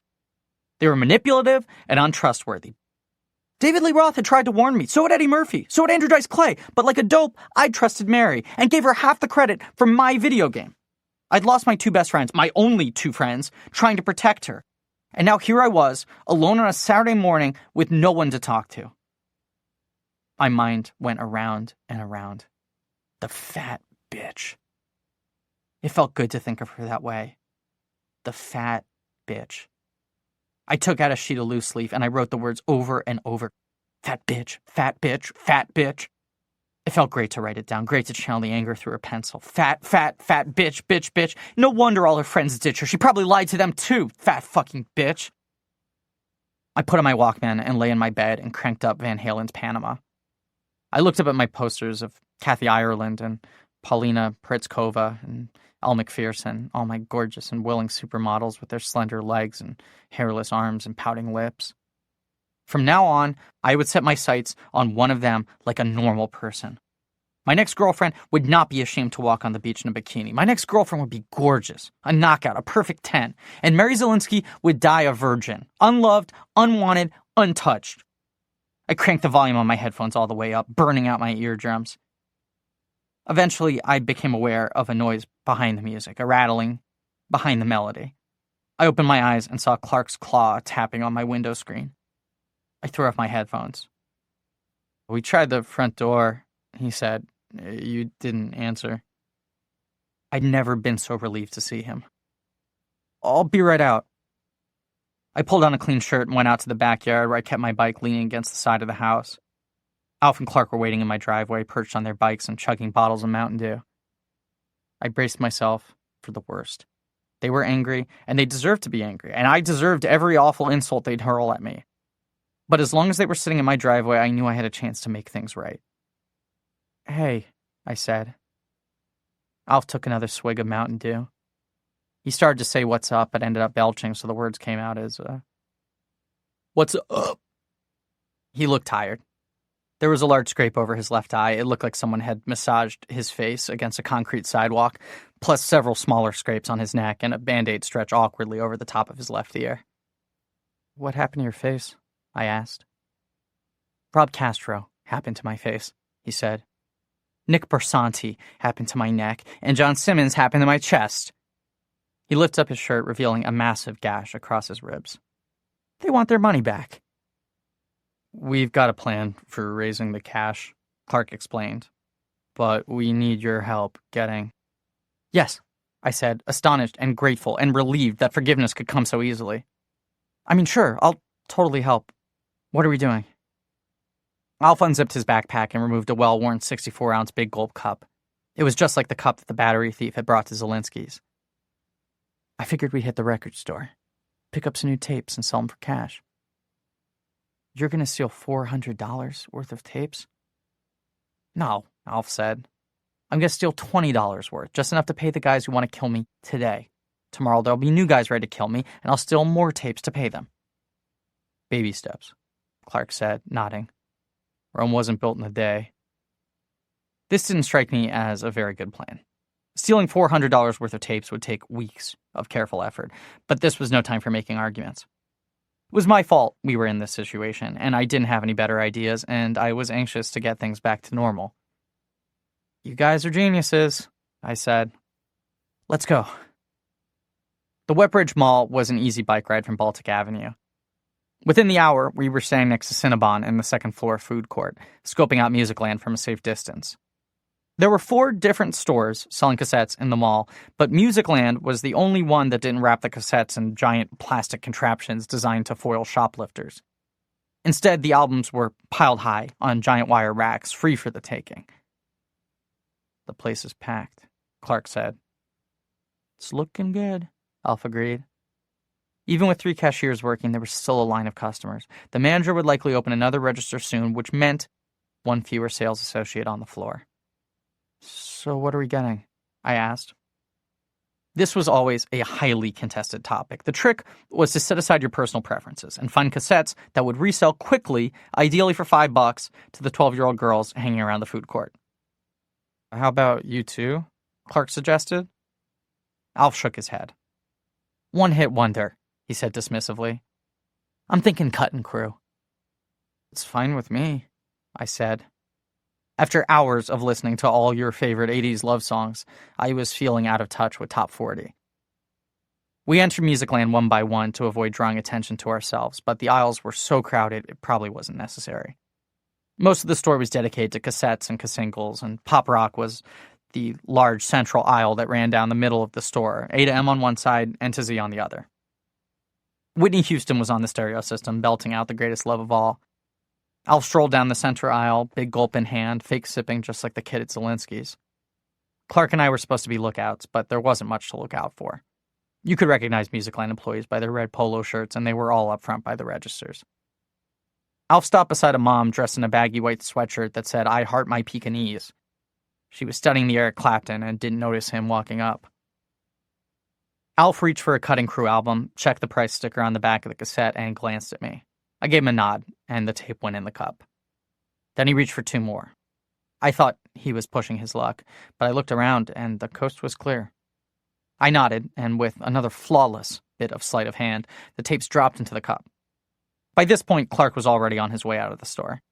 I turned to follow and saw Alf reach for another 3 tapes. Yes, it was possible to fit 6 cassettes into a single 64-ounce cup if you positioned each cassette just so.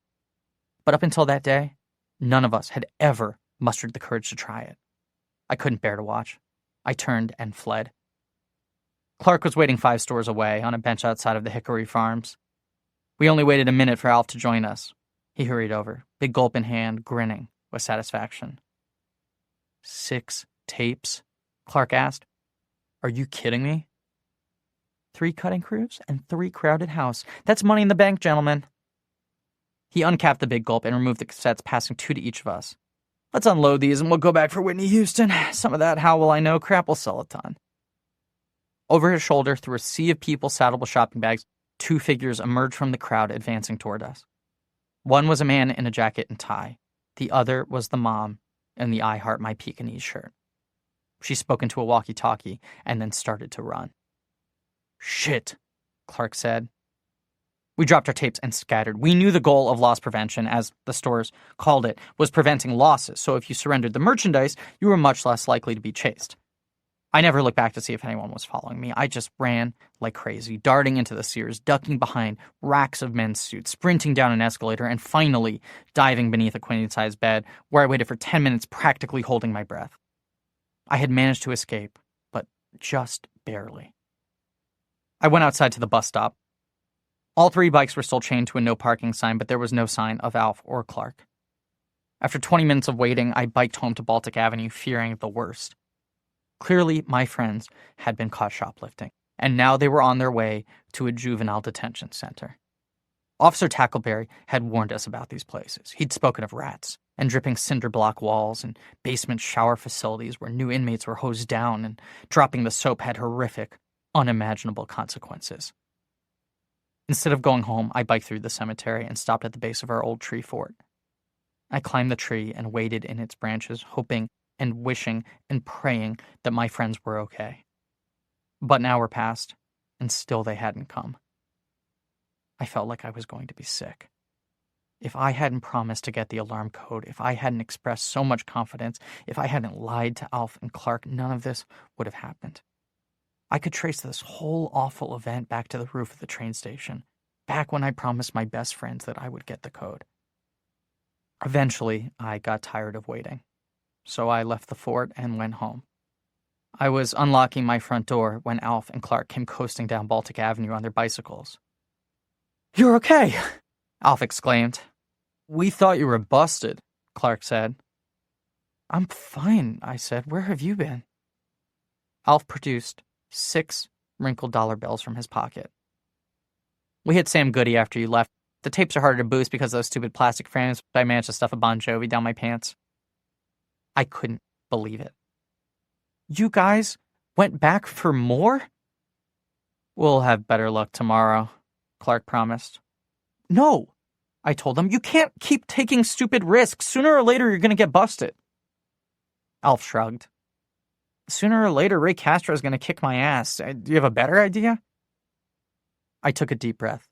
In fact, I did have a better idea. I'd been keeping it to myself all day because I was afraid to mention it, but when I realized how much Alf needed my help, I didn't have any choice. I can get you Vanna White, I said. Where? Alf asked. How? I got the code, I said. To Zelinsky's? Clark said. The alarm code? I got it last night. I explained that I had watched Mary punch the access code into the Ademco panel. Shame had etched the moment deep into my memory, like a video I could rewind and replay again and again. If I closed my eyes and concentrated, I could still see the exact placement of her fingers across the 12-button keypad. Top left, bottom middle, top middle. 1002, I said. That's the code. You're sure? Clark asked. Positive. I was standing right next to her. No, I mean, are you sure you want to do this? Clark asked. Last time we talked in Alf's basement. I'm sorry about that. You guys are totally right. It's not stealing if we pay for it. Exactly, Alf said. That's what we told you. But we need to be super careful, I insisted. We're going to treat this store like a museum. We don't touch anything. We don't disturb anything. We get Vanna White, we leave the money, we fix the hatch on the way out so Zelinsky never knows it was us. Is that clear? Absolutely, Clark agreed. We'll be like ghosts. Like ninjas, Alf said. When are we doing this? I took a deep breath. It was Saturday, May 30th, nearly 1 month after Alf first spotted the magazine and came running to my house to deliver the news. We better go tonight, I said. Chapter 22. Line 2200. Rem, star, fortress is breached, star. Line 2210. 4I equals 0 to 24 : poke L1 plus 1, 0 : next I. Line 2220. Poke L1, 150 : poke L1 plus 1, 200. Line 2230. Poke L1 plus 5, 8, poke L1 plus 6, 248. Line 2240. Poke L1 plus 24, 15, poke L1 plus 4, 17. Line 2250. 4T equals 0. I'm sure Alf and Clark staged all kinds of elaborate stunts to sneak out of their houses past midnight. But my mother was working at Food World, so I just sat in front of the TV, watching Odd Couple and Star Trek reruns until it was 12:15 and time to go. I walked out my back door, wearing black jeans, black Chuck Taylors, and a black Van Halen t-shirt. I carried a flashlight, an adjustable wrench, a 12-inch crowbar, and the crisp $20 bill from the night before. Wetbridge had a town-wide curfew for teenagers that started at midnight. We agreed to travel General Tso's independently to reduce the risk of being spotted. I cut through the Catholic cemetery and stayed off the streets. I hopped fences and crossed through backyards and alleys and vacant lots. The town was silent. All I heard were chirping crickets and the soft shuffle of my sneakers. Now and then a dog barked, but I didn't see or hear a single person. There was a full moon, and I knew the route like the back of my hand, so I kept my flashlight in my back pocket. It felt good to be out in the night, out in a real adventure, away from a computer screen. And I didn't feel nervous at all. Our plan was solid, and I trusted Alf and Clark to follow the plan. This would be the caper to end all capers, a story we'd be retelling for years. I didn't dare walk down Market Street, not with TAC doing patrols every half hour, so I looped around to the back of General Tso's, clinging to the shadows of the access road until I reached the empty parking lot. Schwarzenegger's second-floor window was closed, but I could see the dog napping on the sill, a mop of white fur smushed against the glass. On the other side of the fire ladder was another window with an enormous air conditioner. It was groaning and rattling and sputtering, and I couldn't imagine how anyone slept in the same room with it. I knew the noise would mask my footsteps, but I was careful to approach the building at an angle, avoiding Schwarzenegger's sightline, just in case the dog was awake. There was a 12-inch gap between the garbage dumpster and the back wall of the restaurant, and this is where I found Alf and Clark, crouched on their knees and waiting for me. I squeezed in beside them and switched on my flashlight. The pavement sparkled with broken glass like a bed of glittering jewels. Clark was dressed in the same t-shirt and jeans that he'd worn to the mall, but Alf had changed into clothes that were full-on Rambo. He wore olive and brown fatigues, and his face was smeared with grease paint. "Are we going to Vietnam?" I asked. "It's called camouflage," Alf said. I told him not to wear it, Clark said. "I'm invisible," Alf said. "No one can see me." Clark asked me to turn off the light, explaining that Tack would be making his rounds any moment now. We huddled in darkness, forcing ourselves to stay still. An icy needle sliced the back of my neck, and I jumped. It was condensation dripping from the second-floor air conditioner. I was buzzing with adrenaline. We all were. "Let's go now," I said, "while the coast is clear." Alf shook his head. "We have to wait for Tyler." I was certain I'd misheard him. "Who? What?" "Tyler's coming." "Tyler Bell? You told him?" "Of course I told him," Alf said. "This was his plan, remember?" "This was not his plan," I said. "Don't you remember the model? The model had 3 people. You, He-Man, and Papa Smurf."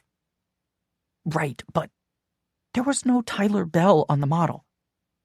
"I didn't think he'd actually come," Alf said. "I figured he'd be off in New York City doing cool stuff, but when I called and I told him the code..." "You told him the code?"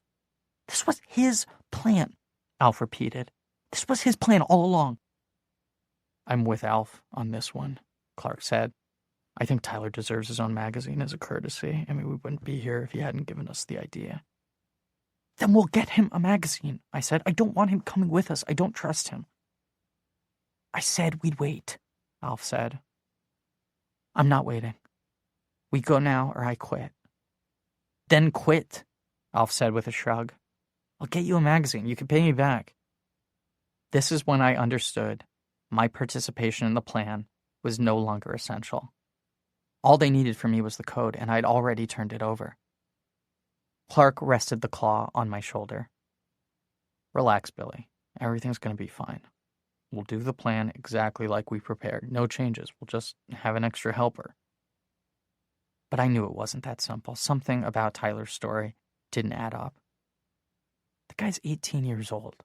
A senior. If he wants a Playboy, he can just walk into a store and buy one. "Stop being a tight ass," Alf said. "We finally have a senior on our side, a cool person, trying to help us, and you're being a dick." "Because he's lying," I said. "He was fired from Zelinsky's for stealing." "So what?" Alf asked.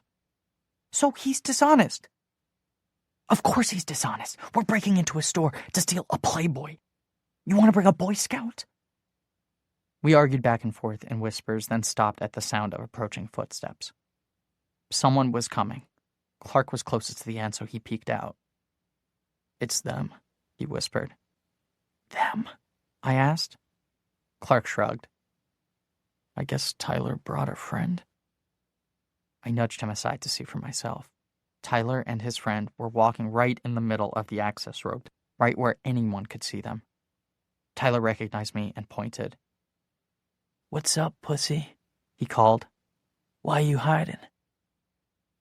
Tyler grinned, but his friend had a flat, neutral expression. The friend was a man, a full-grown man, 30 or 40 or 50 years old. He had a brown beard and long brown hair braided into a ponytail. He looked like a cross between Willie Nelson and Sasquatch. "Where's your girlfriends?" Tyler asked. Alf and Clark stood up, gesturing for Tyler to keep his voice down. "Tack is doing patrols," Clark whispered. "He starts on Liberty Place and he walks west on Market Street, then cuts through the alley." Tyler waved a hand, cutting him off. "Tack's not catching nobody. That shitbird couldn't catch AIDS at a faggot convention." "He'll be here any minute," Clark said. "Then let's get started," Tyler said. Alf nodded at the stranger. "Who's this?" "My cousin," Tyler said. "This is Renee." Renee looked at us with dead eyes. He wore a green army jacket and faded jeans, and there was a large canvas bag slung over his shoulder. There was no further explanation. Suddenly, this psycho Hell's Angels lunatic was part of our gang, and I knew I had to get away. "There's a problem," I said. "A problem?" Tyler asked. I've always been a terrible liar. Alf could spin bullshit all day long, and even Clark could stretch the truth now and then, but I was a terrible fibber. "I think Mary changed the code after I saw her use it, just to be safe." Tyler turned on Alf, grabbing his fatigues and pushing him up against the wall. "You told me he had the code. You said it was 1002. That's what he told me," Alf sputtered. He turned to glare at me. "Tell him the truth, Billy." "Maybe that's the code. Maybe it's not," I said. "That's the problem. I don't know. There's a chance we get in the store and the alarm goes off anyway." Renee never moved or changed his expression. I was starting to wonder if he even understood English. "So why are you here?" Tyler asked. "Did you come here to warn us?" I nodded. "I don't want anyone to get busted." "That's very thoughtful," Tyler said. "You put on your ninja costume and sneak out here at 12:30 just to warn us? That's really considerate, Billy." His right hand swung out, and I braced myself for a punch. Instead, he reached around to my back pocket and yanked out the crowbar.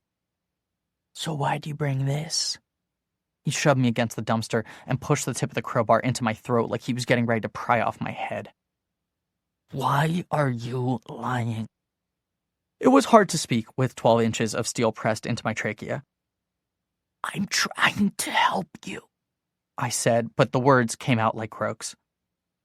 Easy, Alf said, trying hard to keep the peace. "We all want the same thing, guys. We're all here to see Vanna White's hoo-ha, am I right? Let's keep our eyes on the prize. That's the important thing." Wrong, I thought. Tyler and Renee weren't going through all this trouble just to see Vanna White's hoo-ha. They were clearly after something bigger. Tyler's eyes were inches from mine. He was searching my face for signs of duplicity. Finally, he released me, and I slunk to the ground, clutching my throat, surprised to find that I wasn't actually bleeding, just scratched. "Get the crates," Tyler said. "Now you're talking," Alf said. "Let's do this." Earlier in the evening, Clark had stolen some milk crates from the loading docks of the food world and stored them in the dumpster behind General Tso's. Now Alf was climbing into the dumpster and passing the crates to Clark, who stacked them under the fire ladder in a pyramid. If I was going to bolt, this was my last chance. I couldn't beat Tyler in a foot race, but if I made it to the backyards along High Street, I'd have a decent chance of escaping him. I knew all the hidden gaps in the fences. There were plenty of trees and gardens and tool sheds that would conceal me. But what then? If I managed to escape, they'd just go into Zelinsky's without me. And I couldn't let that happen. Anything that went wrong at the store would be my fault. If I was going to keep it safe, I'd have to help Tyler and Renee break into it. Up in the second floor window, Arnold Schwarzenegger rose to his feet, turned around in a circle, and sat down again. "You guys go to the roof," Alf said. "I'll ring the doorbell." Tyler pointed me toward the ladder. "Ladies first." I wiped my palms on my jeans. It wasn't particularly warm, but I was sweating like crazy, and walked up the crates. When I stood on top, I was just tall enough to grab the bottom rung of the ladder, but I didn't have the strength to pull myself up. My arms were shaking too much. Clark grabbed my legs and gave me a boost. "Plant your feet against the bricks," he said. "Walk yourself up, all right?" I was surprised by the calm in his voice. From the way he spoke, you'd think we broke into stores every weekend. With Clark pushing from below, I was able to reach for the second rung, then a third, until I was finally standing upright on the ladder. "Sweet Jesus," Tyler said, marveling at our incompetence. "I can't tell which of you is more crippled." I climbed, one rusty rung at a time. The ladder shook and rattled like it was breaking away from the wall, but the drone of the air conditioner masked the noise. I was halfway up when I heard the high-pitched chime of the doorbell and the even higher-pitched yapping of the dog. Now the meter was running. We had 3 minutes to get on the roof and cross over to the bike shop. Some 10 feet below me, Clark grabbed the bottom rung and pulled himself up. Even with the claw, he was stronger and faster than me, climbing right on my heels and urging me higher and higher. Little bits of concrete and rusty ladder were falling all around me. I climbed as fast as I could and threw myself onto the roof, wriggling onto the surface like a worm. There wasn't much to see, just a flat asphalt surface and a few PVC vents. I walked up to the east edge of the roof, to the alley separating General Tso's from the bike shop next door, and my stomach flip-flopped. At ground level, the alley looked small, a narrow gap you could easily hop across. But here on the roof, it was a vast chasm. You'd need a running start to clear it, but there was a knee-high wall surrounding the roof designed to keep debris from spilling off the sides. We would have to stand on top of the wall and leap across. Clark walked up behind me. 5 feet, 2 inches. How do you know? I measured it when we built the model. I'm not sure I can make it. You don't have to make it, he said. We brought a bridge, remember? Clark disappeared into the shadows and returned carrying a long wooden plank. He walked to the east edge of the roof and then carefully laid the plank across the alley until the far end rested on the roof of the bike shop. I clicked on my flashlight and realized it was just an old 2x4. And like most 2x4s, it only measured 3.5 inches wide. This was a bridge? Schwarzenegger's bark echoed up through the alley, and I could hear General Tso shouting across Market Street, daring whoever rang his bell to show your faces like men. We had a minute, 90 seconds tops, before he returned to his apartment. Everything was happening much faster than I anticipated. Tyler was next to ascend the ladder. What are you waiting for? He stepped onto the plank, took 5 confident footsteps across the alley, then arrived on the roof of the bike shop. Let's go. Hurry up. Clark held out his arms like an acrobat and stepped forward onto the beam. The wood bowed when he crossed the middle, then sprang back like a rubber band when he reached the other side. Meanwhile, Alf was coming up the ladder. Where'd you find this board? I asked. Getty Swamp, behind the Ford plant, he said. Perfectly good lumber just sitting out in the mud. Can you believe it? Alf was waiting for me to cross, but I gestured for him to go first. I wasn't ready yet. He looked down at the chasm and hesitated. Holy shit. Yeah, I said. Come on, Tyler called. Move it. By this point, Renee was climbing up the ladder, and I suspect Alf crossed the chasm just to get away from him. Halfway across the beam, he lost his balance and leapt toward the bike shop. The plank bounced hard, flipping upside down and nearly clattering off the side. Alf hadn't come close to falling, but Clark pulled him to safety anyway. I'm all right, he said, breathing deeply. I'm cool. He looked over at me. It's okay if you don't look down. Just look straight ahead. Renee went next, stepping past me like I wasn't even there. He tossed his canvas bag across the alley, and it landed on the roof of the bike shop with a terrible clatter. Then he used the toe of his boot to straighten the plank. On his second step, the 2x4 released a loud crack. It sounded like something in the wood had been fatally damaged, its back broken, its spine snapped. Renee took a third step forward. He was easily 200 pounds, the biggest of our group, and the plank bowed like it was straight out of Looney Tunes, stretching in ways that defied the laws of physics. 2 steps later, he was safe on the roof of the bike shop. He grabbed his bag and kept walking. Come on, Tyler called. Alf and Clark stared helplessly across the chasm. I realized I was embarrassing them, but still, I didn't move. Tyler knelt down and grabbed the plank. You come right now, or I'm pulling it, he said. I'm going to count to 3. Walking out on the bridge was a spectacularly stupid idea. I knew that Renee's weight had pushed the wood beyond its limits. I was trusting my life to a plank that had been soaked all year in a fetid swamp. But I couldn't stay behind. I had to keep an eye on them, keep things from slipping out of control. I stepped forward onto the plank. The first step was easy. But the second step, the step where I fully removed myself from the roof, that was the commitment. The wood trembled beneath my weight, quivering like the edge of a diving board. I made the mistake of looking down, but there was nothing to see. No alley, just a vast, black gulf, a bottomless sinkhole. A third step was impossible. I couldn't step forward or backward, not without something to hold on to. The beam was too wobbly. I was stuck. On the far side of the chasm, Alf and Clark were coaching me with tips and strategies, but it was all noise. They didn't understand my predicament. Nobody understood my predicament. I was balanced, but I needed all of my concentration to stay balanced. If I shifted my weight even an inch, the board would respond, and I'd have no way to steady myself. I wanted to explain all of this to Alf and Clark, but even talking seemed too dangerous. My muscles were locked and starting to tremble. Sweat was dripping down my sides. Through the clutter of my thoughts, I heard Tyler yelling at everyone, saying, "Shut up! Shut the fuck up!" Suddenly, the chasm beneath me transformed into a regular alley, with concrete walls and a finite depth. A light was bouncing off the sides, bringing size and dimension to the void, illuminating the route for Tackleberry as he arrived for his patrol. It was a miracle. We could end this all right now. Tack would help me off the plank and chase Tyler and Renee from the store, and I would explain everything. Yes, there would be consequences, but none of the consequences were going to kill me. Not like the bridge. I tried to open my mouth, but my jaw was clenched. I couldn't unhinge it.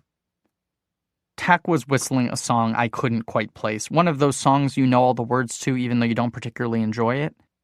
He swept his flashlight back and forth, and I suppose the only thing that prevented him from seeing me was the wide brim of his hat. He passed beneath me, and darkness followed in his wake, erasing the alley's dimensions, replacing them with more nothing. I didn't dare turn my head to look after him. I focused on his footsteps and his whistling until I couldn't hear them anymore. And then I was alone again. "Billy," Alf said. I blinked. He was standing on the edge of the bike shop reaching for me. "Can you reach out your hand?" I shook my head. Not a chance. "Put out your hand," Tyler said, "or I'll throw this crowbar at your goddamn skull." I put out my hand. Even with Alf leaning off the side of the building, there was still a large gap between our fingers. "Can you step a little closer? Just a half step closer?" No way. Not happening. Tyler could throw a crowbar at my skull, but I wasn't budging. Alf stepped onto the far end of the plank, then crept closer, 1 inch at a time, testing the strength of the wood. The board groaned and shuddered, but Alf kept pressing his luck, advancing while reaching toward me. It was by far the riskiest, most dangerous, and dumbest thing he'd ever done, and I'm talking about a guy who once ate a strip of Staples on a dare. "It's okay," he whispered. "I'm gonna help you, Billy. I'm gonna get you out of here." By the time his fingers touched my hand, we were standing in the center of a giant V. He kept whispering encouragement, coaxing me along, and with his hand on my wrist, I found the confidence to shuffle forward. Clark watched us from the roof of the bike shop. I realized he was gripping Alf's other wrist, holding him steady while he stepped out to retrieve me. If anything happened to the plank, all 3 of us would have toppled into the void. Instead, they pulled me to safety. I reached the roof of the bike shop and immediately sank to my knees. Tyler pulled in the plank, then looked down at me with disdain. "Are you finished fucking around?" "He's fine," Alf said, clapping me on the back. "You're okay, ain't you, Billy?" "Sure he is," Clark said. "It's smooth sailing from here." I was thinking just the opposite. It was not smooth sailing, because I had to cross the bridge again to get home, but that was a problem for later. The guys helped me stand, and we followed Tyler across the roof. To anyone down on the street, the bike shop, travel agency, and Zelinsky's all appeared to be 3 distinct buildings with their own unique architecture, but this was just an illusion. In truth, they were 3 identically sized units within a single large building. The roof was a wide, flat expanse. There was no way to tell where the bike shop ended and the travel agency began, but each unit had its own roof access hatch, and each hatch was stenciled with the name of the corresponding business. Renee had already unpacked his duffel bag and arranged its contents beside the hatch labeled Zelinsky's. He had brought a carbon steel crowbar, a cordless power drill with multiple fittings, WD-40, wire cutters, a socket wrench, and most inexplicably, a knife shaped like a meat cleaver. He wore plastic safety glasses and held a small torch to one of the hinges. It emitted a bright blue flame, and the air smelled like a gas station. "Almost done?" Tyler asked. Renee nodded. Rather than carefully removing each bolt so we could reaffix the hatch later, he was slicing the hinges in half, destroying them. When he was finished, we would essentially rip the doors right off the roof. I pulled Alf aside. "We have to fix everything when we're done. We have to be like ghosts, remember? They know what they're doing. This wasn't our plan. They're just hinges, Billy. They cost less than the magazines. We're paying for the magazines. What do you want me to do? We can't stop them now. Clark joined our huddle. It's safer this way, he assured me. I don't want to get caught. Then he pulled the t-shirt up over his nose, choking on the acrid fumes of melted metal. The rooftop was thick with smoke, and I wondered if it was visible from street level. If Tack had finished his loop without interruption, he'd be back at the train station by now. He would see Zelinsky's building in its entirety. He'd likely notice a plume of gray smoke rising above the roofline. Renee finished cutting the last hinge, then switched off the torch and removed his safety glasses. He called Tyler over, and they spoke to each other in low whispers. Then Tyler called for all of us to stand around the doors. Everyone take a corner, he said. We're going to lift the doors straight up. These fuckers probably weigh 100 pounds, so watch your fingers. We moved into position around the hatch, Tyler and Renee across from Alf and Clark. There was no corner for me to lift, so I squeezed between my two friends. Tyler told me to step back. As soon as we lift, the alarm's going to trip. You'll have 45 seconds to get downstairs and enter the passcode. Can you do that without fucking up? Yes, I said, speaking with confidence for the first time all night. I knew I could find my way around the store, even in the dark. I could turn off the alarm and take 5 copies of the magazine. I could bring them to the roof, and we'd all go home, and there was no need for anyone else to get involved. You guys can sit tight, I told them. I'll take care of everything. Good, Tyler said.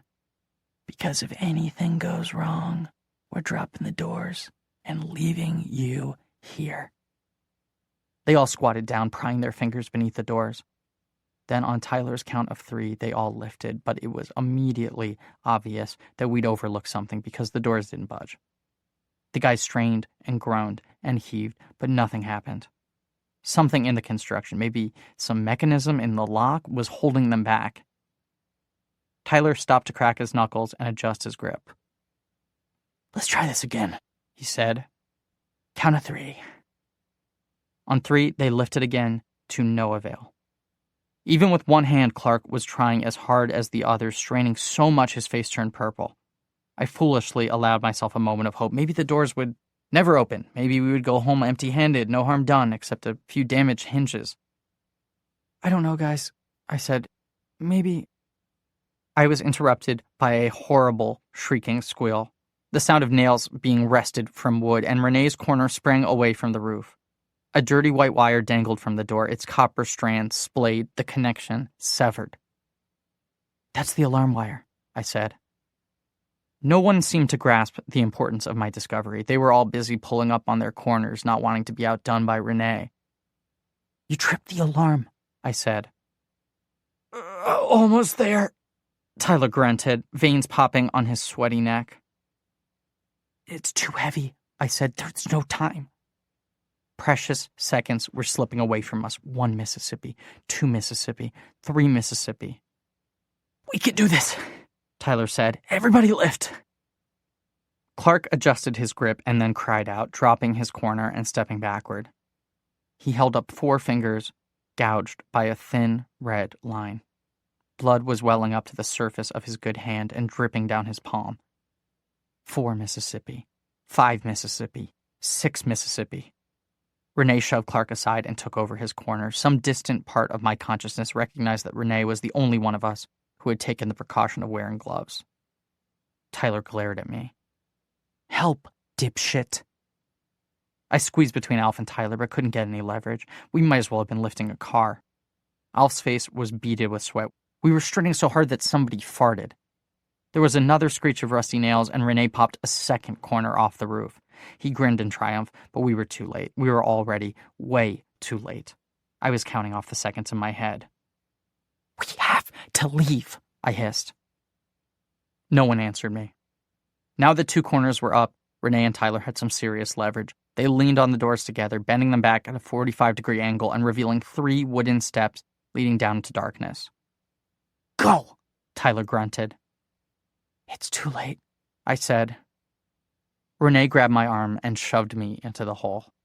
I spilled down the stairs, landed on my belly, and smashed my face into a metal file cabinet. My flashlight rolled away from me. Somewhere in the store, I could hear the steady chirping of the alarm system, counting down the remaining seconds until all hell broke loose. I touched my hand to my forehead, and it came away wet. 23 Mississippi. 24 Mississippi. I crawled across the floor until I reached my flashlight and stood up. I was back in the labyrinth of shelves and cardboard boxes, but in the dark of night, none of it looked familiar. I wound through the passages, searching for the stairs, but all I saw were boxes and more boxes. My head was throbbing, and I couldn't think straight. I couldn't concentrate. I circled the labyrinth, counting off the seconds out loud. 33 Mississippi. 34 Mississippi. Something was wrong. Where were the stairs? I traveled in a complete loop and found myself returning to the hatch. The guys looked down at me in astonishment. "What are you doing?" Alf asked. "Get the alarm," Clark said. "Or I will throw you off this goddamn roof," Tyler said. I was already too scared to think straight, scared of the alarm, scared of getting caught, scared of crossing the bridge again, but my fear of Tyler Bell trumped everything else. I tried again. My focus sharpened. I realized the passage was blocked by a tower of cardboard cartons. Zelinsky must have carried up a stack of deliveries and left them to deal with later. I shoved them forward, and the boxes tumbled back downstairs, falling end over end with a terrible clatter, and I half fell, half ran after them. The first floor was pitch dark, but I had my flashlight, and I knew my way around. I ran past the desk where Mary and I programmed the Impossible Fortress, past the cash register where Zelinsky offered me a job. If the count in my head, 43 Mississippi, 44 Mississippi, was accurate, the alarm was about to go apeshit. I ran to the front of the store and hit off on the control panel. The display flashed enter access code, and I copied the movements I'd seen Mary use. Top left, bottom middle, top middle. But nothing happened. In that moment, I realized I was doomed, that I'd somehow gotten the passcode wrong. Then there was a loud beep. And just like that, the chirping stopped. I was in. Chapter 23. Line 2300, rem, star, star, star, alarm sound, star, star, star. Line 2310, for I equals 0 to 22, poke, L1 plus I, 0. Line 2320, next I, poke, L1 plus 24, 15. Line 2330, poke, L1 plus 5, 80, poke, L1 plus 6, 243. Line 2340, poke, L1 plus 3, 4, poke, L1 plus 4, 65. Line 2350, 4I equals 20. The store smelled like wood and ink and tobacco and Zelinsky himself, as if he were puttering nearby, smoking his pipe and restocking shelves. I turned in a circle, aiming my flashlight into corners, making sure I was truly alone. Then, I got down to business. Zelinsky's workbench swung open on a hinge, creating a narrow gap that allowed me to squeeze behind the counter. The space was off limits to everyone except Zelinsky himself, and I felt a little like I was climbing into his bed. Here were the cigarettes and the cigars, the glass case of antique lighters, and the rolls of scratch-off lotto tickets, and a rack with the holy trinity of dirty magazines: Playboy, Penthouse, and We.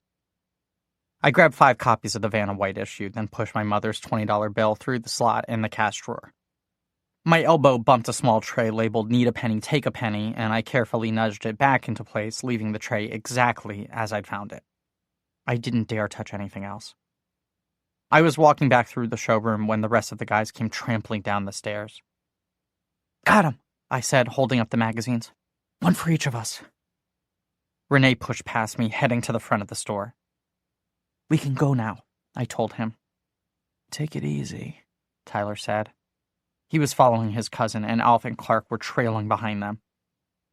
With the steel shutters pulled over the windows, the store was pitch dark, but the glow of our flashlights was enough to guide the way. Or almost enough. Alf stumbled into a display of ballpoint pens and several boxes clattered to the floor. He exploded with nervous laughter. "Be careful," I told him. "Pick those up." Earlier in the week, I had watched Zelinsky build the display, carefully sorting the pens by color, blacks and blues and reds. Alf ignored me, so I knelt down and gathered the pens myself, rebuilding the display exactly as we'd found it. At the front of the store, Tyler and Renee were studying the alarm panel. It was studded with lights and LEDs, but only one was glowing. A tiny green bulb labeled "Ready." Tyler saw me and smirked. "You still think she changed the code?" "It could be a silent alarm," I said. It could be calling the police right now." "It could be," Tyler said. "But I don't think so." Renee unzipped his canvas bag and produced a second canvas bag, nearly identical in size and color. He gave it a shake, snapping it open. Then he raised the workbench and carried both bags behind the counter. "The cash register's empty," I said. Renee was ignoring me, so I turned to Tyler. "You worked here. You know Zelinsky empties it every night. He walks the cash to the night deposit box at the Savings and Loan." Tyler grabbed a Snickers from the candy rack, bit through the wrapper, and spit the shred of paper to the floor. "Relax." Alf tugged on my arm. "Let's go," he whispered. "We got what we came for." "Seriously," Clark said. His good hand was wrapped in the bottom of his t-shirt, but this hadn't stopped the bleeding. Tiny red dots were spotting the floor around his sneakers. "I'm pretty messed up. I need a bandage or something. You do too, Billy. Your forehead's all bloody." I gave 2 of the magazines to Alf. "You can go if you want, but I'm staying. If anything happens, it's going to be our fault." "Nothing's going to happen," Alf said. Renee swung his crowbar at the case of antique lighters. The glass door splintered, but didn't break. It took 3 more whacks before it shattered. Then Renee set down the crowbar and began plucking lighters out of the case, transferring them one by one to the empty duffel bag. At last I understood why he'd come. The lighters were easy to carry, easy to unload at pawn shops or flea markets, and worth a combined $7,500 or more. "Stop," I told him. "You can't take those." Renee ignored me. I was just a gnat in his ear. I turned to Tyler. He picked up the crowbar and was feeling its heft. It was maybe 24 or 30 inches long, the sort of wrecking bar used by EMTs to pry the door off a smashed vehicle. I stepped in front of Tyler and said, "I didn't come here to steal." "Me neither," Tyler said. He finished the last of the Snickers and dropped the wrapper. I knelt down to pick it up. Zelinsky was always on me and Mary to keep the showroom neat, to pick up our garbage and recycle our soda cans, get rid of our scrap paper. Tyler watched me reach for the wrapper and grinned. "Don't bother." "Why not?" "Because I'm not finished." He hooked the crowbar on the candy rack, tipping it forward and spilling all the shelves, an avalanche of gums and mints and chocolate falling over my sneakers. Alf and Clark backed away, but Renee didn't even flinch. He kept plucking lighters from the case like he was picking apples. "That's enough," I said. "Let's go." But Tyler was just getting warmed up. He twirled the crowbar like a baton and walked toward the aisle with all of the typewriters. 6 months I worked here," he said. "I swept the floors, I stocked the shelves, I fixed the whole goddamn inventory. That room on the 2nd floor was a mess when I got here. I designed that room. I built those shelves." With the curved end of the crowbar, he hooked the mouth of a Brother portable typewriter and yanked it off the shelf.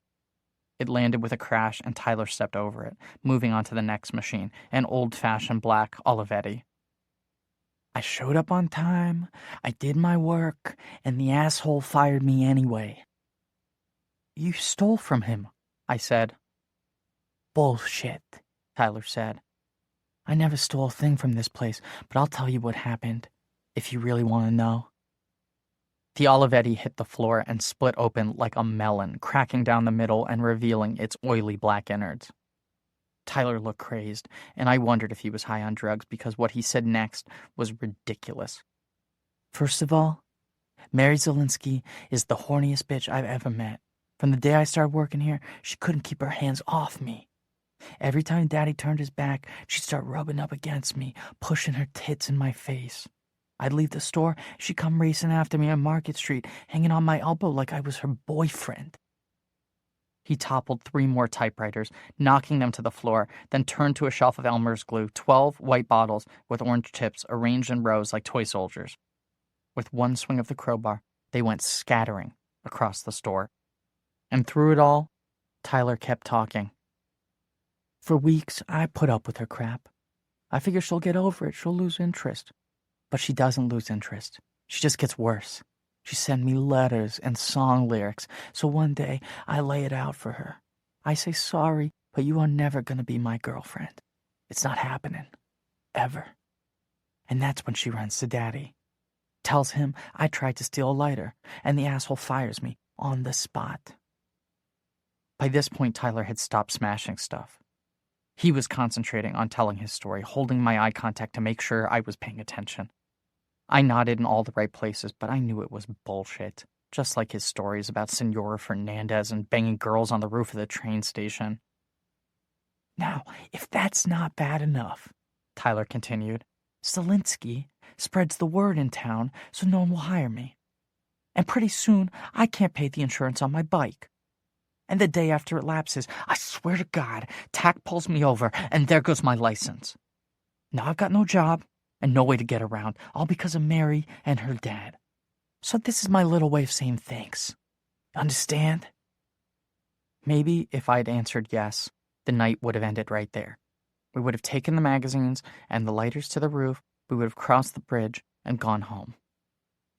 Instead, I said, "You're full of shit."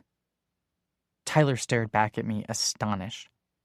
But I couldn't help myself. Someone had to say it. He was full of shit.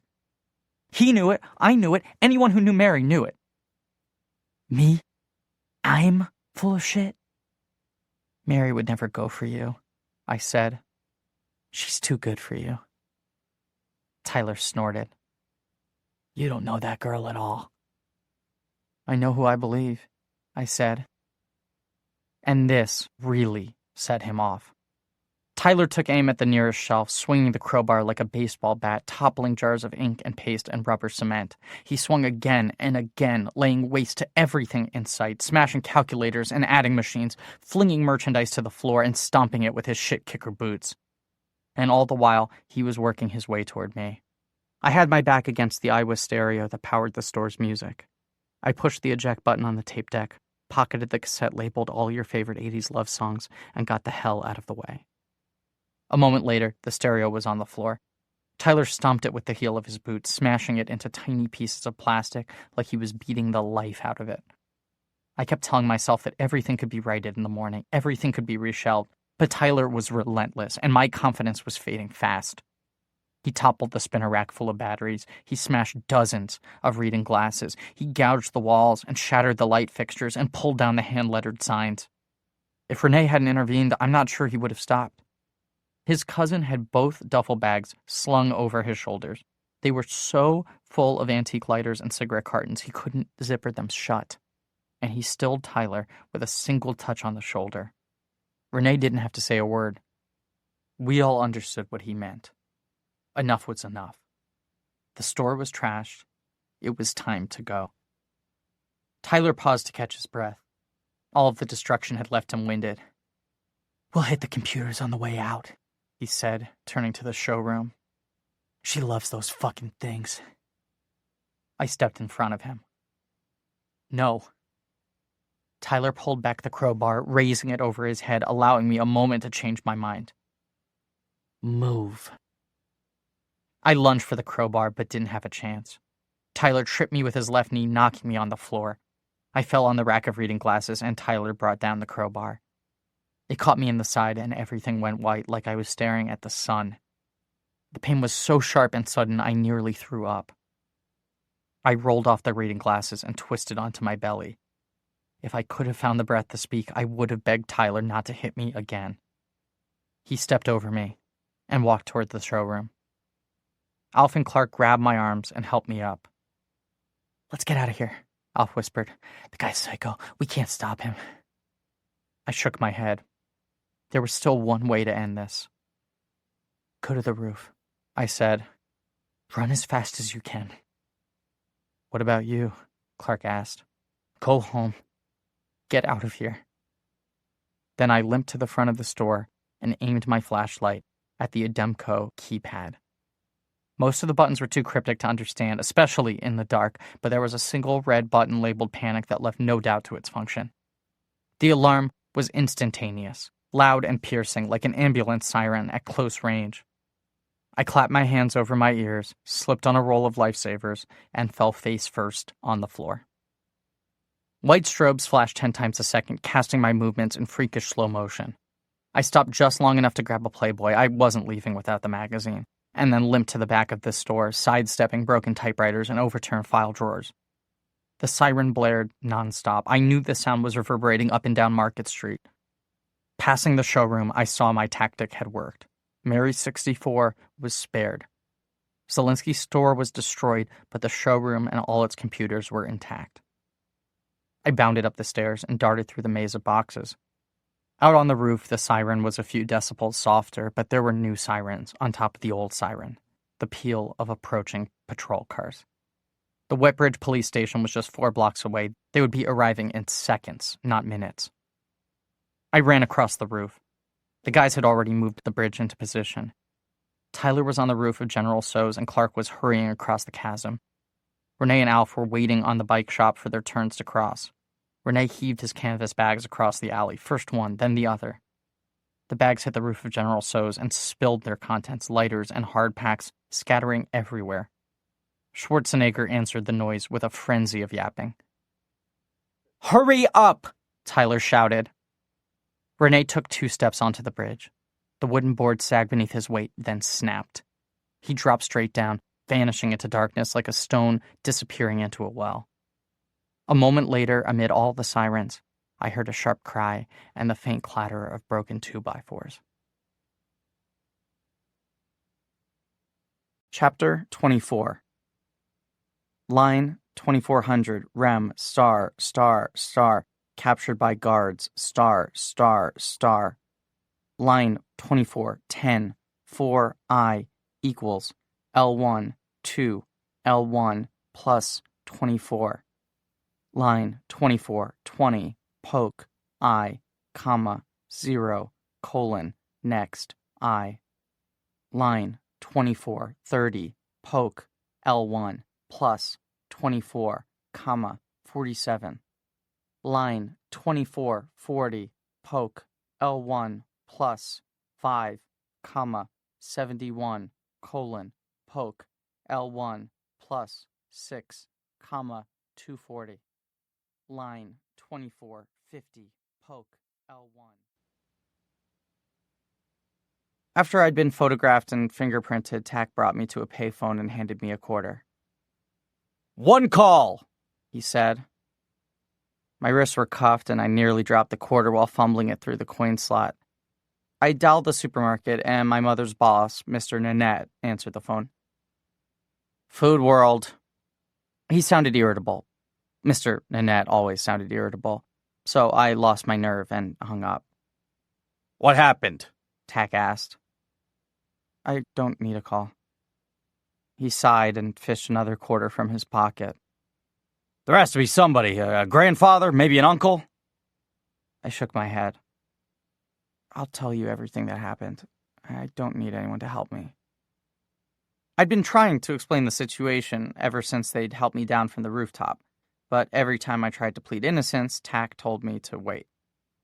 "We'll get your statement in a minute," he said. "There's a proper procedure for everything."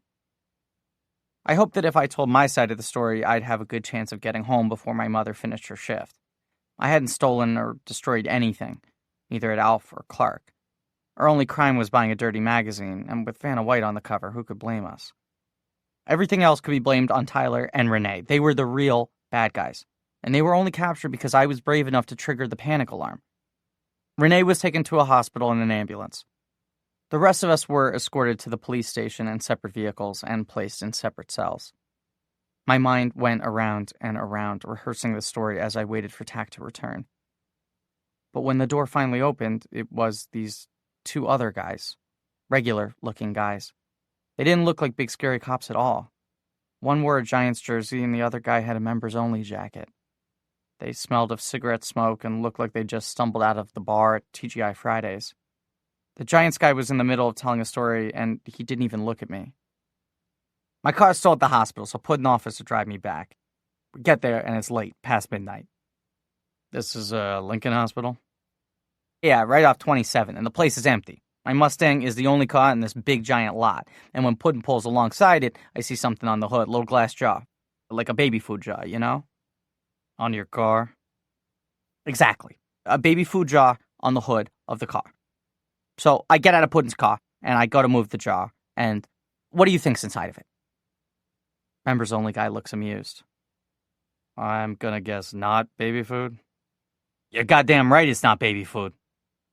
Oh, no. Dog turds. Little, tiny dog turds. Like a jar of black olives. On the hood of your car? On the hood of my fucking Mustang. Jesus, what are the odds? Odds have nothing to do with this. Someone put it there on purpose. Someone collected dog turds, put them in a baby food jar, transported the jar all the way out to the hospital, and then placed it on the hood of my Mustang. Kincaid? He's on my short list. Him and that sneaky fucker Art Wong. Tomorrow I'm gonna bring the jar to forensics, see if McConnell can lift the print. The guy telling the story turned to face me. He was carrying a Dixie cup full of water and handed it to me. I drank it immediately. Thank you, I said. Is it Billy or Will? He asked me. Huh? Your friends call you Billy, but Zelinsky calls you Will. Who are you? Billy, I said. All right, Billy. My name's Detective Gaiano, but you can call me Dante. We're pretty casual here. This is my buddy Hooper. Hooper gave me a two-finger salute. Then he closed the door, sank into a chair, and pulled the brim of his ball cap over his face like he was ready to take a snooze. You got banged up pretty bad, Dante said, gesturing to the cut on my forehead. Does that hurt? Not really. How about some more water? No, thank you. You sure? You drank that first cup pretty fast. I was still very thirsty. All right, I said. Thank you. He made a big fuss of scooping up the cup and leaving the room to return to the water cooler. While he was gone, Hooper closed his eyes and took a long, deep breath. I realized that I knew him from the store. I knew both of these guys from the store. They were among the regular group of cops who visited daily to receive free newspapers or razz Zelinsky about the Yankees. Dante returned with a second cup, and I immediately drank it. More? He asked. He's fine, Hooper said. He shot me a helpless, exasperated look. Then he said, I'd like to get home before dawn if that's okay with you guys. Sorry, Dante said. All right, let's start. He sat in the third chair and immediately sprang up again. Shit, I nearly forgot. I think this is yours. He reached in his back pocket for a rolled-up Playboy magazine. You left it in the car. Is that Vanna? Hooper asked, sitting up and snatching the magazine. Howard Stern's been talking up these pictures for weeks. He says they're incredible. So, let's see them already, Dante said. What the hell are you waiting for? Hooper placed the magazine in the center of the table where all of us could see it. He hesitated for just a moment, toying with us. Then he opened to the pictorial, and there she was. America's sweetheart standing before an open refrigerator in black lingerie. She was facing the camera and smiling coyly, like all three of us had entered the apartment and caught her unaware. Hooper turned the pages, and the lingerie fell away. Vanna rolled across her bed, whispered into a telephone, and tickled a kitten. And even though I was sitting in a police station at 3 a.m, the pictures still left me breathless. In spite of all the trouble they'd caused me, you could almost argue they were worth it. I don't know about you guys, Dante said, but this is what I call a miracle. You put that face on that body with those legs and that ass. There's just no other word to describe it. Miraculous. I could look at these photos all night, Hooper agreed, then turned to me. Unfortunately, Right, Dante sighed. Duty calls. He raised the magazine to his lips, kissing some private part of Vanna's anatomy, then placed the magazine to the side of the table. Let's keep her around for good luck. You can take her when you go. All right, I said, and already I felt considerably better. These guys were obviously not like the hard-ass detectives I'd seen in movies like Dirty Harry or Cobra. Instead, they were more like the cool, laid-back detectives I'd seen on TV. They were like Magnum P.I. Hooper reached into his pocket for a small microcassette recorder. Chief makes us do everything by the book, he explained. Hope you don't mind. He pressed record on the device and placed it in the center of the table. You want to call your mom again before we start? I shook my head. That's okay. Anyone else you want to call? We recommend you have a grown-up for this conversation. No, I'm cool. I just want to tell you guys what happened. Dante asked me to state my name and my address and my date of birth. Very good, he said. You're doing great, Billy. Now, we've already talked to Alfred and Clark, so we have a pretty good idea of what happened. But we want to hear your version. Start at the beginning. Don't leave anything out. I'd rather have too many details than too few, all right? I'd rehearsed my story so many times it came out easily. I explained that we had only come for the Vanna White pictures, that we planned to act like ghosts, but Tyler and Renee had ruined everything. Dante listened attentively, but Hooper had the brim of his cap down over his eyes. I suspected he was sleeping. I finished my story by describing the escape from Zelinsky's and the unexpected crack of the 2x4. Then I asked if Renee was okay. I see you, Dante said. Broken back. Is that serious? I don't know why I said that. I knew a broken back was serious. Pretty serious, yeah. Hooper sat up and adjusted his cap. Listen, we're just about finished. I just need to square away a few details. In case the chief asks, Dante added. Sure, I said. I understand. First question, Hooper said. How did you get the alarm code? I saw Mary use it. Mary Zelinsky? Yes. How do you know her? She's a friend. How long have you been friends? Maybe 3 weeks. How did you meet her? In the store. Why were you in the store? I was buying something. Hooper reached into his back pocket and removed a small memo pad. I recognized it from the store. It was one of those tiny spiral-bound notebooks that fit in the palm of your hand. Zelinsky sold them near the cash register for 25 cents a pop. I'm going to read what your friend Alf told me, Hooper said. Tell me if this is right. Tyler said one of us had to be nice to Mary to get the code. Flirt with her, take her to the movies, make out with her. Tyler wanted Clark to do it, but Clark said no. He thought it was too mean. But Billy said he would do it. He said he would be nice to her. He said he would screw it out of her if he had to. I didn't mean that, I said. But you said it? Hooper asked. We were all saying crazy stuff. Did you flirt with her? No. Did you go to the movies? Well, yeah, but that was her idea. Did you kiss her? Once, I admitted. To get the code, Hooper continued. No, I said. Then why? I just stared at my knees. I didn't know how to answer. Do you like this girl? You want to be her boyfriend? I thought of Mary shoving me away. The revulsion on her face when she said, I like you as a friend. My humiliation was still fresh, like an open wound. I'd never tell anyone about that night. It was a secret shame I'd carry all the way to the grave. No, I said, like the idea was ridiculous. Then why do you kiss her? I don't know. Look, we get it, Dante interrupted. You were messing with the fat girl, am I right? I didn't deny it, so he kept going. When I was in high school, there was this one girl. Big Alice, we called her. Enormous girl, built like a buffalo. We used to put milk-bone dog biscuits in her locker. Not to be mean. We weren't trying to hurt her feelings. We were doing it for everyone else. You understand? to be funny. His story didn't seem funny to me. It seemed cruel, but I nodded anyway. Dante and Hooper had been so kind it seemed rude to disagree. "We've got to get this answer on the record," Hooper explained. "I know these questions are embarrassing, but you've got to answer honestly. Do you have a crush on this girl?" "No." "Are you attracted to her? Have you ever been attracted to her? Do you think she's pretty?"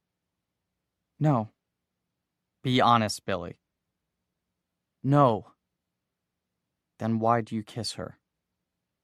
I couldn't tell him the truth. I'd never tell anyone the truth. It was too embarrassing. "I did it for the code," I said. "I wanted to trick her into giving up the code." "Bingo," Hooper said.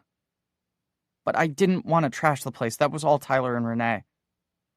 They had already stopped listening.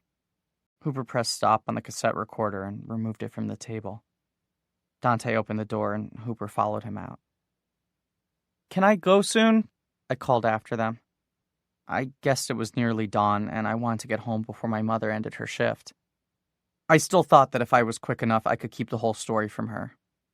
"How much longer do I have to wait?" Hooper turned back at me, and his entire demeanor had changed. He was no longer slouching, no longer teetering on the edge of sleep. His eyes were alert. Suddenly, he was all business. "That'll be up to the judge," he said. "We're talking burglary, B&E, vandalism, destruction of property. I'm going to guess 3 months, but honestly, I hope it's more." "More for me? You're mad at me?" Dante advanced toward me, leaning over the table, squashing my paper cut flat with his palm. He was so close I could smell the coffee on his breath. I could see the sweat in his mustache. "Any fuckwit can swing a crowbar at a typewriter. That's why stores have insurance. But there's no insurance for what you did to that family. They're gonna live with this stunt for the rest of their lives, especially my niece. You know her mother died 2 years ago? From stomach cancer? Do you know what it's like watching your mother die from stomach cancer, you stupid piece of shit?" My knees began to shake. "I want to call my mom." "Mommy can't help you now," Dante said. Hooper held up his recorder. "You're fucked." They left the room and locked the door. Chapter 25. Line 2500 rem star star star reset score to 0 star star star. Line 2510 score equals 0. Line 2520 lives equal lives minus 1. Line 2530 if lives equals 0, then 3400.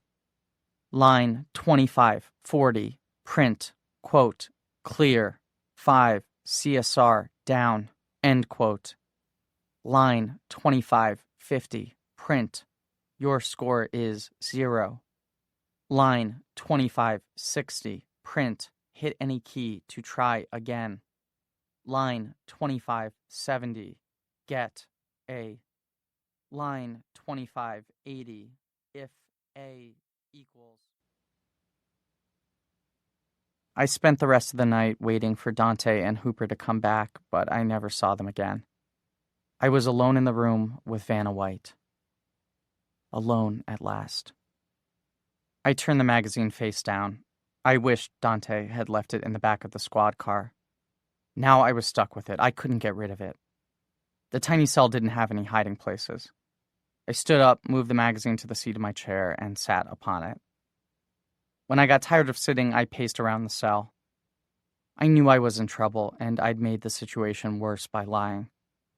But how could I explain the truth? I still didn't understand it myself. I didn't know the words to explain it. I liked Mary, and I hated her. She was the coolest person I'd ever met, and she was a total bitch for leading me on. I felt terrible for what I'd done, and glad I'd found a way to hurt her back. These feelings were all knotted up like wet shoelaces, impossible to untangle. Eventually, I grew so tired that I rested my head on the table and, to my surprise, fell asleep. I didn't hear Tack when he opened the door. I didn't know anyone was in the room with me until I felt Tack's hand on my shoulder, shaking me awake. I opened my eyes, and Zelinsky was inches away from me. His face was greasy with sweat, and the vein in his forehead was throbbing like crazy. I had awakened into a nightmare. I leaned back, but the chair was bolted to the floor. It wouldn't move. His voice was trembling. "I want my tape," he said. "It's not in the stereo. It's not in the store. Your friends don't have it, so you goddamn better know where it is." I realized he meant the mixtape. All your favorite 80s love songs. I'd forgotten it was still in my pocket. "I saved it for you," I explained.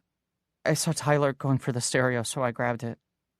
I put the cassette on the table, and Zelinsky snatched it up, studying it carefully, making sure everything was intact. For a moment, he seemed soothed by the gentle curves of his wife's graceful handwriting. "You know I love you, don't you? You make my dreams come true." Then he turned to Tack. "Do your worst to this one," he said.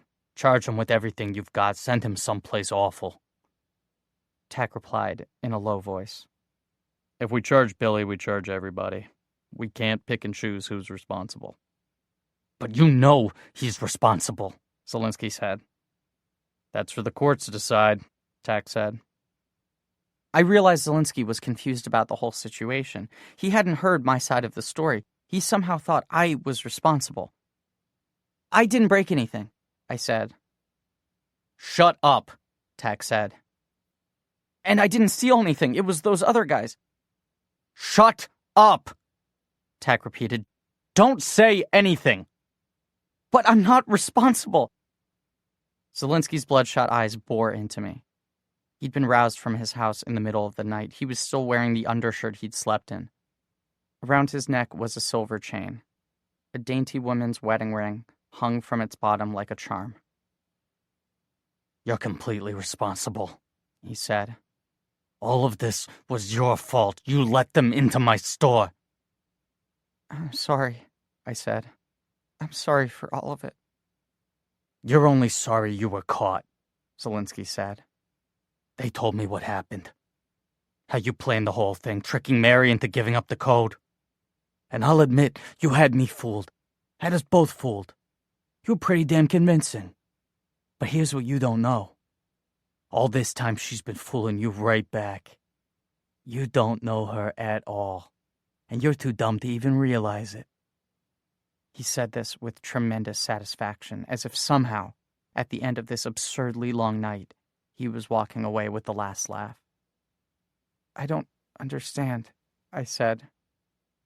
"I know you don't," he said. "You never will." I wanted to ask what he meant, but he was already leaving. Tack followed him out and closed the door. None of it made any sense. Mary was fooling me right back? Why was he singling out me? What about the guy who stole the lighters and the cigarettes, or the guy who smashed all the typewriters? I didn't have much time to ponder things. Tack returned to my room just a few minutes later, this time accompanied by my mother. She wore her white Food World uniform, and she was clutching a handful of Kleenex. Her face and neck were flushed with hives, like she was having an allergic reaction. "How did you find me?" I asked. "Officer Blaskowitz called me," she said. It took me a minute to realize she meant Tackleberry. "He said you were too afraid to do it yourself." "Stand up," Tack said. "Put out your wrists." I held out my arms, and he undid the cuffs. Mom took a deep breath. "Mr. Zelinsky is dropping the charges. For all of you." She whispered the words like she was afraid of jinxing herself. "Under 2 conditions," Tack added. "Number 1, you don't go anywhere near the store. No General Tso's, no train station, no movies. If I see you anywhere on Market Street, I will arrest you for harassment and bring you back here." "All right," I said. "I need you to say it," Tack insisted. "Look me in the eye and say it out loud." I looked him in the eye and said it out loud. "I will stay away from Market Street." Number 2, you stay away from Mary. You don't call her, you don't talk to her. You see her at Wetbridge Mall, you turn the other way and run. Understand? "I would like to apologize," I said. "Oh, that's real sweet," Tack said. "Suddenly you're concerned about her feelings. Well, forget it. You don't get to apologize. You've bothered her long enough. Move on and harass someone else." "He understands," Mom said, placing a firm hand on my elbow. "Tell him, Billy." I looked down at her hand, at the red blotches that were spreading across her arm. I felt all of her weight bearing down on me like she was about to fall over. "I'll stay away from Mary," I agreed. "I'll never talk to her ever again." We left the police station at dawn. Market Street was deserted. Off on the horizon, the sun was rising behind the train station, filling the sky with pink and orange. There were no signs of Alf or Clark or their parents. I wanted to ask about them, but didn't dare say a word. I kept my mouth shut and got in the car. Mom cried all the way home. Halfway to Baltic Avenue, she got so upset she had to stop the car on the side of the road. I said I was sorry, and she hit me in the arm with her purse. We entered the house, and Mom told me to sit on the couch. I said I wanted to go to bed. "We're not finished," she said. "You and our conversation hasn't even started." I sat on the couch. She sat across from me with a box of Kleenex and took a deep breath. "When Officer Blaskowitz called me at the store, I refused to believe him. I thought he was talking about a different Billy Marvin, another kid with the same name. And on the way to the police station, I actually stopped by our house. I was convinced I'd find you asleep in your bed. But I went up to your room and you weren't there. Your bed was empty. And then I saw this." She unzipped her purse and removed a sheet of loose-leaf paper. I recognized it from earlier that morning, from a million years ago. I must have left it on my desk before running out to the mall. It was covered with the words, "Fat bitch," and "Fat fucking bitch," over and over in a deranged scrawl. I didn't even recognize it as my own handwriting. "This is not the life I wanted for us," Mom said. "I wish I had more money. I wish I had a better job. Heck, I wish your father hadn't left us. But I don't complain, Billy. You know why? Because plenty of people have it worse.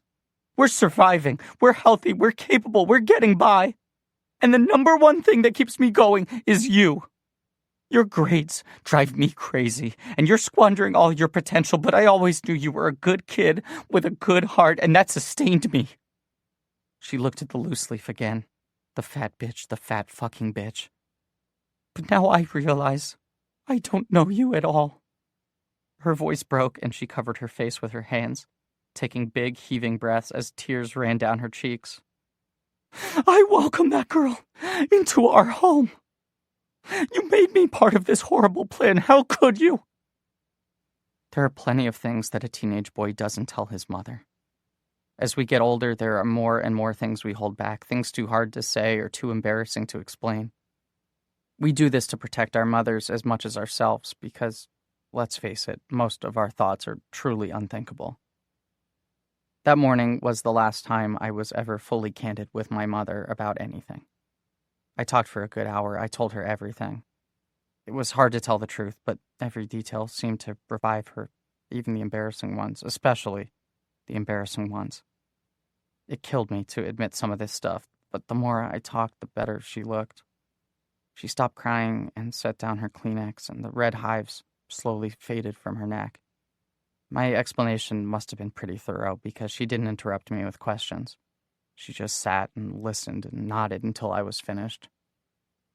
Then she abruptly stood up and went into the kitchen. She returned a moment later with a washcloth, a bowl of warm water, and a first aid kit. She sat beside me on the sofa, pressed the washcloth to my forehead, and fumbled open a bottle of hydrogen peroxide. "That is a nasty cut," she said, and I realized I'd forgotten about the gash on my forehead. "Close your eyes for a second, all right? Sit back." My mother was an expert at fixing scrapes. She often reminded me that she'd been planning to go to nursing school before I'd entered her life so unexpectedly. She dabbed a wet cotton ball to my forehead, and I braced myself for a sting that never came. Then she gently blew on the cut and unwrapped a fresh bandage. "I guess I only have one question," she said. "There's one thing I still don't understand." "What's that?" I asked. "Why aren't you in jail right now?" she said. "Why did Zelinsky let you go?" And the truth was, I had no idea. Chapter 26. Line 2610. RAM. Star. Clear memory. Star. Line 2620. Print. Clear. 2. CSR. Down. Line 2630. Print. Just a moment. Period. Line 2640. System. 49608. Line 2650. If int s/43 equals s/43, then poke w3, 20. Line 2660. Poke h3. I slept all through Sunday. When I finally awoke, it was Monday morning, and my 64 was gone. The disk drive, the paddles and joysticks, all of my games and books, even the power strip. Everything had been cleared away. My mother was in the kitchen. She wished me a good morning and handed me a glass of orange juice. I asked her about the computer, and she explained that she had already placed a for sale ad in the newspaper's classified section. The money we raised would go to Mr. Zelinsky to pay for whatever his insurance wouldn't cover. We'll have a yard sale, too. Every penny helps. I'd sell the car if I didn't need it for work. When I left the house for school, Alf and Clark were waiting in my driveway. Alf had bruises on his face. He explained that his father started kicking his ass in the parking lot at the police station. I apologized for pulling the alarm. I didn't want us to get caught, but I couldn't let Tyler trash the showroom.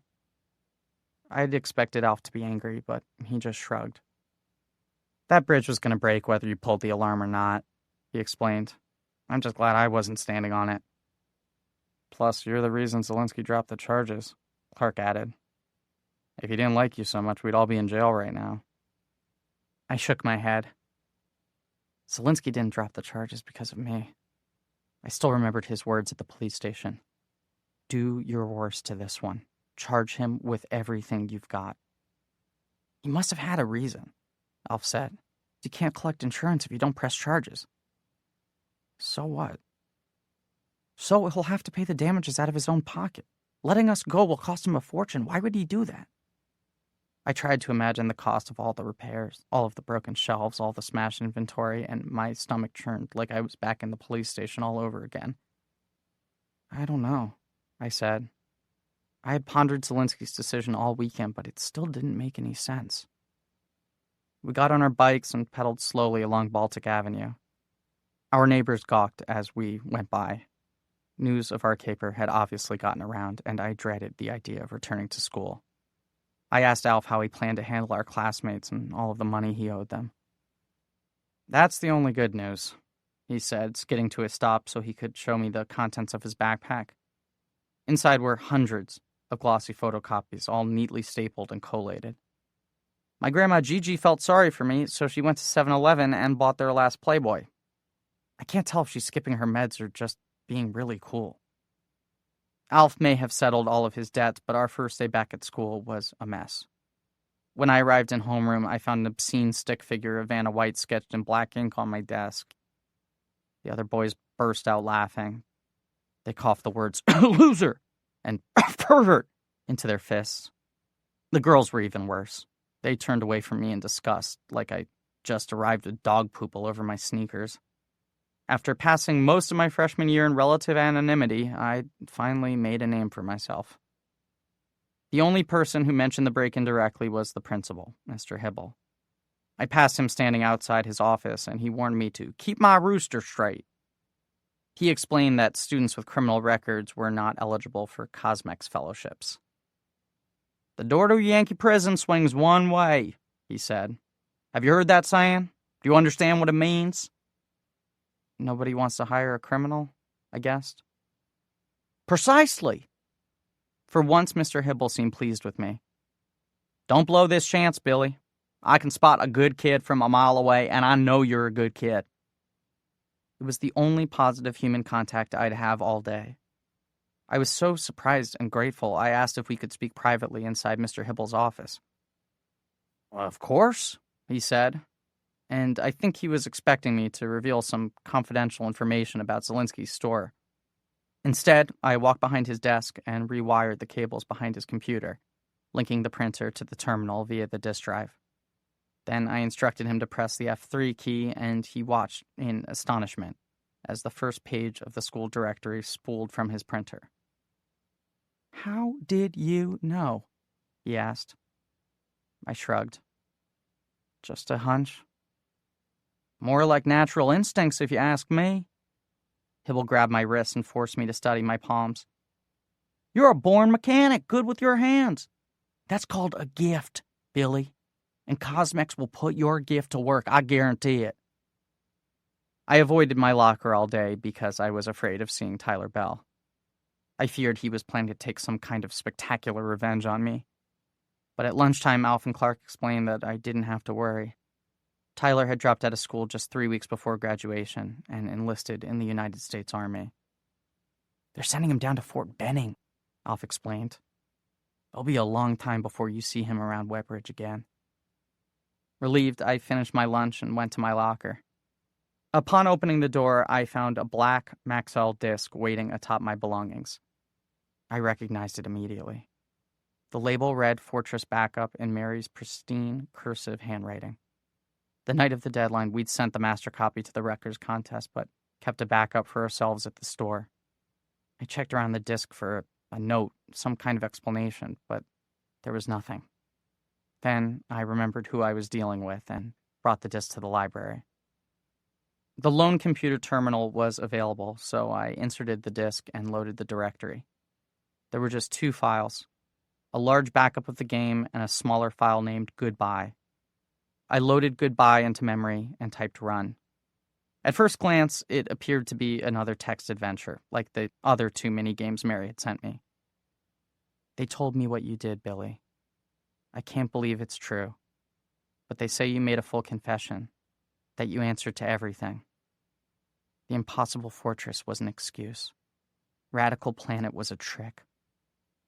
The plan was to fool the fat girl, make the fat girl think she was pretty. Well, I have to admit, it worked. This fat girl was fooled."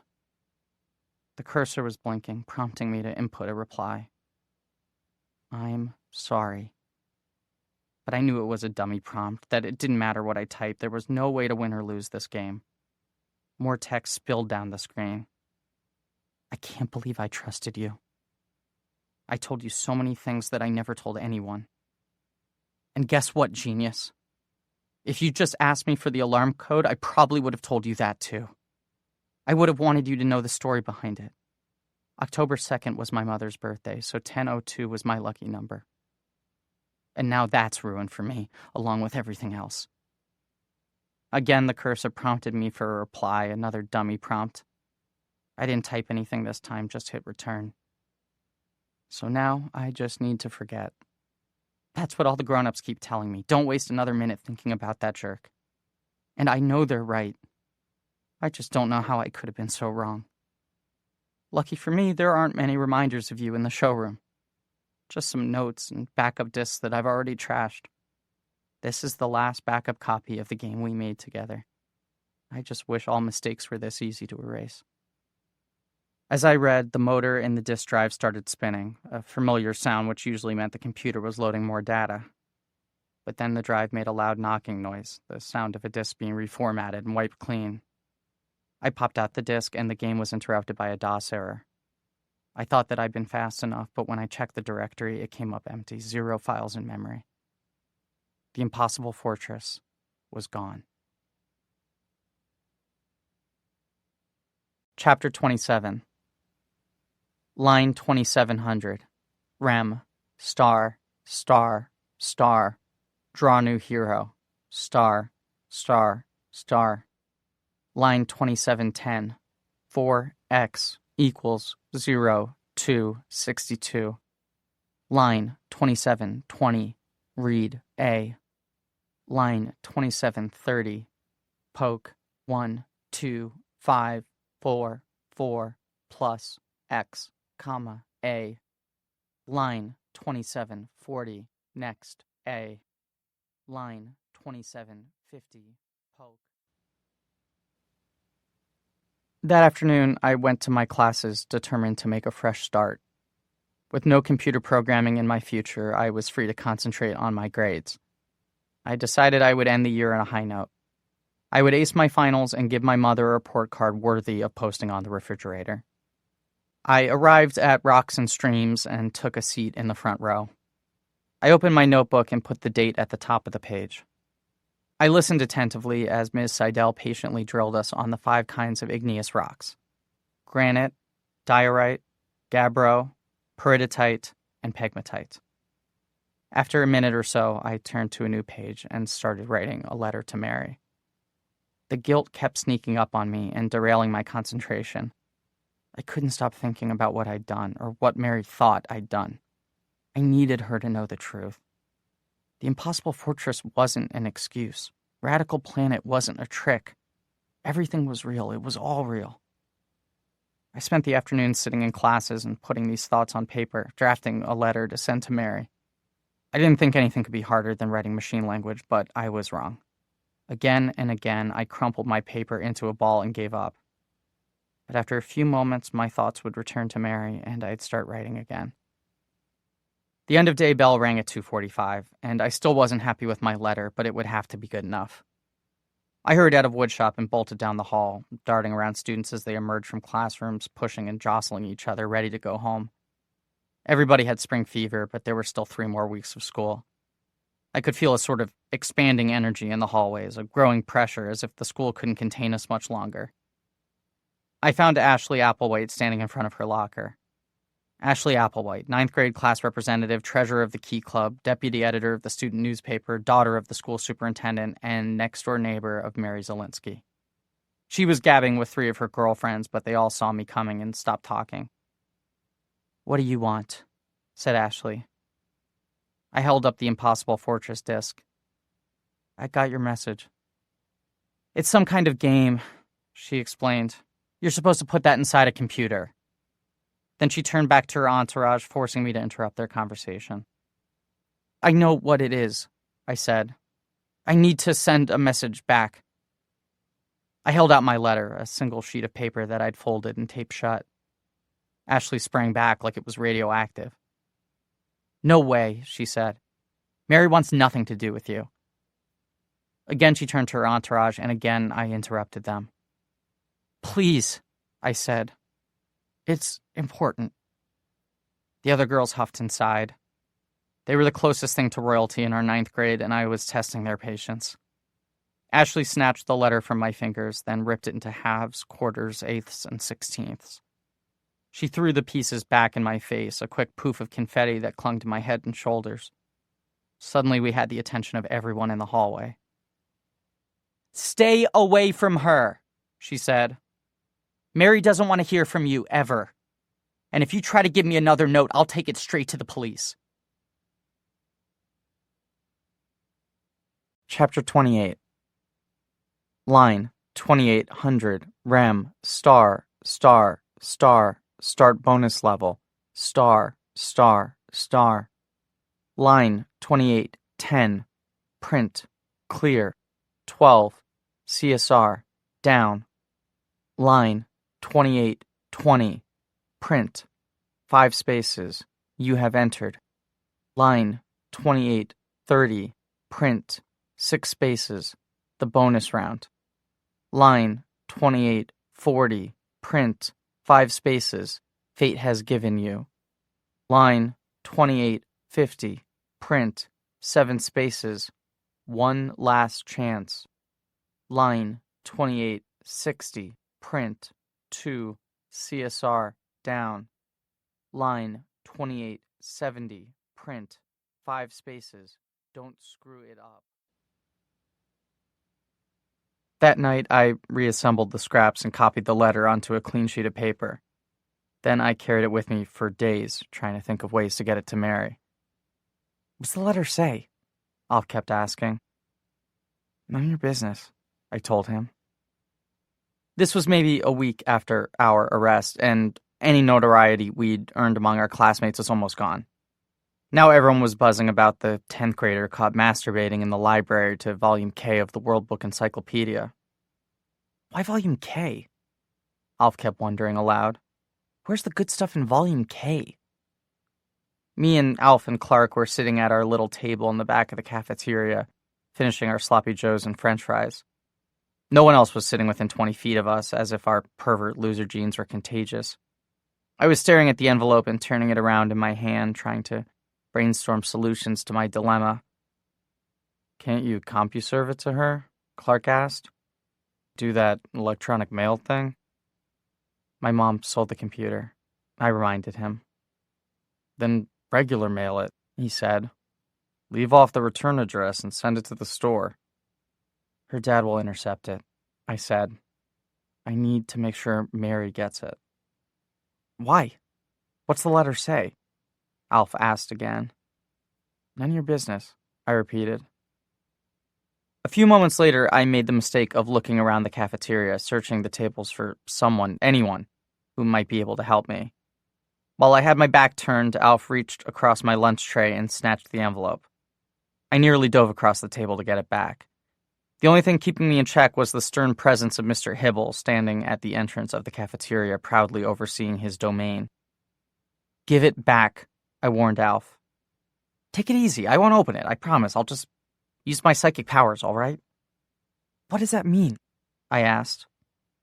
He held the envelope to his forehead like Karnak the Magnificent, the fake mystic played by Johnny Carson on The Tonight Show. What the hell are you doing? I asked. He closed his eyes and feigned tremendous concentration. I'm sensing the word sorry. It's very strong. This is an apology? I decided the easiest way to get my letter back was to endure this stupid game. Yes. Alf closed his eyes and resumed his mystic performance. He was a terrible actor. His attempts at concentration looked like constipation. You feel bad about what happened? Yes. Because we trashed the store? Yes. We ruined everything? Yes. And now Mary hates you? Yes. And her father hates you? Yes. And you like this girl? Shut up, I told him. You like this girl, Alf repeated more confidently. It's cool, Billy. I see it all right here in the letter. You were never trying to get the alarm code. You are hanging around the store because you like Mary for real. I was so startled to hear Alf speaking the truth, I didn't even try to deny it. Clark's eyes went wide. Wait, seriously? I shrugged. I don't know. Maybe? Maybe? Definitely, Alf insisted. Come on, Billy, stop playing dumb. It's so obvious. Fine, I said. It's true. But she doesn't know, Clark said. Right. You told the cops you faked everything. Right. Oh my God, Clark said, falling back in his chair and holding the claw to his forehead, reeling from the news. This changes everything, Billy. Why didn't you tell us sooner? Exactly, Alf said. If you told us, we could have helped you. You've already helped me plenty, I said.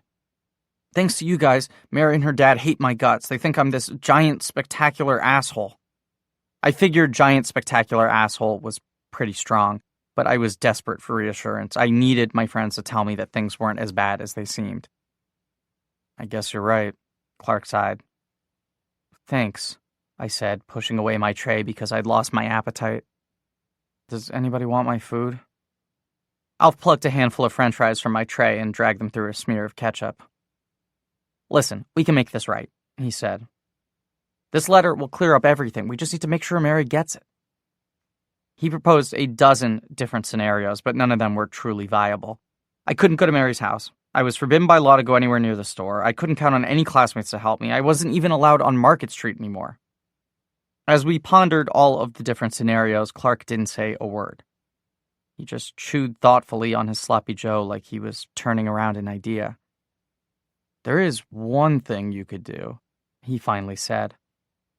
It's super risky, There's an excellent chance you'll get caught, but I guarantee you won't see Zelinsky. He'll be miles away. We waited for him to elaborate, but he suggested we meet in the library after school. Just tell us your stupid idea, Alf said. Why are you being so mysterious? Clark refused to spell. I need to research a few things, make sure it's really possible. I don't want Billy getting busted again. When Alf and I reached the library, we found Clark in the reference section, sitting at one of the long tables near all of the college brochures. He was reading a map, but it was upside down, so I couldn't make sense of it. At the table next to ours, a group of fifth-grade girls were pretending to study, but every so often they'd steal glances at Clark and squeal with laughter. This seemed to be happening more and more lately. Girls would see him and just lose their minds, even with the claw right in plain view. Well, I asked, are you ready to tell us the master plan? Let me make sure I have her schedule right, Clark said. Every morning, Zelinsky drives Mary to Market Street. They open the store together, and then she boards the bus to St. Agatha's? That's right, I said. And then every afternoon, the bus brings her back to Market Street, and she stays at the store until closing. Then Dad brings her home? Exactly, I said. That's the problem. Clark shook his head. No, I just told you the solution. This is how you reach her. He spun the map right side up so we could read the headline at the top of the page. Mount St. Agatha's Preparatory School for Girls. Impossible, Alf said. No one climbs that mountain. Why not? Clark asked. They've got guards and fences, electric fences. Clark shook his head. It's a convent, not a James Bond movie. You're Presbyterian, so how would you know? Alf asked. I'm an altar boy, and I'm telling you, nobody gets into St. Agatha's. It's like Fort Knox for Catholic girls. It's a school, Clark insisted. They have visitors, deliveries, lots of people coming and going. The map was part of an admissions application describing the school's remarkable mountaintop campus. 100 years ago, St. Agatha's was a monastery with a chapel and a simple dormitory.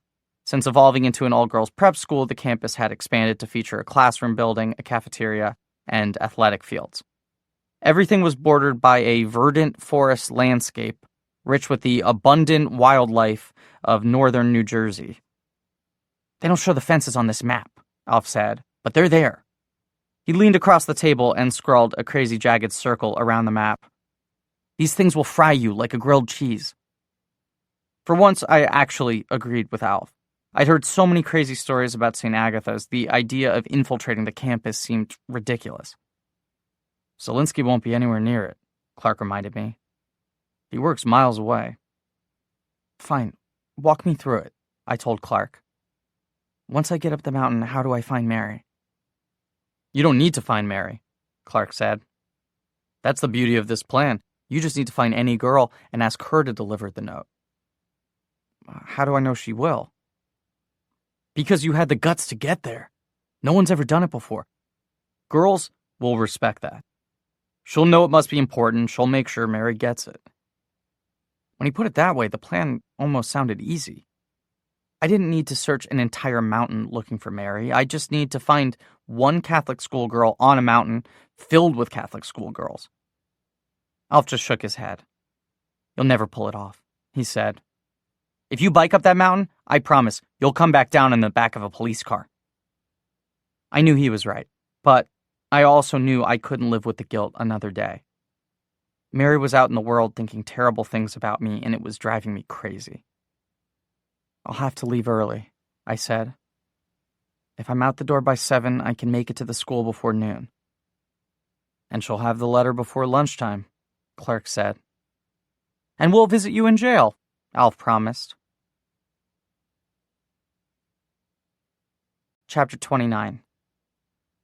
Line 2900, rem, star, star, star. Draw new guards, star, star, star. Line 2910, 4, x equals 0, 2, 62. Line 2920, read, A. Line 2930, poke, 1, 2, 6, 0, 8, plus, x, comma, a, line 2940, next, x, line 2950, poke. When I got home from the library, Tack was standing on my front steps talking to my mother through the screen door. By the time I saw him, it was too late to turn back. He saw me coming and waved hello. It seemed like he had somehow developed ESP. He was coming to bust me for the letter before I even tried to deliver it. "There he is," Mom said, and there was a cheerful lilt in her voice, like everything in our lives was sunshine and roses. "How are you, Billy?" Tack asked. I shrugged, but didn't say anything. It seemed that any possible answer was likely to get me into trouble. "I'm fine." "How can you be fine? You were nearly arrested this weekend. You should be miserable." "I'm miserable?" "Why are you miserable?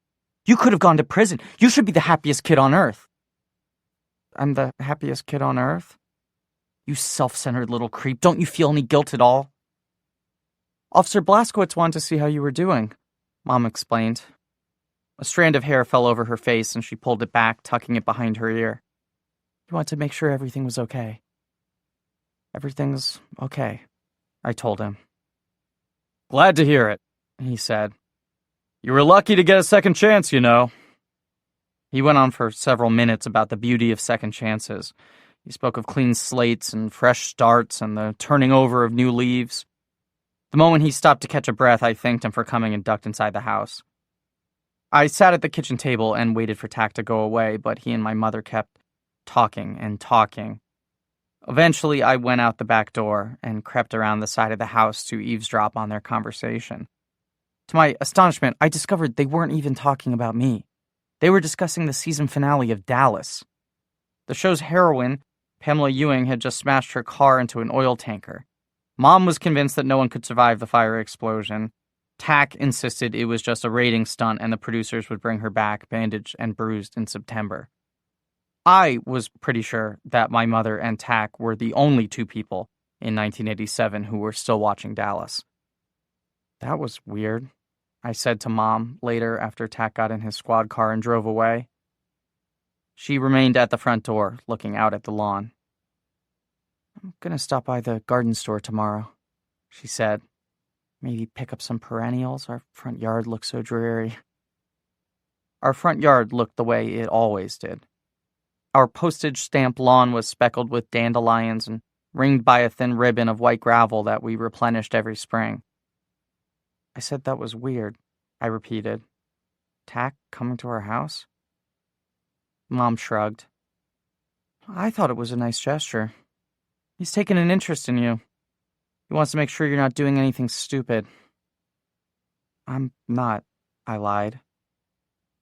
Then I went to my bedroom, opened a road atlas of New Jersey, and charted the most direct route from Wetbridge to Mount St. Agatha's Preparatory School for Girls. Chapter 30. Line 3000, rem, star, star, star, draw new environment, star, star, star. Line 30, 10, 4, J, equals 6, 2, 14. Line 30, 20, 4, I, equals 10, 30, plus, J, star, 40, 2, 10, 36, plus, J, star, 40. Line 30, 30, poke, I, comma, 35, colon, poke, I, plus, S, O, comma, 9. Line 30, 40, next, I. Line 30, 50, 4, I, equals. The next morning, I woke up early, scarfed down a bowl of Frosted Flakes, and dressed in the same khakis and button-down shirt that I'd worn to the movie theater. I didn't think I'd actually see Mary, but if I did, I wanted to look my best. I placed the letter in my back pocket and headed out the front door. Alf and Clark were waiting in my driveway. They were dressed up too. Alf had ditched his usual Hawaiian shirt for a pristine white Hard Rock Cafe button-down, and Clark was wearing the nicest hand-me-downs of his Georgia relatives. a lime green short-sleeved button-down shirt, and black wool pants. "We're coming with," Alf said. "Alf's worried you'll mess up," Clark said. "I never said that," Alf insisted. "You said he'd get fried on the electric fence," Clark said. "Those were your exact words." Alf shrugged, looking sheepish. "You gotta understand, Billy, these nuns mean business. If they catch you on their mountain, they will kick your ass." "I'll be fine," I said, irritated. "Go to school." If I somehow had the chance to speak with Mary, I didn't want Alf and Clark hanging around, making stupid wisecracks. "We're coming with," Alf repeated. "You'll need a diversion to get through the security gates. Clark and I can draw attention away from you." "And then you'll get caught," I told him. "You've still got bruises from Saturday. Imagine what your dad will do if you get busted again." "If I can see St. Agatha's firsthand, it'll be worth it," Alf said. "I've been hearing about this place my whole life. It's legendary. Did you know there's a swimming pool? They say the girls lie around on giant pillows, sunning themselves like house cats."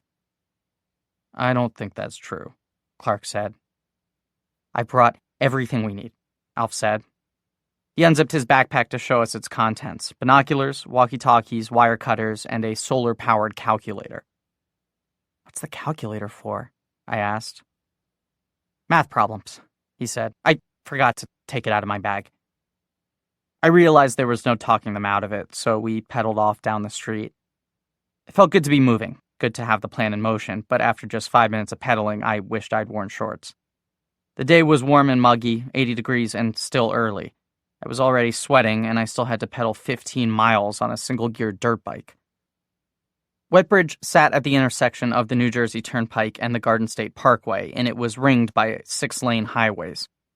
None of these roads were designed for bike traffic, but we squeezed into the shoulder lanes anyway, pedaling furiously as Greyhound buses and tractor-trailers thundered past, spraying our faces with gravel and exhaust. I kept my mouth shut, but somehow it filled with a grit that tasted like charcoal. By the time we exited onto the smaller 2-lane road, I was dripping with sweat and filthier than I'd been in my entire life. And we still had 13 miles to go. We passed through 3 different towns, each nicer than the last. We were entering a part of New Jersey I'd never seen before. Residential neighborhoods where all the homes had circular driveways and 2-car garages, where the hedges were pruned and the gardens were mulched and the flower beds were bursting with vibrant colors. Between the houses, we saw glimpses of crystal blue swimming pools and private tennis courts. Traffic was light, so we biked down the center of the road, looking around in astonishment. "This place is rad," I said. "Soon as I grow up, I'm moving here." "Soon as you grow up?" Alf asked. "You know what I mean, when I get older." Clark shook his head. "This street's like Park Place and Boardwalk combined. How are you going to make all that money?" "Game design," I said. "I'm going to save all my money, get a new computer, and then I'll make games that sell like crazy." Alf and Clark didn't answer, but I knew what they were thinking. Minimum wage was $3.35 an hour, and an IBM PS2 averaged $4,000. I'd need to save for years and years before I ever wrote another line of code, and who had that kind of willpower? "I'll tell you one thing I like about Baltic Avenue," Alf said. "Less grass to mow." "And less snow in the winter," Clark said. "Can you imagine shoveling all these driveways?" "It'd take forever," Alf said. We stood up on our bikes and pumped our legs, pedaling faster, leaving behind the neighborhood and talk of our futures. By 11 o'clock, I was farther from home than I'd ever been in my life. We were passing fields full of tomatoes and corn and fir trees. We even passed a stable full of horses. Our teachers had always told us that New Jersey was nicknamed the Garden State, and that day I finally understood why. The relentless heat made everything seem more unreal.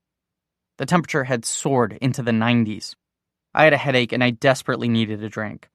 We biked more than a mile on a dusty 2-lane road without passing a single person or automobile. "You're sure this is the right way?" Clark asked. I stopped to check the map.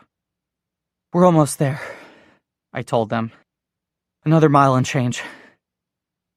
We stopped at a 2-pump Gulf station to buy drinks and clean ourselves up. Clark paid 50 cents for a bottle of something called Evian, which turned out to be plain old water. Alf and I teased him mercilessly. What kind of dummy wasted 50 cents on water when there was a free spigot and hose right outside the building? Clark shrugged and drank it down. This is fantastic, he insisted. It's the best water I've ever tasted. I removed Mary's letter from my pocket and tucked it under my bike seat for safekeeping. Then I used the hose to clean my face and rinse the dirt and gravel from my clothing. Within minutes, I was sopping wet, but it felt tremendous, and I knew the sun would bake everything dry before we arrived at St. Agatha's. The attendant was an old man in a plaid shirt and oil-stained pants. He dragged a rusty lawn chair into the shade of the garage and sat down. He watched us spraying ourselves with the hose, and I sensed he was getting ready to yell at us. "Are we close to St. Agatha's?" I asked him. "Very close," he said. "But you won't make it." Alf and Clark stopped horsing around. "What did you say?" Alf asked. "I said you won't make it. I know what you're trying, and it ain't going to work." Clark set down the hose, and we all walked over to him. "How do you know?" "I've owned this station since 1969. That's the year Neil Armstrong walked on the moon. And every year when summer rolls around, I sell sodas and Slim Jims to knuckleheads who think they can sneak into St. Agatha's. So I am speaking from experience. Turn your bikes around. You will not get inside. No one gets inside." "Because of the fence?" Alf asked. "The electric fence?" The old man smiled. "You won't even reach the fence." He refused to elaborate, just shook his head and clucked his disapproval like we were venturing blindly into a jungle full of quicksand and crocodiles. I retrieved Mary's letter and returned it to my back pocket. Alf and Clark didn't say anything, but I knew what they were thinking. We had come too far to turn back now. We hopped on our bikes and kept going. Chapter 31. Line 3100 Rem. Star, star, star. Draw new fortress. Star, star, star. Line 3110 4I equals 1345 2 1362. Line 3120 poke I, comma 35 colon poke I plus BG, comma 9. Line 3130 next I. Line 3140 4I equals 1625 plus 15 star 42 1642. Line 3150 poke. A few minutes after the gas station, the road curved through a small patch of trees. When we emerged on the other side, the mountain was upon us. No one associates New Jersey with mountains, but there are 40 miles of them in the northern part of the state, formed by volcanoes 150 million years ago. Apparently, I did retain one or two facts after a year of studying rocks and streams. Our destination wasn't particularly large. If you were driving past the mountain in a car, you wouldn't give it a second look. But from the sweaty vinyl seat of a dirt bike on the hottest day of the year, it might as well have been Kilimanjaro. We soon arrived at the base of the mountain and a large sign. Now entering Mount St. Agatha's Preparatory School for Girls. Private property, authorized visitors and guests only. Hear ye, children, the instructions of a father, and attend to no understanding. Proverbs chapter 4, verse 1. "This is it," Clark said. "Are you sure about this?" "Sure, I'm sure," Alf said. "I've come this far, haven't I?" Clark flipped his empty water bottle at Alf's face, conking him on the forehead. "I'm talking to Billy, numbnuts." Alf leapt off his bike, and it clattered to the pavement. He reached his arm around Clark's neck, pulling him into a chokehold.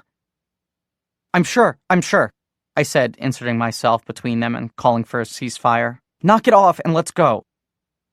I'd barely separated them when Alf pointed behind us to the grove of trees we just traveled through. A white Volkswagen Beetle was weaving along the road, coming right toward us. "Hide," I said. We dragged our bikes off the road and into the surrounding woods, then dove behind shrubs to conceal ourselves. The Beetle motored past, and we saw 5 sisters in black habits through the windows, crammed inside like clowns in a circus car. We crawled out from our hiding places to watch the VW ascend the mountain. Even with switchbacks cut into the sides, the incline was steep, and the car climbed slowly, gears grinding and engine groaning. "I can't pedal that," Alf said. "I'm already whipped." "That's fine," I said. "We'll leave the bikes." We charged the road at a full-on sprint, but the pitch was brutal, and after a minute we were all walking again. The sun beat down on our necks. The black asphalt was broiling, and I was soaked with sweat. But we were close. I touched my back pocket, checking for Mary's letter. Soon she would have it, and that was all the motivation I needed to keep going. In another 30 or 40 minutes, she would finally know the truth, and I'd be able to live with myself again. We had just climbed the second switchback, not even halfway up the mountain, when I peered down the road below. Another vehicle was emerging from the grove of trees. This one was a brown UPS truck, and it was going well over the speed limit, building momentum before the first ascent. "Shit," Alf said. We started running, but I already knew we weren't fast enough. The truck was coming way too fast. It was bound to overtake us before we reached the top. At once, I understood why the old man at the gas station had predicted our failure. We were running up the road in plain sight. 3 boys on private property where boys were expressly forbidden. "We're not going to make it," I gasped. We just rounded the 4th switchback, and the truck had rounded the 3rd. We had to hide, but there was no place to hide. There were no trees or shrubs, just rocky slopes covered with roses and wildflowers, everything in full bloom. We were moments from being spotted. We had to get off the road, had to camouflage ourselves. "Get down," I told the guys, and then I dove face first into a bed of pink roses. Now, up until that moment, I guess I'd never seen a rose in real life. I'd watched countless music videos in which half-dressed girls lay down on beds of roses, caressing crimson petals against their milky white skin. But none of those videos prepared me for the fact that real rose stems are covered with hard, brittle spikes. Before I'd even hit the ground, hundreds of thorns were piercing my clothes, puncturing my skin, and drawing blood. By the time I realized my mistake, it was too late. I tried to push myself off, but the hooks had me snared. I shrieked. I howled. Everywhere I moved, there were more thorns, biting deeper into my ankles and gouging the soft, tender flesh of my forearms. I might have been stuck there forever if Alf and Clark hadn't grabbed my belt and pulled hard, peeling me off the vines like a strip of Velcro. The 3 of us lay gasping and out of breath on the side of the road as the UPS truck rumbled past. The driver hadn't even noticed us. I touched my fingers to my forehead, and they came away red. "Am I bleeding?" "It's just a scratch," Alf said. He pointed to my temple and traced the outline of a large trapezoid. "Right here, and here, and here, and here." There were more gashes in my shirt, and little spots of blood were blooming through my khakis. But I could see we were nearing the top of the mountain, and this gave me a surge of confidence. "Are you all right?" Clark asked. "We're almost there. Let's go before another car comes." We ran up the last 2 switchbacks without any problems, and finally the pitch of the mountain leveled off, but the road kept going, winding through a dark grove of trees. We followed it from a distance, trampling over ferns and rotting branches, ready to drop at the sound of another car. I soon realized the school map wasn't drawn to scale. We seemed to be lost in the middle of a primeval forest, not minutes away from a chapel or classroom building. Alf looked around, skeptical. "Are you sure this is right?" "It has to be," Clark said. "This is the only road in." "Up there," I said, pointing. "See?" Through the trees, we glimpsed a large wrought iron gate that looked like it had risen up out of the earth, all twisting vines and pointed leaves, and the words, "Mount St. Agatha's Preparatory School for Girls," arched across the top. On either side of the gate was a tall wrought iron fence. It was 7 feet high and stretched off into the forest, forming a boundary around the entire campus. "If that's an electric fence," Clark asked, "where are all the wires?" "They bury the wires," Alf said. "That's how they fool you." I pointed to a cluster of sparrows on top of the fence, happily chirping. "Maybe you should warn those birds." Clark pointed out that the fence, electric or otherwise, was the least of our concerns. Next to the gate was a small shed that looked like a toll booth. Inside sat a man reading a newspaper. We crouched behind a fallen tree and studied the man through Alf's binoculars. This guy was no snoozing old-timer we could easily distract. The guy looked like a Navy SEAL. He sat on a stool that was too small for his huge hulking frame, sipping coffee from a thermos and reading the sports pages. I handed the binoculars to Clark. Now what? He peered through the lenses. I'm not sure. It's easy, Alf said. We wait for another car to drive up. While the guard's distracted, we make a break for it. That's not going to work, I said. I'd seen too many World War II movies where a lone guard radios for help and suddenly the whole prison camp is teeming with Nazi soldiers. Clark agreed. Let's follow the fence, he suggested. Maybe it stops after a while, or maybe there's another way inside. Anything seemed better than confronting the guard, so we set off into the woods, trampling through mud and weeds and fallen branches. I carried the map, but there were no landmarks to guide us. No buildings or roads on either side of the fence, just tangled forest and occasional boulder. The fence twisted and turned, weaving its way around the largest trees. Every 20 feet or so, Alf would give the bars a gentle tap, still determined to find an electrified section. Clark pushed even harder, hoping to find a spot where the fence was weak and we might pull it down. But the fence never budged. It seemed like it was built to repel an army. Suddenly, Clark stopped walking. Did you hear that? He asked. I stopped and listened. I didn't hear anything. It was a girl, he said. I heard a girl calling for someone. Alf looked skeptical, and I guess I was skeptical too. We were so hot and tired and thirsty, it seemed possible that Clark might be hallucinating. Keep walking, I said. We kept walking. The fence led us all the way around the campus, but we never saw a single student or even a building. The school and its entire population were hidden well beyond the perimeter. After 20 minutes of hiking, I realized we were approaching the gate again, this time from the opposite direction. Some 50 yards ahead of us, I could just make out the guard booth through the trees. Careful, Alf said, grabbing my arm. I was so busy looking for the security guard, I'd nearly walked into a small stream. Alf and Clark hopped across, but I stopped to take a closer look. The running water had eroded a narrow gorge beneath the fence, maybe 12 inches deep.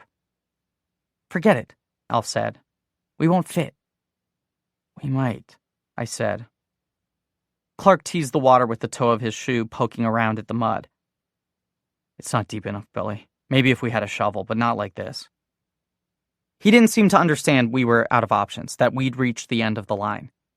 I kicked off my sneakers and hurled them over the fence. They landed on the other side, far beyond my reach. You can turn back if you want, I said, but I'm going in. Alf and Clark watched, skeptical, as I climbed down into the creek and lay flat on my back in the cool, muddy water. At the base of the fence was a rusty horizontal bar with jagged edges. By turning my face to the side, I was able to pass my head underneath, but my chest wouldn't fit. I sucked in my gut and pulled on the fence, wedging myself further and further until I was completely and totally stuck. Alf watched me flail for a minute before offering to pull me back out. Should I grab your feet? Hang on, I said. By pushing up on the fence, I found I could press myself deeper into the mud, carving a deeper trench through the ooze. Something small and slimy fluttered against the back of my neck. A fish? A tadpole? I ignored it and kept pushing, using my legs to propel me along. The rusty base of the fence raked the front of my shirt, slashing the cotton and popping buttons. But soon my waist was through, and the rest was easy. I crawled out of the creek, caked with mud and slime, and stood up. Through the bars of the fence, Alf and Clark observed me in a sort of horror. You look like Swamp Thing, Clark said. It'll wash off. I dipped my hand into the shallow water of the creek, demonstrating how easy it would be to clean up. All I really managed was to smear the mud around my skin. Come on now, let's go. They both hesitated, and I knew what they were thinking. This sort of thing never happened to James Bond. Somehow he always managed to breach the perimeter without getting a speck of dirt on his white tuxedo. But then a sound cut through the forest, a girl's voice, laughing. That's it, Clark said. That's her. I hear it now, Alf said. He kicked off his sneakers and knelt down in the mud. All of my squirming and thrashing had made things easier for him. Once he was halfway under, I grabbed his arms and pulled, dragging his pristine Hard Rock Cafe shirt through the mud. Clark had a somewhat harder time because he had to do most of the pushing with one hand. But Alf and I splashed around him in the mud, heaving and pulling until he was all the way through. It wasn't until Clark stood up that we realized Alf had forgotten his socks and sneakers. They were back on the other side of the fence, out of reach. Alf fished a branch through the wrought iron bars trying to snare them, but all he managed to do was push the sneakers farther out of reach. "We have to go back," he said. "Are you kidding?" Clark asked. "There's no time," I said. "We'll get him on the way out." Alf took a step forward, wincing as his bare heel came down on a pine cone. "I'm not going to make it," he said, but then there was more girlish laughter echoing through the woods, a siren song calling us forward.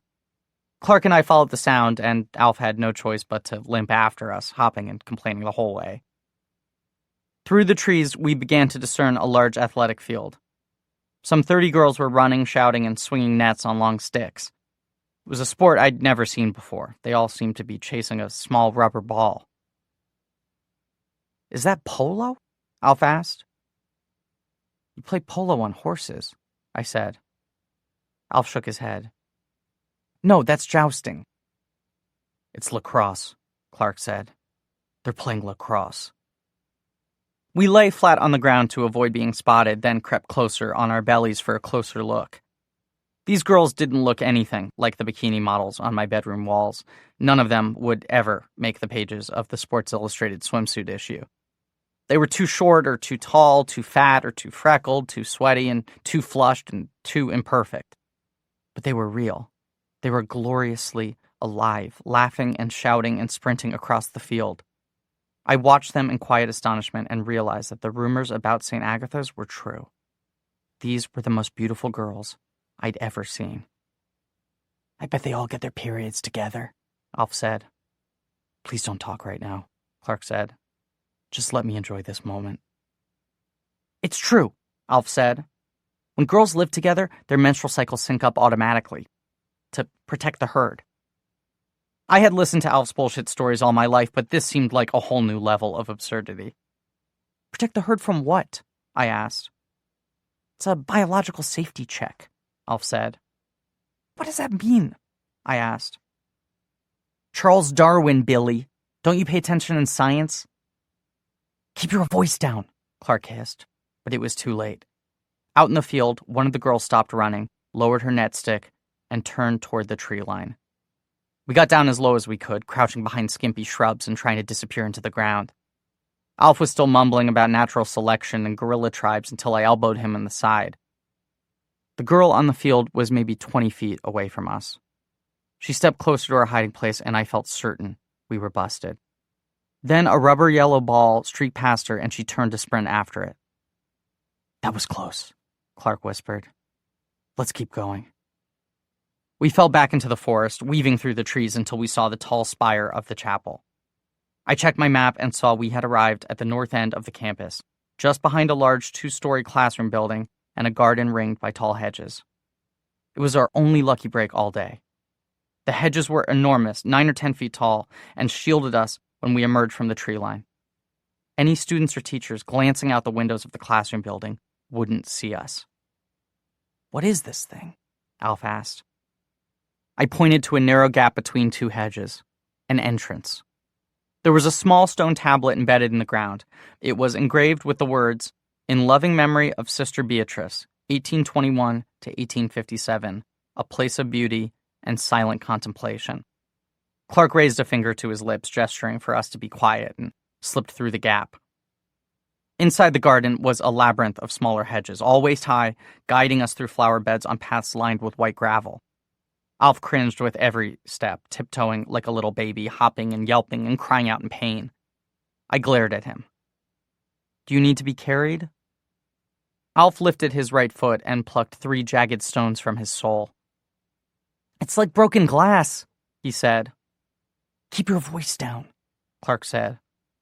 The garden was full of shady nooks with stone benches and statues of angels and cherubs, and Clark reminded us that a sister could be lurking in the shadows.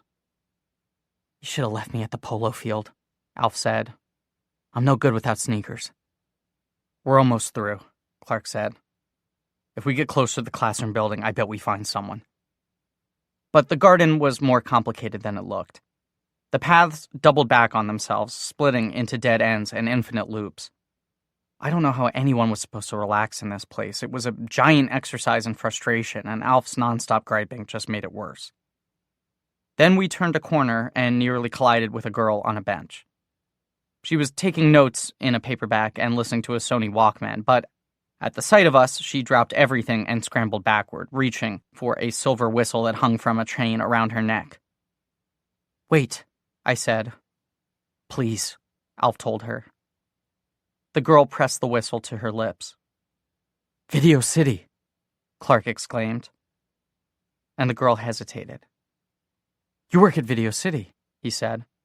You're Lynn Scott. You do Lynn's picks, the staff recommendations near the cash register. Don't you recognize us? Our faces were covered with mud. Our clothes were ruined. Of course she didn't recognize us. We were just there last week, Clark said. Alf nodded. We rented Kramer versus Kramer.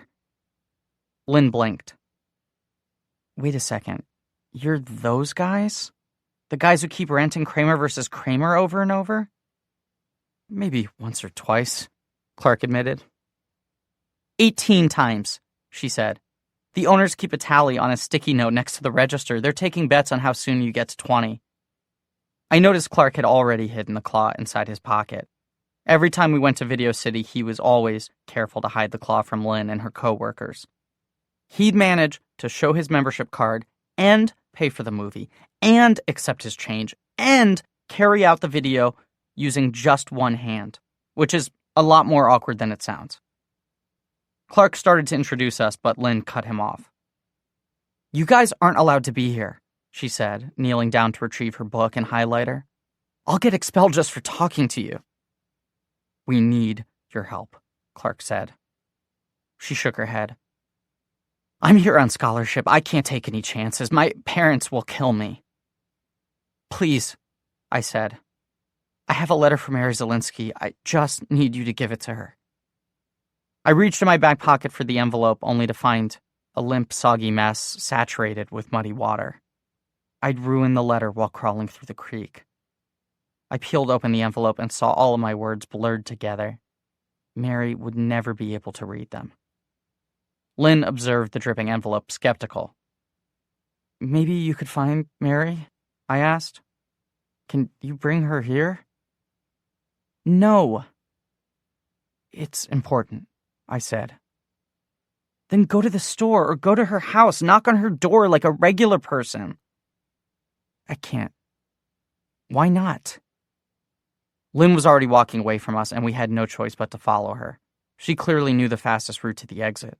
In just moments, she would be out and gone. It's a long story, Clark said. Billy can't go anywhere near her. Lynn glanced back at me. Your name is Billy. That's right? And Mary knows you. Yes. She shook her head. I don't believe it. I talk to Mary all the time. She's never mentioned any Billy. Now, right there, I should have known something was wrong. I was certain my name would have come up once or twice, especially after I led a gang of thieves into her father's store and destroyed the place. Maybe a will? I asked. Did she ever mention a will? Never. Never? Raoul. She brags about Raoul all the time, but she's never mentioned any will. Who the hell is Raoul? Alf asked. He was limping along behind me, clutching my shoulder for support.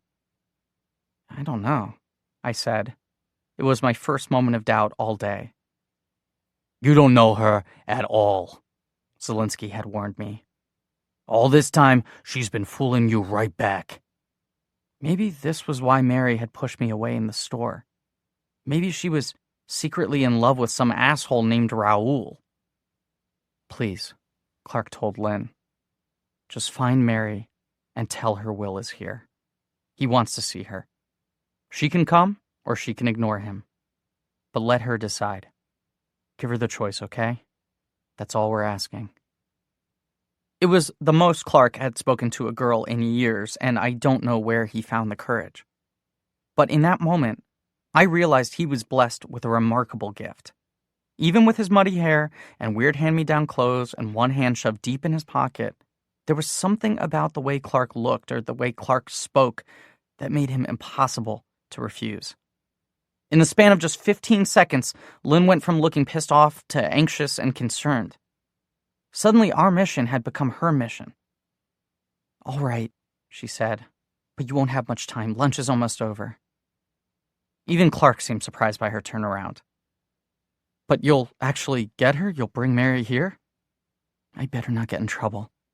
She pointed to a shady nook in the garden with a large statue of the Virgin Mary. "Go hide over there, behind the statue. Keep your voices down, because Sister Ellen comes here all the time, and you do not want to cross Sister Ellen." "Thank you," Clark said. "Don't thank me. Just hide," she said. We all moved behind the statue and crouched down. Clark was whispering excitedly about the way Lynn had spoken to him. "I'm totally asking her out," he said. "As soon as I get my surgery, as soon as they hack off this stupid freak show, I'm totally asking her out." "She likes you already," Alf said. "Why are you going to wait 4 years?" "I don't want to spook her." "You've already spooked her by running that stupid movie 18 times. Their bickering was making me tired. Or maybe it was just the sun directly overhead and beating down on us. I could feel parts of my skin crisping up. The rest was slathered in mud. My heart was pounding. Clark took the claw from his pocket and tucked it under his shirt. He looked like a portrait of Napoleon. "Is this less obvious?" "You're just calling attention to it," I said. Clark shook his head. "I wish I brought gloves." Alf was exasperated. "You need to get over this, Clark. The girl's here on scholarship. She's not stupid. You're not fooling her." Clark wouldn't relent. He kept the claw hidden beneath his shirt. "If she sees it too soon, she'll be repulsed. It's better this way." Footsteps passed nearby on the other side of the hedge wall, and we all stopped talking until they were gone. I was feeling anxious, and I asked if the guys would mind giving me a little privacy. "I'd like to meet with Mary one-on-one." "Sure, totally," Alf said. He suggested that we meet by the gap in the fence where we crawled through the creek.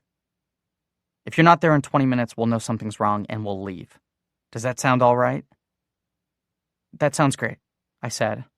"And thank you, guys. Thanks for helping me get this far. I owe you big time." "You don't owe us nothing," Alf said. "Just promise you'll make this count, all right? Tell her what you came to say. No wussing out." He put out his hand and we shook on it. "No wussing out." "Good luck, Billy," Clark said. "I really hope it goes okay for you. And tell Lynn I said goodbye, all right?"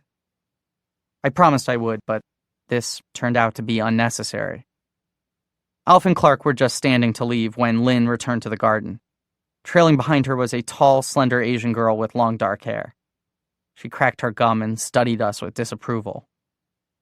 "Who's this?" Alf asked. "This is Mary," Lynn said, "from Video City." "Who the hell are you?" Mary from Video City asked.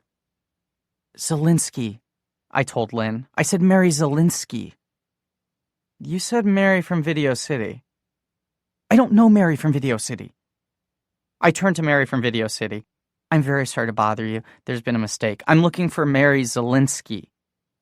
The girls stared back at me, confused. "She's short, black hair," I said. "She paints little pictures on her fingernails, little binary numbers." "Wait, computer geek Mary?" Lynn asked. "Yes," I said. "From the typewriter store?" "Exactly," I said. "We don't really know her," Lynn said. "She keeps to herself," Mary from Video City explained. We were interrupted by a loud chime that echoed across campus. Lynn explained that this was the bell between classes. "You're too late anyway," she said. "I'm sorry, but I gotta go. I can't miss Trig." My mind couldn't move fast enough to brainstorm a plan B. "Where does Mary go after lunch?" I asked. "I don't know," Lynn said. She might have organic chem, said Mary from Video City, on the second floor of the classroom building. I wasn't leaving now. Not after coming this far. I reached into the wall of hedges, pulling apart the leaves and branches and peering out across campus. Girls were spilling out of the cafeteria, dozens of girls, talking and laughing and carrying textbooks. They filed across a concrete walkway, walking to the doors of the classroom building. Clark peered over my shoulder. There, he said, pointing with his good hand. Do you see her? I saw her. Mary had just exited the cafeteria, and the trip to the classroom building would take her less than 30 seconds. There was no time to think or make smart choices. If she reached the classroom building, she was gone for good. I lunged forward, bulldozing through the hedges like a cartoon character, pushing and clawing my way through the brambles. Then I ran as fast as I could. As soon as I left the garden, I realized I'd miscalculated. Mary was already halfway to the classroom building, and there was no way I'd reach her in time. I shouted Mary's name, and what followed seemed to happen in slow motion. Every girl on the campus, and by now there were at least 100 of them, they all stopped moving and turned to stare at me. They gaped and pointed, and their mouths formed perfect O's. Mary heard me yelling and turned around. At first, she just seemed confused. But then I came running up, and all the color left her face. She looked mortified. And suddenly I felt like an idiot. What the hell was I thinking? What was I going to say, here at the school, in front of everyone? I turned to retreat, and to my astonishment, I saw that Alf and Clark were right behind me. They'd left the garden and followed me, and now they were beside me. A crowd of girls closed around us, forming a circle. They were pointing at us and laughing, and I remembered how awful we looked. Our clothes were ripped and ruined. My khakis were spattered with blood and muck. Alf was barefoot, and Clark had his claw tucked away like Napoleon, and all of us reeked of swamp water. I'm surprised Mary even recognized me. She was dressed in the St. Agatha's school uniform, a white blouse and a pleated plaid skirt, and she was holding a stack of textbooks like a shield. Her classmates all peeled away, leaving Mary to stand alone. The other girls squealed and jeered at us like monkeys in the zoo. I'd have to shout to be heard over them. Mary looked like she wanted to sink to the ground and disappear. A nun in a black habit pushed her way through the crowd. She was built like a linebacker, almost as tall as Officer Tackleberry, but dressed in a black tunic and a black belt and black orthopedic shoes. What is this? What's happening here? I didn't answer, so she turned to Mary. Miss Zelinsky, are you talking to these creatures? Mary shook her head. No, Reverend Mother. She turned to me, and I couldn't hold eye contact. I looked down at my filthy sneakers. It was all too much. It had to be 100 degrees. I was exhausted and hurting and ridiculously thirsty. All three of you are trespassing on private property. You're going to follow me to the main office, and we'll wait for the police. I knew what would happen after that. I knew they would cart us back to the police station, and my mother would get summoned with another phone call, and this time there would be no second chances. There were no more breaks. I need to talk to Mary, I said. The Reverend Mother's eyes widened. Did you say something? Are you actually speaking to me? Can we please have 5 minutes of privacy? You'd think I'd asked to spend the night with her. Absolutely not, she exclaimed. You'll come to the office right now, and all of these young women will go to class. Go on now, go! The young women didn't disperse. They were too riveted by the drama. This was better than episodes of Knots Landing and Falcon Crest combined. More and more students were joining the crowd every moment, and I saw sisters weaving among them, shooing people away. Please, I said. Just 1 minute. Go on, the Reverend Mother repeated. Anyone standing here in 5 seconds is going to face serious consequences. They seemed to understand this was no idle threat. They shuffled backwards, reluctantly stepping away from the spectacle. Mary looked absolutely miserable. I'd ruined everything. Hang on, a voice said, and I realized it had come from the barefoot boy standing beside me. My name is Alfred Boyle, and I've been an altar boy at St. Stephen's for the last 7 years. You know me, Reverend Mother. I've seen you at the 5:30 Mass. And I biked all morning to get here. We climbed your mountain and crawled through your mud and your thorns. I lost my sneakers and ruined my best Hard Rock Cafe shirt from Cancun, Mexico. And my poor friend Clark. He grabbed Clark's elbow and yanked the claw free of the shirt, holding it high for everyone to see. My poor friend Clark destroyed his hand climbing under your fence. All of the girls gasped like Alf had just unveiled the Elephant Man. And we did all of this just so Billy could talk to Mary. So I'm asking you to show a little compassion, like our Savior Jesus Christ taught us in the story of the Good Salvation. The Reverend Mother glared at him, and something twitched at the corner of her lips. Do you mean Jesus and the Good Samaritan?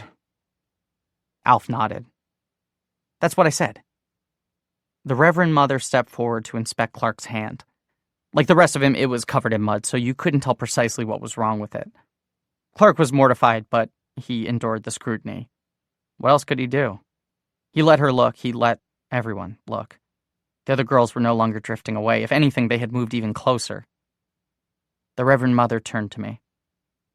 You have 1 minute, she said. But no privacy. Say what you need to say, and then we go to my office and call the police. I turned to Mary. I tried to remember the exact phrasing of my letter. On paper, everything had seemed so clear and concise. But up in my brain, my thoughts were a mess. Mary started shaking. She looked like she was ready to cry. I'm sorry to come here like this, I said. I just need you to know the truth. I never lied to you. Not about anything. Especially the last night after the movie. All that stuff was real. I liked you. I still like you. I looked at her eyes so she'd see I was telling the truth. I willed her to believe me. The Impossible Fortress was real. Radical Planet was real. Everything I felt for Mary was real. She was beautiful and kind and funny. She was better than I deserved, and I was a better person for knowing her. I stuttered and stammered and went well over my allotted minute, but in the end, no one could accuse me of wussing out. I said everything I came to say, and then some. Mary looked like she was ready to throw up. Her forehead was beaded with sweat, and she clung to the handrail to keep her balance. Are you all right? I asked. The Reverend Mother stepped forward. That's enough. I'm fine, Mary whispered. You should go. Water piddled on the concrete steps beneath her feet. A stain spread across the front of her skirt. She was wetting herself. Mary? I asked. Another sister rushed to Mary's aid, and everyone started talking at once. Get back! Get the nurse! Go to class! He doesn't know. This last voice was Mary's. I could hear her speaking to the other sisters. They were swarming around her, steering her toward the cool shade of the classroom building. I went to follow, but the Reverend Mother grabbed my arm, yanking me in the opposite direction, whispering hot words into my ear. Tell the truth, she said. Are you her father? I stared back at her, puzzled. Her father is Sal Zelinsky. It was hard to hear anything with all of the shouting, but the Reverend Mother repeated herself, and this time I understood the question clearly. Are you the father? Chapter 32. Line 3200, rem, star, star, star, repeat, siren, sound effects, star, star, star. Line 3210, 4I equals 0 to 22. Line 3220, poke, L1 plus I, comma, 0, colon, next, I.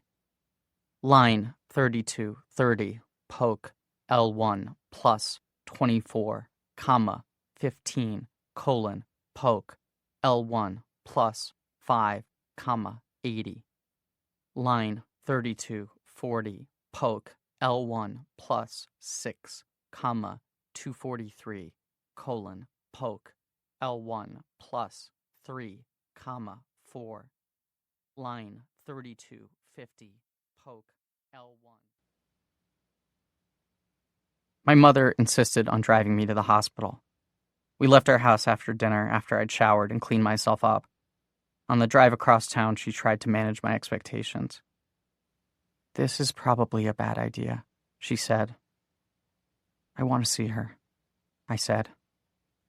"They might not let you see her. If she's been sedated, or God forbid, if anything went wrong, I'll just ask."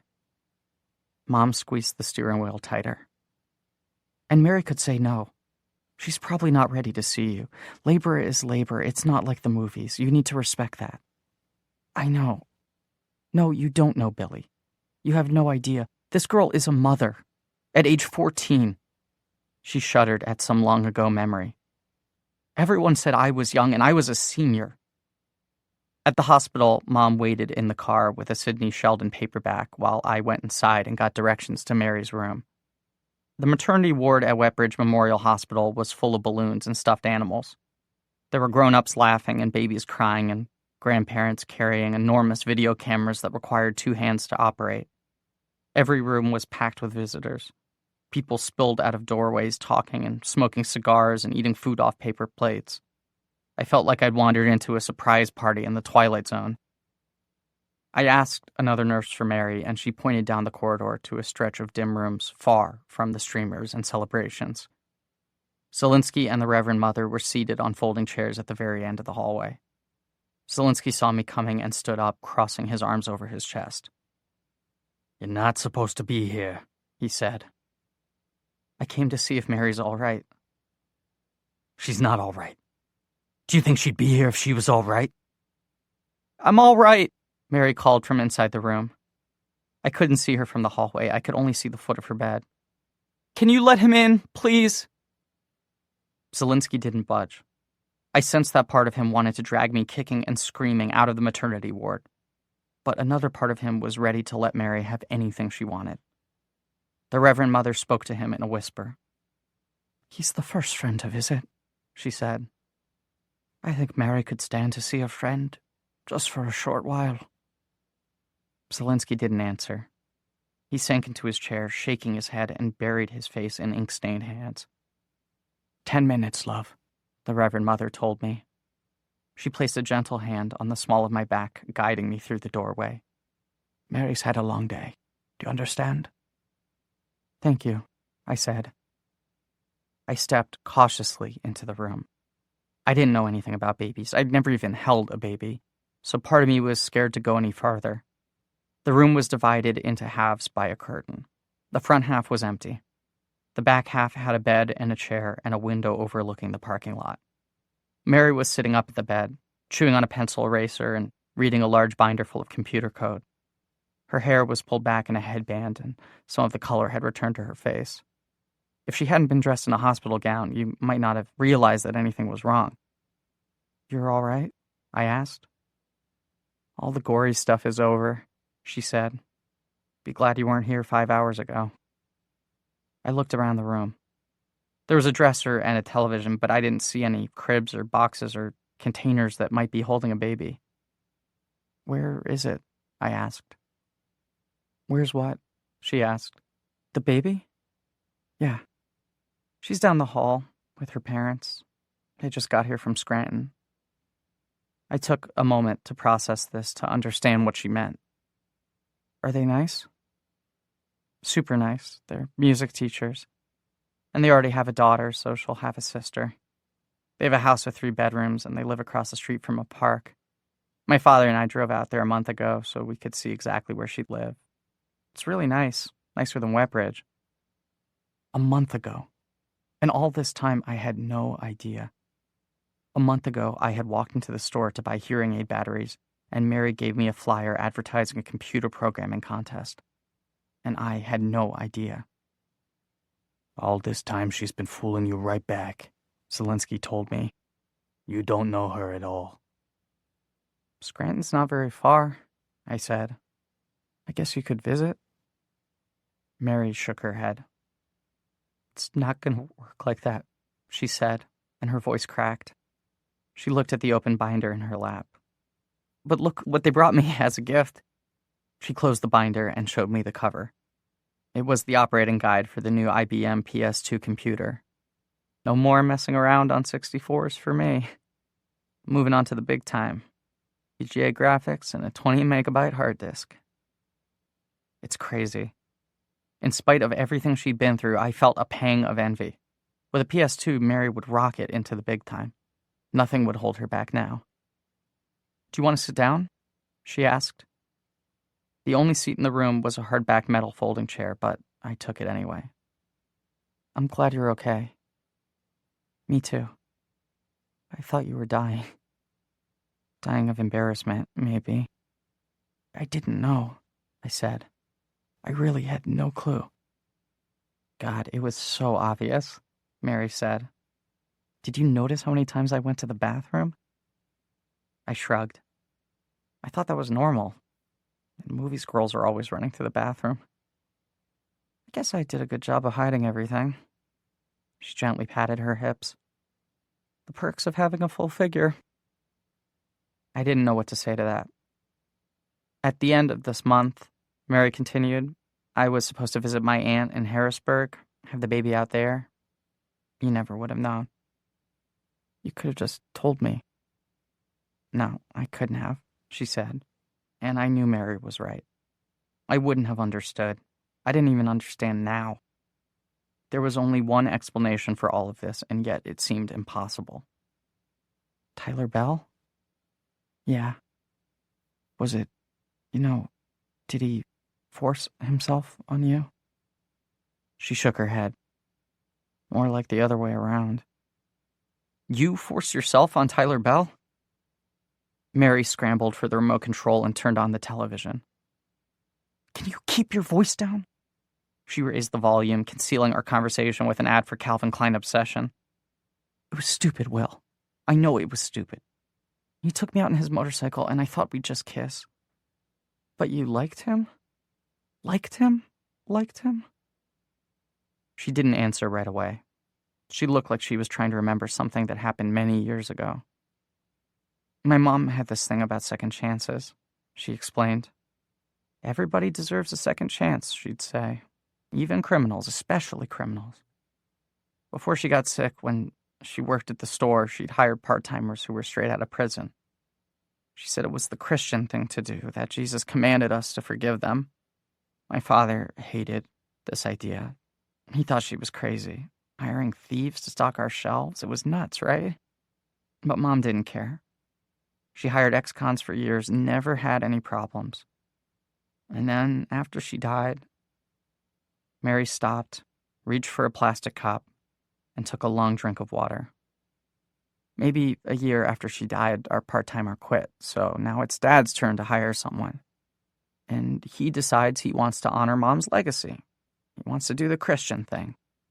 So he goes to the cops and says, "Bring me a screw-up," meaning bring me some kid who's always in trouble so Dad can straighten him out. The very next day, a cop comes by with Tyler Bell. "Did you know him?" "No, I'd never met him, but I'd seen him riding around Market Street in his Harley. Every girl in Wetbridge knows him by sight. They would come by this store and buy crap they didn't need just for the chance to see him.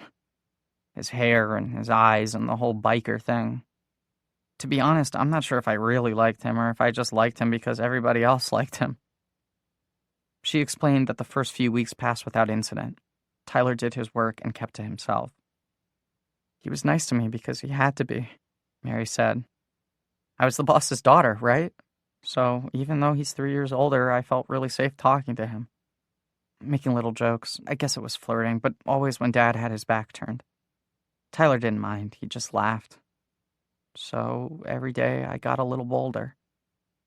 Then one night, Tyler invited Mary to take a ride on his motorcycle.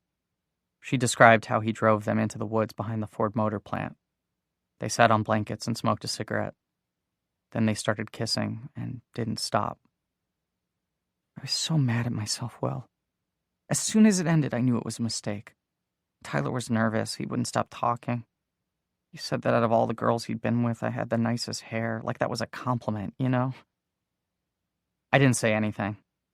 I felt like she was talking about a completely different person, some other Mary, like a character you'd read about in a book. I couldn't believe I knew someone who'd had real sex. The next day was awful. He came to work and he kept touching me. Every time my dad turned his back, he wouldn't keep his hands off me. And I just wanted to pretend it never happened. I wanted him to go away. But we were stuck in that store together every day. So I made up an excuse to get rid of him.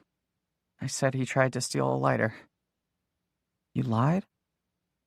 He was so angry because no one believed him, you know?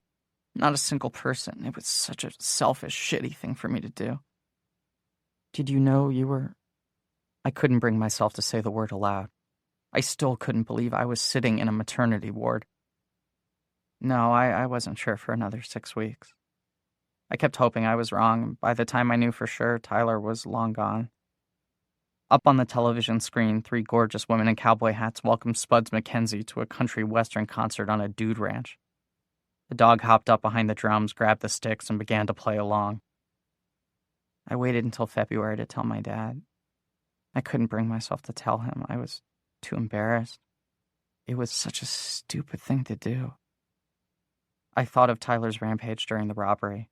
Thought of the blitz of destruction that never totally added up. Does he know now? My dad told him last week at the police station. That's why he didn't press charges, by the way. He couldn't send his granddaughter's father to jail.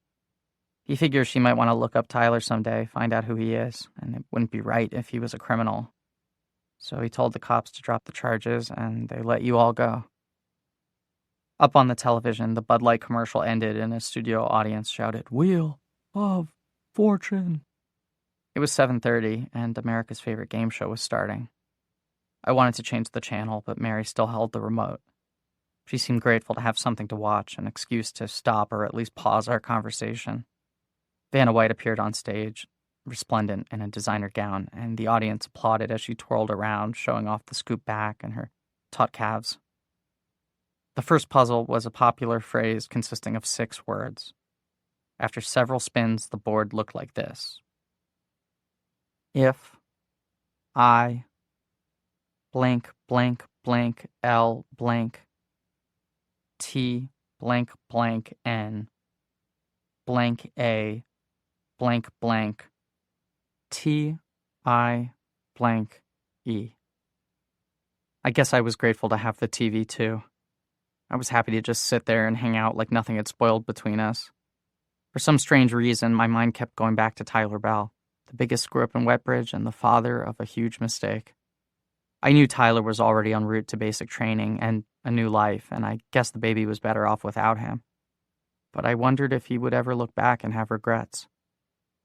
I was still wondering when Zelinsky appeared in the doorway. "Time's up," he said. "Get out." And there was something comforting about his arrival. Like we were back in the store and Zelinsky was kicking me out again, just like the good old days. "Thanks for coming this morning," Mary said. "Your timing was terrible, but I was glad to see you." "Maybe we could hang out sometime," I said. "The Regal has a new movie. Which is Eastwick?" "The Witches of Eastwick," Mary corrected. "Maybe we could meet there," I said, "if you felt like hanging out again." Mary straightened up in bed, neatening the blankets. Her fingernails were painted with tiny ladybugs, little pops of red and black. "I don't think so, Will." She tried clearing her throat, but her voice was still thick. "I got a fresh start today. Things can finally go back to normal. I can pretend this whole awful year never happened." She hesitated, then said, "If I could turn back time." "Yeah?" I asked. Mary just nodded at the television screen, and I realized she had solved the puzzle. Chapter 33. Line 3300, rem, star, star, star, game over, star, star, star. Line 3310, poke, 5, 3, 2, 8, 1, comma, 0, colon, poke, 5, 3, 2, 8, 0, comma, 0.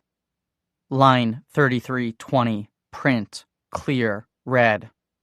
Line 3330, print, 9 spaces, thy game is over. Line 3340, print, 9 spaces, You are trapped. Line 3350, print, 6 spaces, in the fortress. Line 3360, print, 8 spaces, for all of eternity. Line 3370, print, 6 spaces, your score is, score. Line 3380, print, 6 spaces, your rank is, rank. Line 3390, return. School ended 2 weeks later, and I started my Cosmex internship at 6:45 the following morning.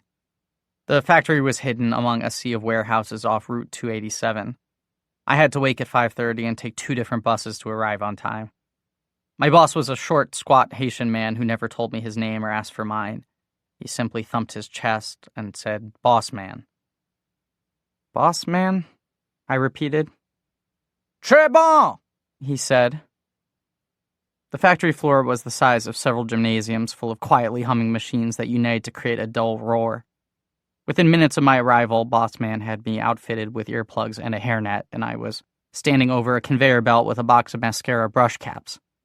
He flipped a switch, and the line groaned to life. A row of open mascara tubes surged toward me. Boss Man grabbed a brush cap, plunged it into the first open tube, and twisted it close. "Push, twist, yes?" he said. "Push, twist?" "Push, twist! Push, twist! Push, twist!" he said, capping the subsequent tubes with a speed that was dazzling. He gestured for me to join in the work, but the tubes moved faster than my hands. I felt like I was chasing them. "Push, twist, push, twist, push, twist," Boss Man sang like it was some kind of lullaby he'd learned growing up in Haiti. I hadn't capped more than a dozen tubes when Boss Man abruptly stepped away. "First break, 10:30. "Hang on," I called. "Can I just..." "Push, twist!" He was already gone, and the tubes kept coming, hurtling down the line like the march of the wooden soldiers. My heart was racing. My palms were sweating. I needed all of my concentration just to keep up. Some 20 feet to my left, at the end of the conveyor belt, a trio of elderly women collected the finished tubes and placed them in slender cardboard sleeves. They regarded me with suspicion, just waiting for me to screw up. Gradually, my confidence increased. I learned to grab the brushes by the caps, not the bristles, so I could plunge them directly into the tubes. After a while, I didn't even have to think about the work anymore. My hands were doing it automatically, and my mind wandered. My perch on the mascara line faced a windowless cinder block wall. Sometimes people walked behind me and I'd overhear snippets of conversation, but there was never enough time to turn and look. The tubes continued their march down the line, relentless. Eventually, I was so bored I looked at my watch and I realized it was only 7 o'clock, that I'd been working on the assembly line for a mere 15 minutes. That's when I saw my entire summer falling away from me. 10 weeks of mind-numbing, soul-crushing 40-hour shifts through Labor Day. Push, twist, push, twist, push, twist. There were 12 other interns, all boys. Half of them were mentally disabled. The other half looked like they wanted to kill me. The adult employees were Hispanics, Asians, and Indians with limited English skills. At lunch, they divided into factions like cliques in a high school or gangs in a prison. No one ever said hello or even smiled at me. I might as well have been invisible. At break time, I took my sandwich outside to the parking lot, crouched in the shade of a dumpster, and read Stephen King novels. I crammed as much story as I could in the allotted 30-minute break so I could spend the afternoon chewing over the plot, trying to figure out what might happen next. There was nothing else to occupy my mind. Sometimes I'd try to count the mascara tubes. This required more concentration than you'd think. The highest I ever got was 715 tubes in 47 minutes. But most of the time I just thought of Mary and Zelinsky and how I managed to ruin everything. Meanwhile, Alf and Clark had joined the closing shift at the Wetbridge McDonald's. They were constantly complaining about the difficulty of their work. The rude customers, the sweltering kitchens, the filthy grease traps. But I could tell they were having the time of their lives. The restaurant was staffed entirely with teenagers, half of them girls, and the night shift sounded like long, raucous parties. They were staying up until midnight, pigging out on quarter-pounders and chicken McNuggets, and clearing more than $100 every week. Most nights I'd walk over to the McDonald's and sit on a playground designed for little kids, reading my Stephen King books until Alf and Clark came outside for their breaks. Over the weeks, I met all of their coworkers, the cute girls on register, the other guys in grill, the friendly geezer who dragged out the trash and swept up the dining room. They entertained me with outrageous stories of crazy customers, like the vegetarian who ordered a Big Mac with no meat, or the guy who paid with a $50 bill and drove away without his change. "How about you?" Clark would ask me after they'd carried on for too long. "Tell us a story from the factory. What's going on?" I never had anything to share. Every day at Cosmex was the same. The factory never stopped, the machines never broke, the giant vats never ran dry of mascara. I spent the mornings dreaming of my lunch break and my afternoons dreaming of the bus rides home. And if all that wasn't bad enough, my mother started dating Tack. It took me a while to catch on. Sure, I'd noticed little changes in her behavior. She cut her hair short, she started blending fruit shakes every morning, she was doing her Jane Fonda workout video again. Apparently, Tack would visit the food world on her break, and they would go across the street to the Wetbridge diner for coffee. This all became clear one Thursday afternoon when Tack showed up at our house for dinner. He arrived in a shirt and tie, carrying a bouquet of daisies. They tried to act like there was nothing awkward about the situation. "Grown-ups can be friends," they assured me. But I saw what was happening, and I didn't want any part of it. Tack tried making conversation over dinner. He said he was thinking about purchasing a home computer, and he asked if I could recommend anything. I just shrugged and said I didn't know. I didn't want to encourage him. I didn't like having him at our table with his stiff posture and his silver buzz cut and his loaded gun, like he expected Libyan rebels to come crashing through the windows any moment. My mother insisted he stay for coffee and dessert, and he even lingered long enough to watch The Cosby Show and Cheers. I excused myself, went back to my bedroom, and read my computer magazines. I still had all of my old subscriptions, and new issues kept arriving on a monthly basis, advertising all the latest games and programming tricks that I'd never get to try. Tack started coming for dinner every Thursday. He always brought fresh flowers, and he always stayed until Cheers was over. My mother and Tack carried on like Cheers was the best thing since Dallas. They were constantly debating if Diane Chambers would return to the show in the fall to marry Sam Malone. July 12th was my mother's birthday. Tack drove us to Seaside Heights, and I spent the night following them up and down the boardwalk. They played mini golf while I just watched. They ate frozen custard, but I didn't want any. They rode through the haunted house in a tiny little buggy, but I chose to wait outside.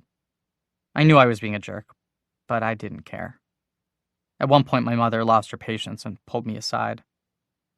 "Why are you doing this?" she asked. "It's my birthday. Why do you have to be so miserable?" "Because I'm miserable," I said. Through that long, awful, never-ending summer, there was just one thing keeping me going. The Game of the Year contest for high school computer programmers.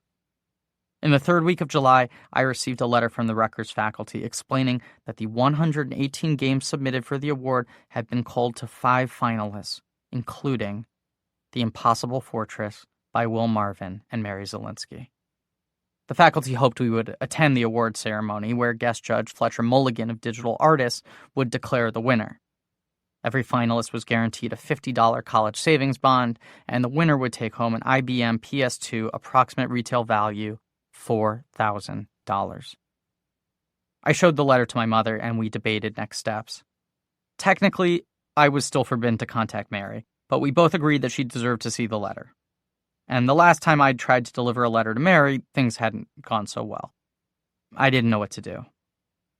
One Thursday night at dinner, my mother showed the letter to Tack and explained the dilemma. Tack folded the letter in half, then placed it in the pocket of his sports coat. "I'll visit the store in the morning," he said. "I'll give it to Sal."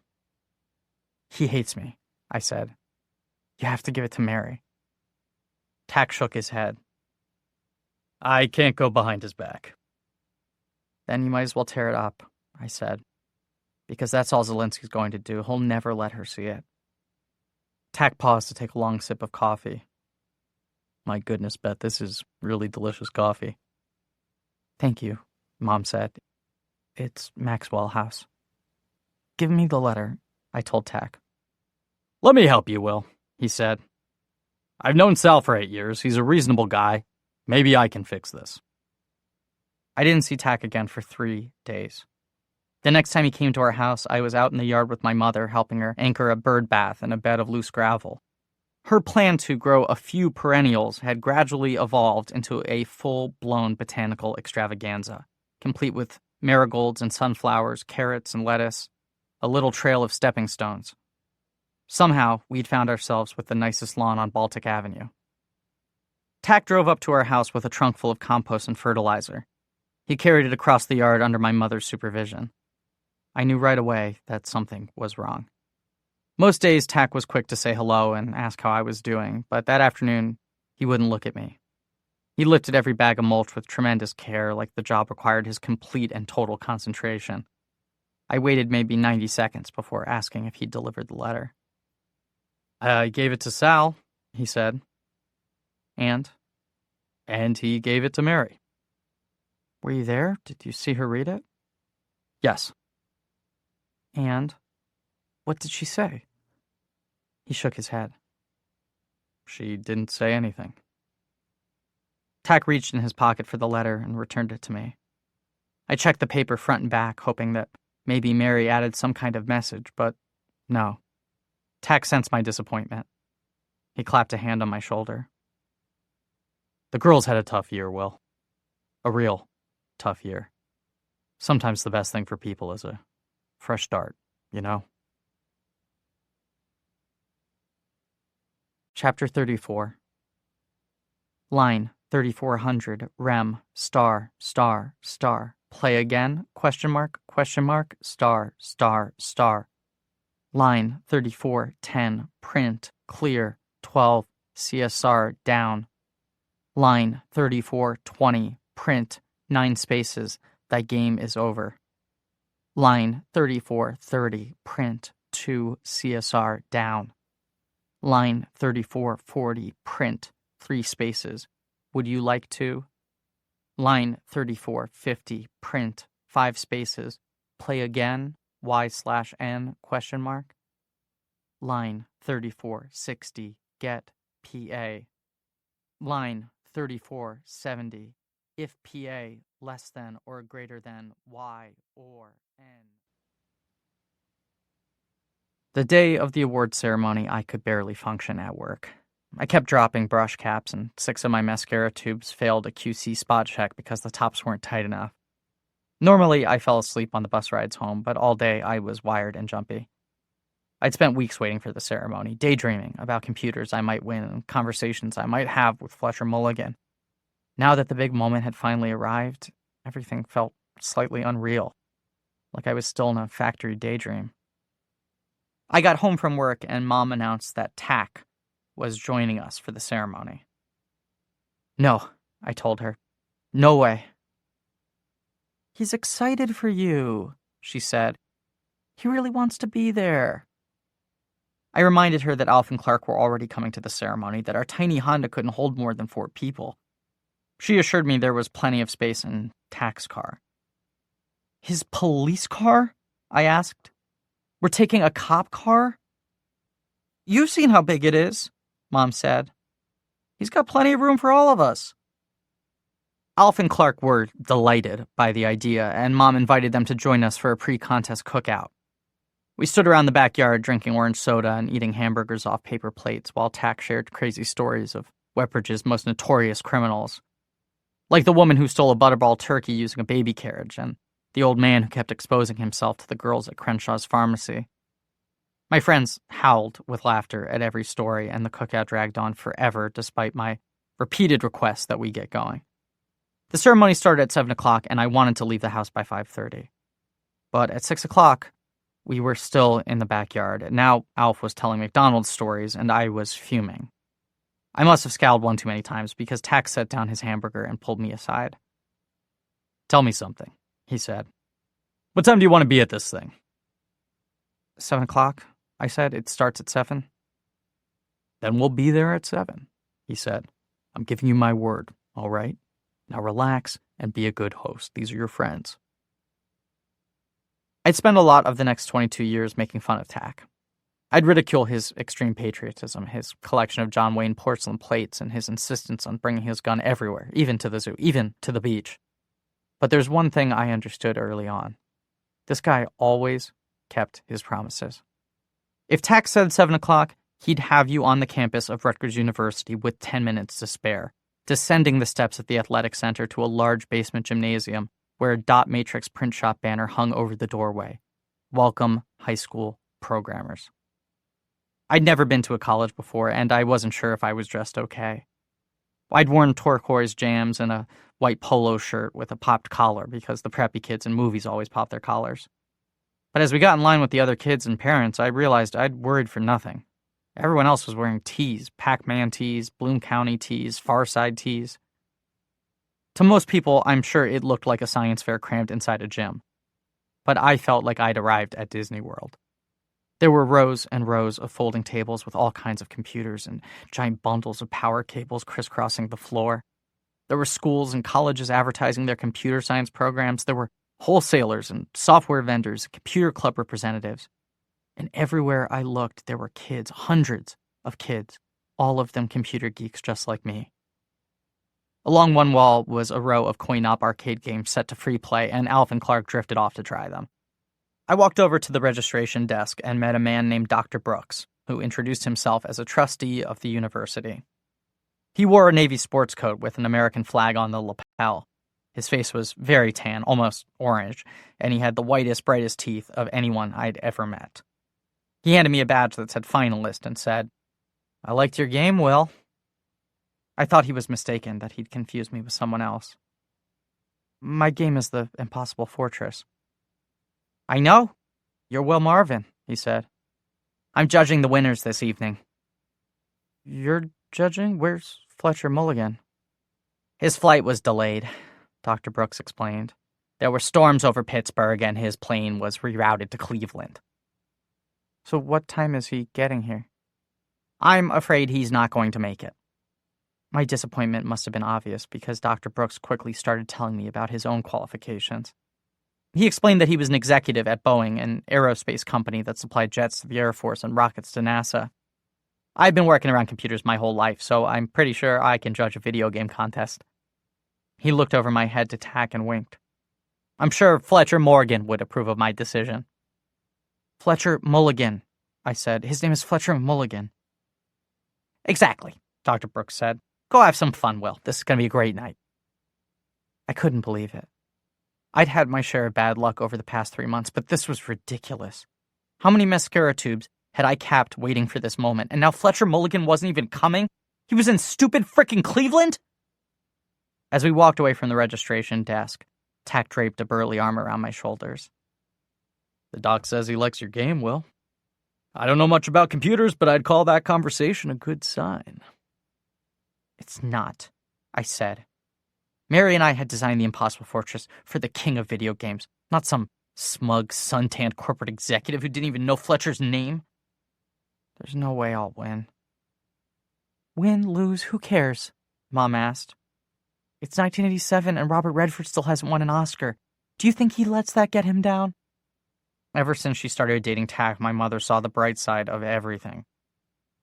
There was nothing else to do except walk the aisles of the gymnasium, but even this was a disappointment because the vendors were giving away discs, supplies, and other accessories, and every freebie was a reminder of what I'd lost.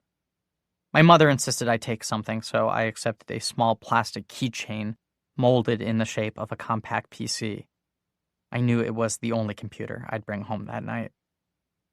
Eventually, Mom and Tack peeled off to an aisle of colleges offering programs in computer science, and I walked toward the coin-op arcade games looking for Alvin Clark. Some kids were playing Ms. Pac-Man and Rolling Thunder, but the biggest crowd had formed around the Gauntlet machine, a game that allowed up to 4 players to compete simultaneously. I assumed a team of players had reached some unprecedented level, and I pushed through the crowd to get a better look. I found myself squeezing past a large man dressed in a white shirt and black tie. "Sorry," I said. Zelinsky grunted. I did a double take. He was dressed in his usual work clothes, like he'd come straight from the store. My face must have said, "What the hell are you doing here?" Because he shook his head slowly. "I honestly have no idea." The Gauntlet screen flashed game over, and the players turned to face a round of applause. Mary Zelinsky was joined by Lynn Scott, the cashier from Video City, and Sharon Boyd, the girl from the Regal Theater.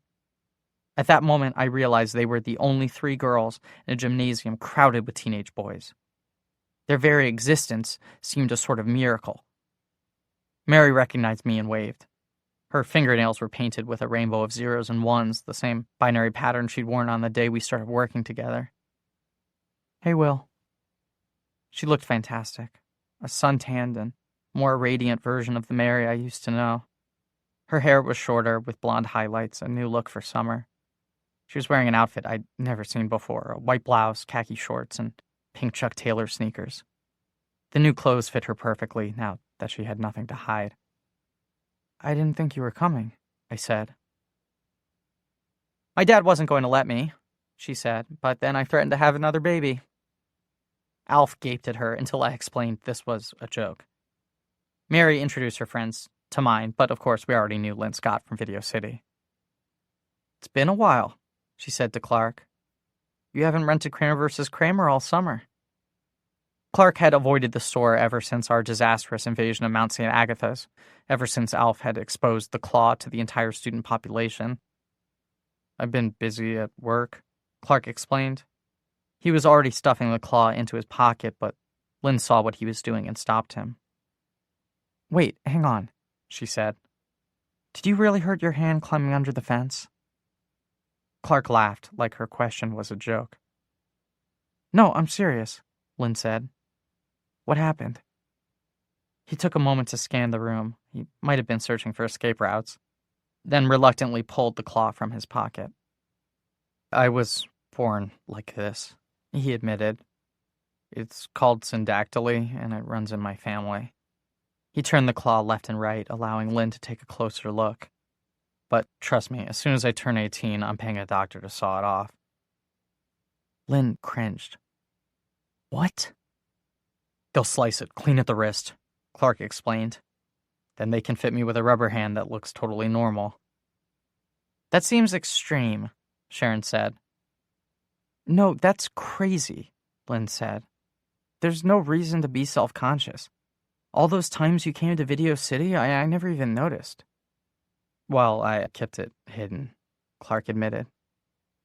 "But I'd see you other times," Lynn pointed out. "I'd see you walking around Market Street or reading in the library, hanging around the mall. And all those times I never noticed. Honest to God."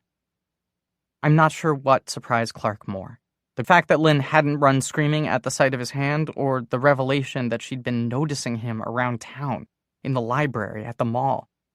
These revelations seemed to trigger an error in his programming. He stood frozen, his circuits freaking out, while Lynn and Sharon waited for him to say something.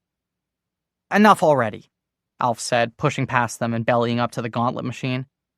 "Can I join next game because I'm really good? You girls will like having Alfred Boyle on your team."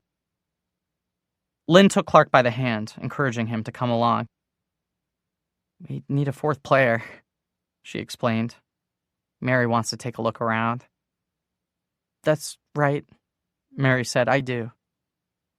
"I'll come with you," I told her. We set off quickly before Zelinsky could make any kind of protest. Mary and I walked past rows of vendors selling computer coaching, computer tutoring, and even something called Junior Achievement Sleepaway Computer Camp. 4 weeks in luxury cabins equipped with state-of-the-art PCs, all meals included for $2,500. Mary grabbed a brochure and gave it to me as a joke.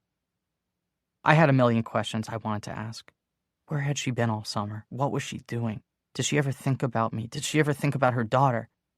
I'd spent hours on the assembly line preparing for this moment, but Mary just made small talk, so I followed her lead. "It's a bummer about Fletcher," she said. "I really wanted to meet him." "Me too." "Nothing against this guy, Dr. Brooks, but he told me his first computer ran on punch cards in the 1950s. I'm not sure he's actually played a video game."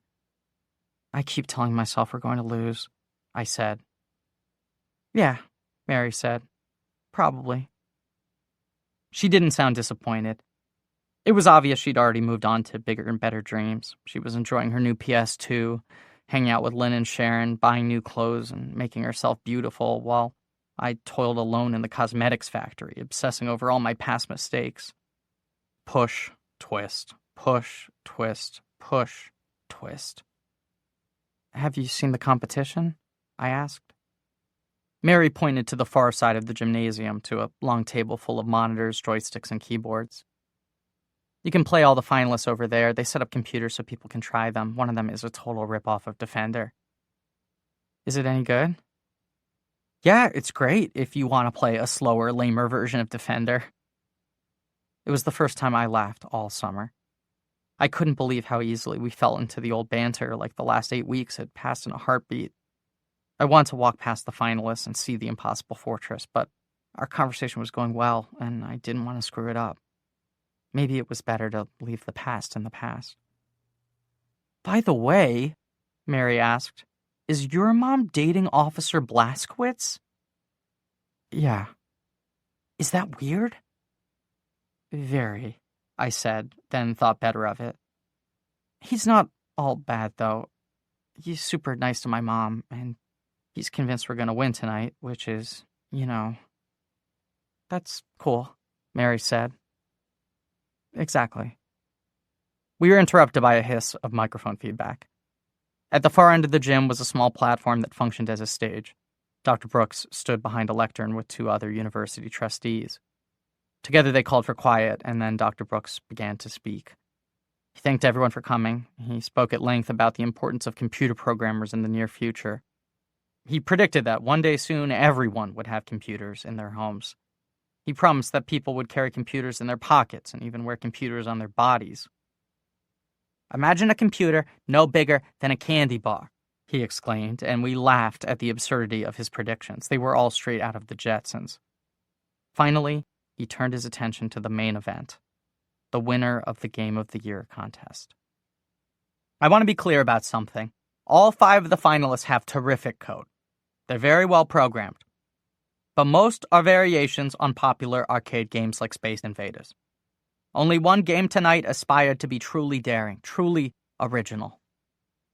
Mary shot a hopeful glance at me, and I knew what she was thinking. Maybe Dr. Brooks was a better judge than we realized. After all, what could be more daring and original than the Impossible Fortress? Dr. Brooks cleared his throat, looked down at his index cards, and continued. Tonight's winner is no simple arcade game.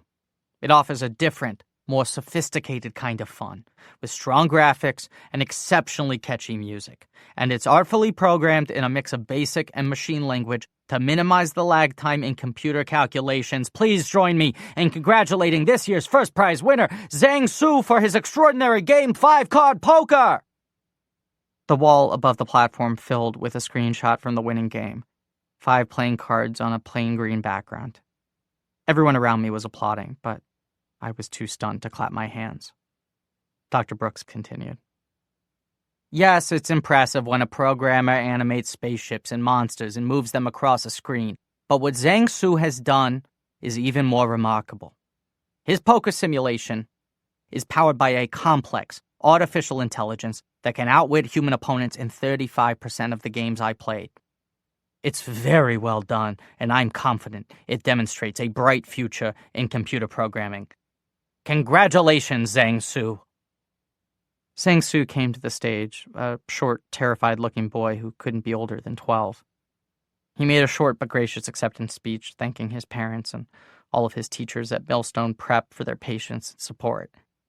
There was another round of polite applause, and then Zhang Su's father helped him carry the enormous IBM PS2 off the stage. Wow, Mary said. Yeah. We just lost to a 9-year-old? I think so. I'm not going to lie. I was disappointed. Losing to a terrific game like Choplifter or Space Taxi would be understandable. But a 5-card poker simulation? To make matters worse, we didn't even collect our $50 savings bond. Amid all the excitement, the faculty seemed to forget about them. Mary and I asked 3 different adults about prizes for runners-up, but no one seemed to know what we were talking about. My mother walked over, followed by Tack and Zelinsky, and gave us hugs. I'm sorry, kids. You gave it a good try. You should be really proud of yourselves. I think it's bullshit, Tack said, and he seemed genuinely outraged. If I want to play poker, why do I need a $4,000 computer? He put this question to Zelinsky, who just shrugged. We should go, Zelinsky told Mary. "It's not over yet," she said. "You said we could stay for the whole thing." Zelinsky nodded at the stage where a custodian was already unplugging a microphone and dismantling the podium. "They're wrapping up. Where's your friends?" Mary looked around the gym, but there was no sign of Lynn or Sharon anywhere. I hoped they would stay lost. I wasn't ready for the night to be over. There was nothing left after tonight, nothing but thousands of mascara tubes in a never-ending stream. I didn't know how I'd find the strength to wake up in the morning. "Let's go find them," Zelinsky said. "It's late." Out of nowhere, Clark pushed his way through the crowd. "You guys have to come with me," he said, gesturing not just to me and Mary, but Mom and Tack and Zelinsky as well. "You all need to see this."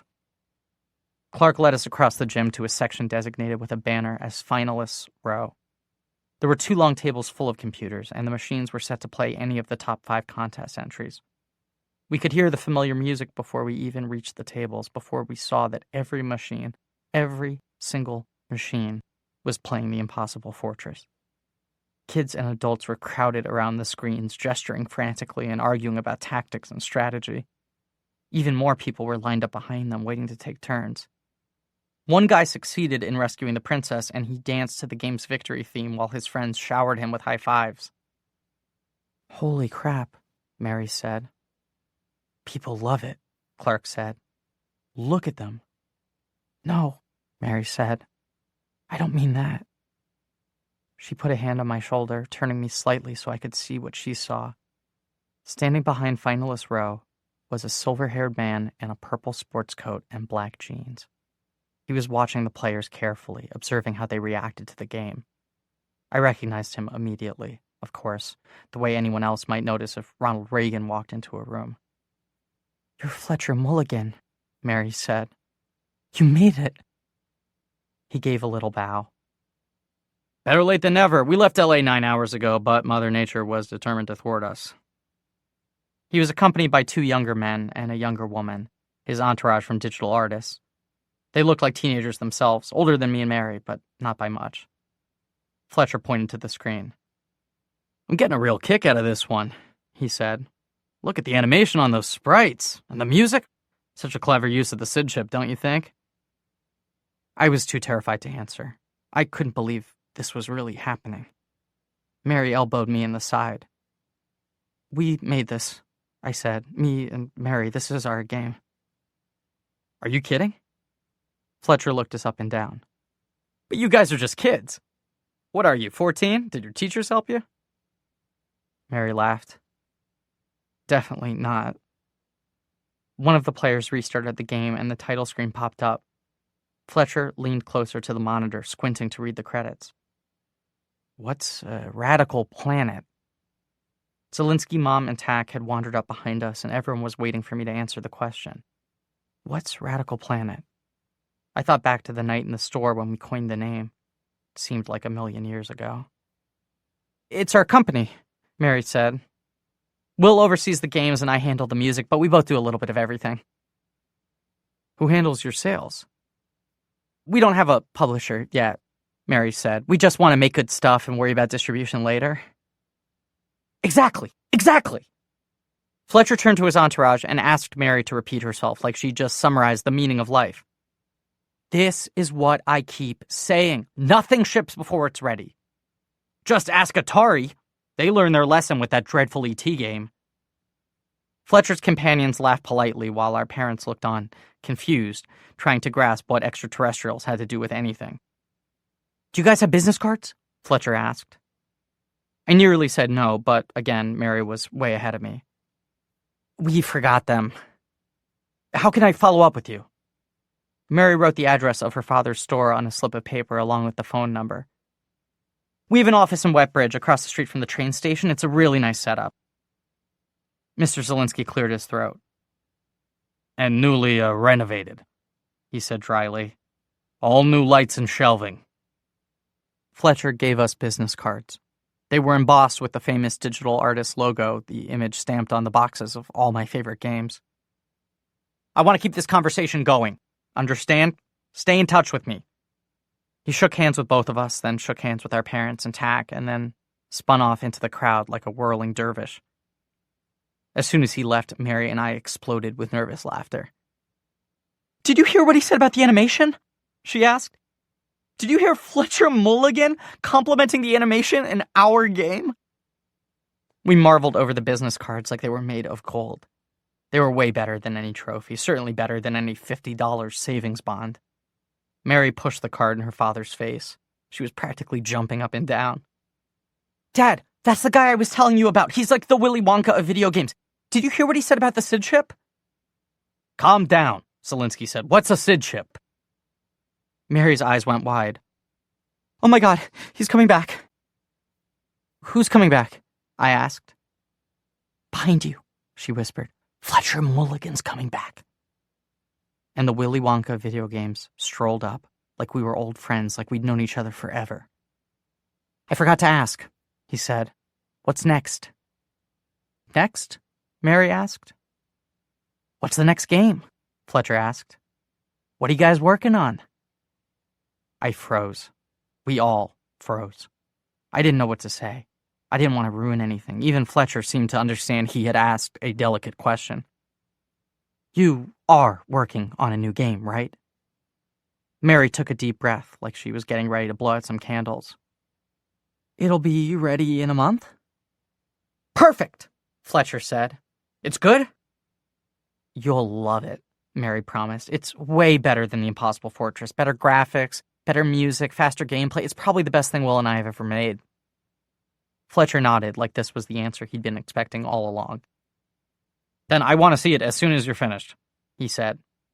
"My address is on the card. I'll be waiting, okay?" We all shook hands again, and he vanished into the crowd. Mary and I stared after him, dumbfounded. "1 month?" I asked. "I'm sorry," she said. I panicked. 1 month to build a whole game from scratch? There's no way. It's impossible. That's what you said about machine language, but we figured it out. We could do it again. It's different now. I don't even have a computer. Mary looked hopefully to her father, and Zelinsky looked hopefully to the rafters of the gymnasium as if the perfect excuse might be written on the ceiling. "Come on, Sal," Tex said. "Fine," Zelinsky said. "You can use the showroom, but this doesn't change anything." He pointed a finger at me. "I still want you out by 7. And just like that, we were back in business.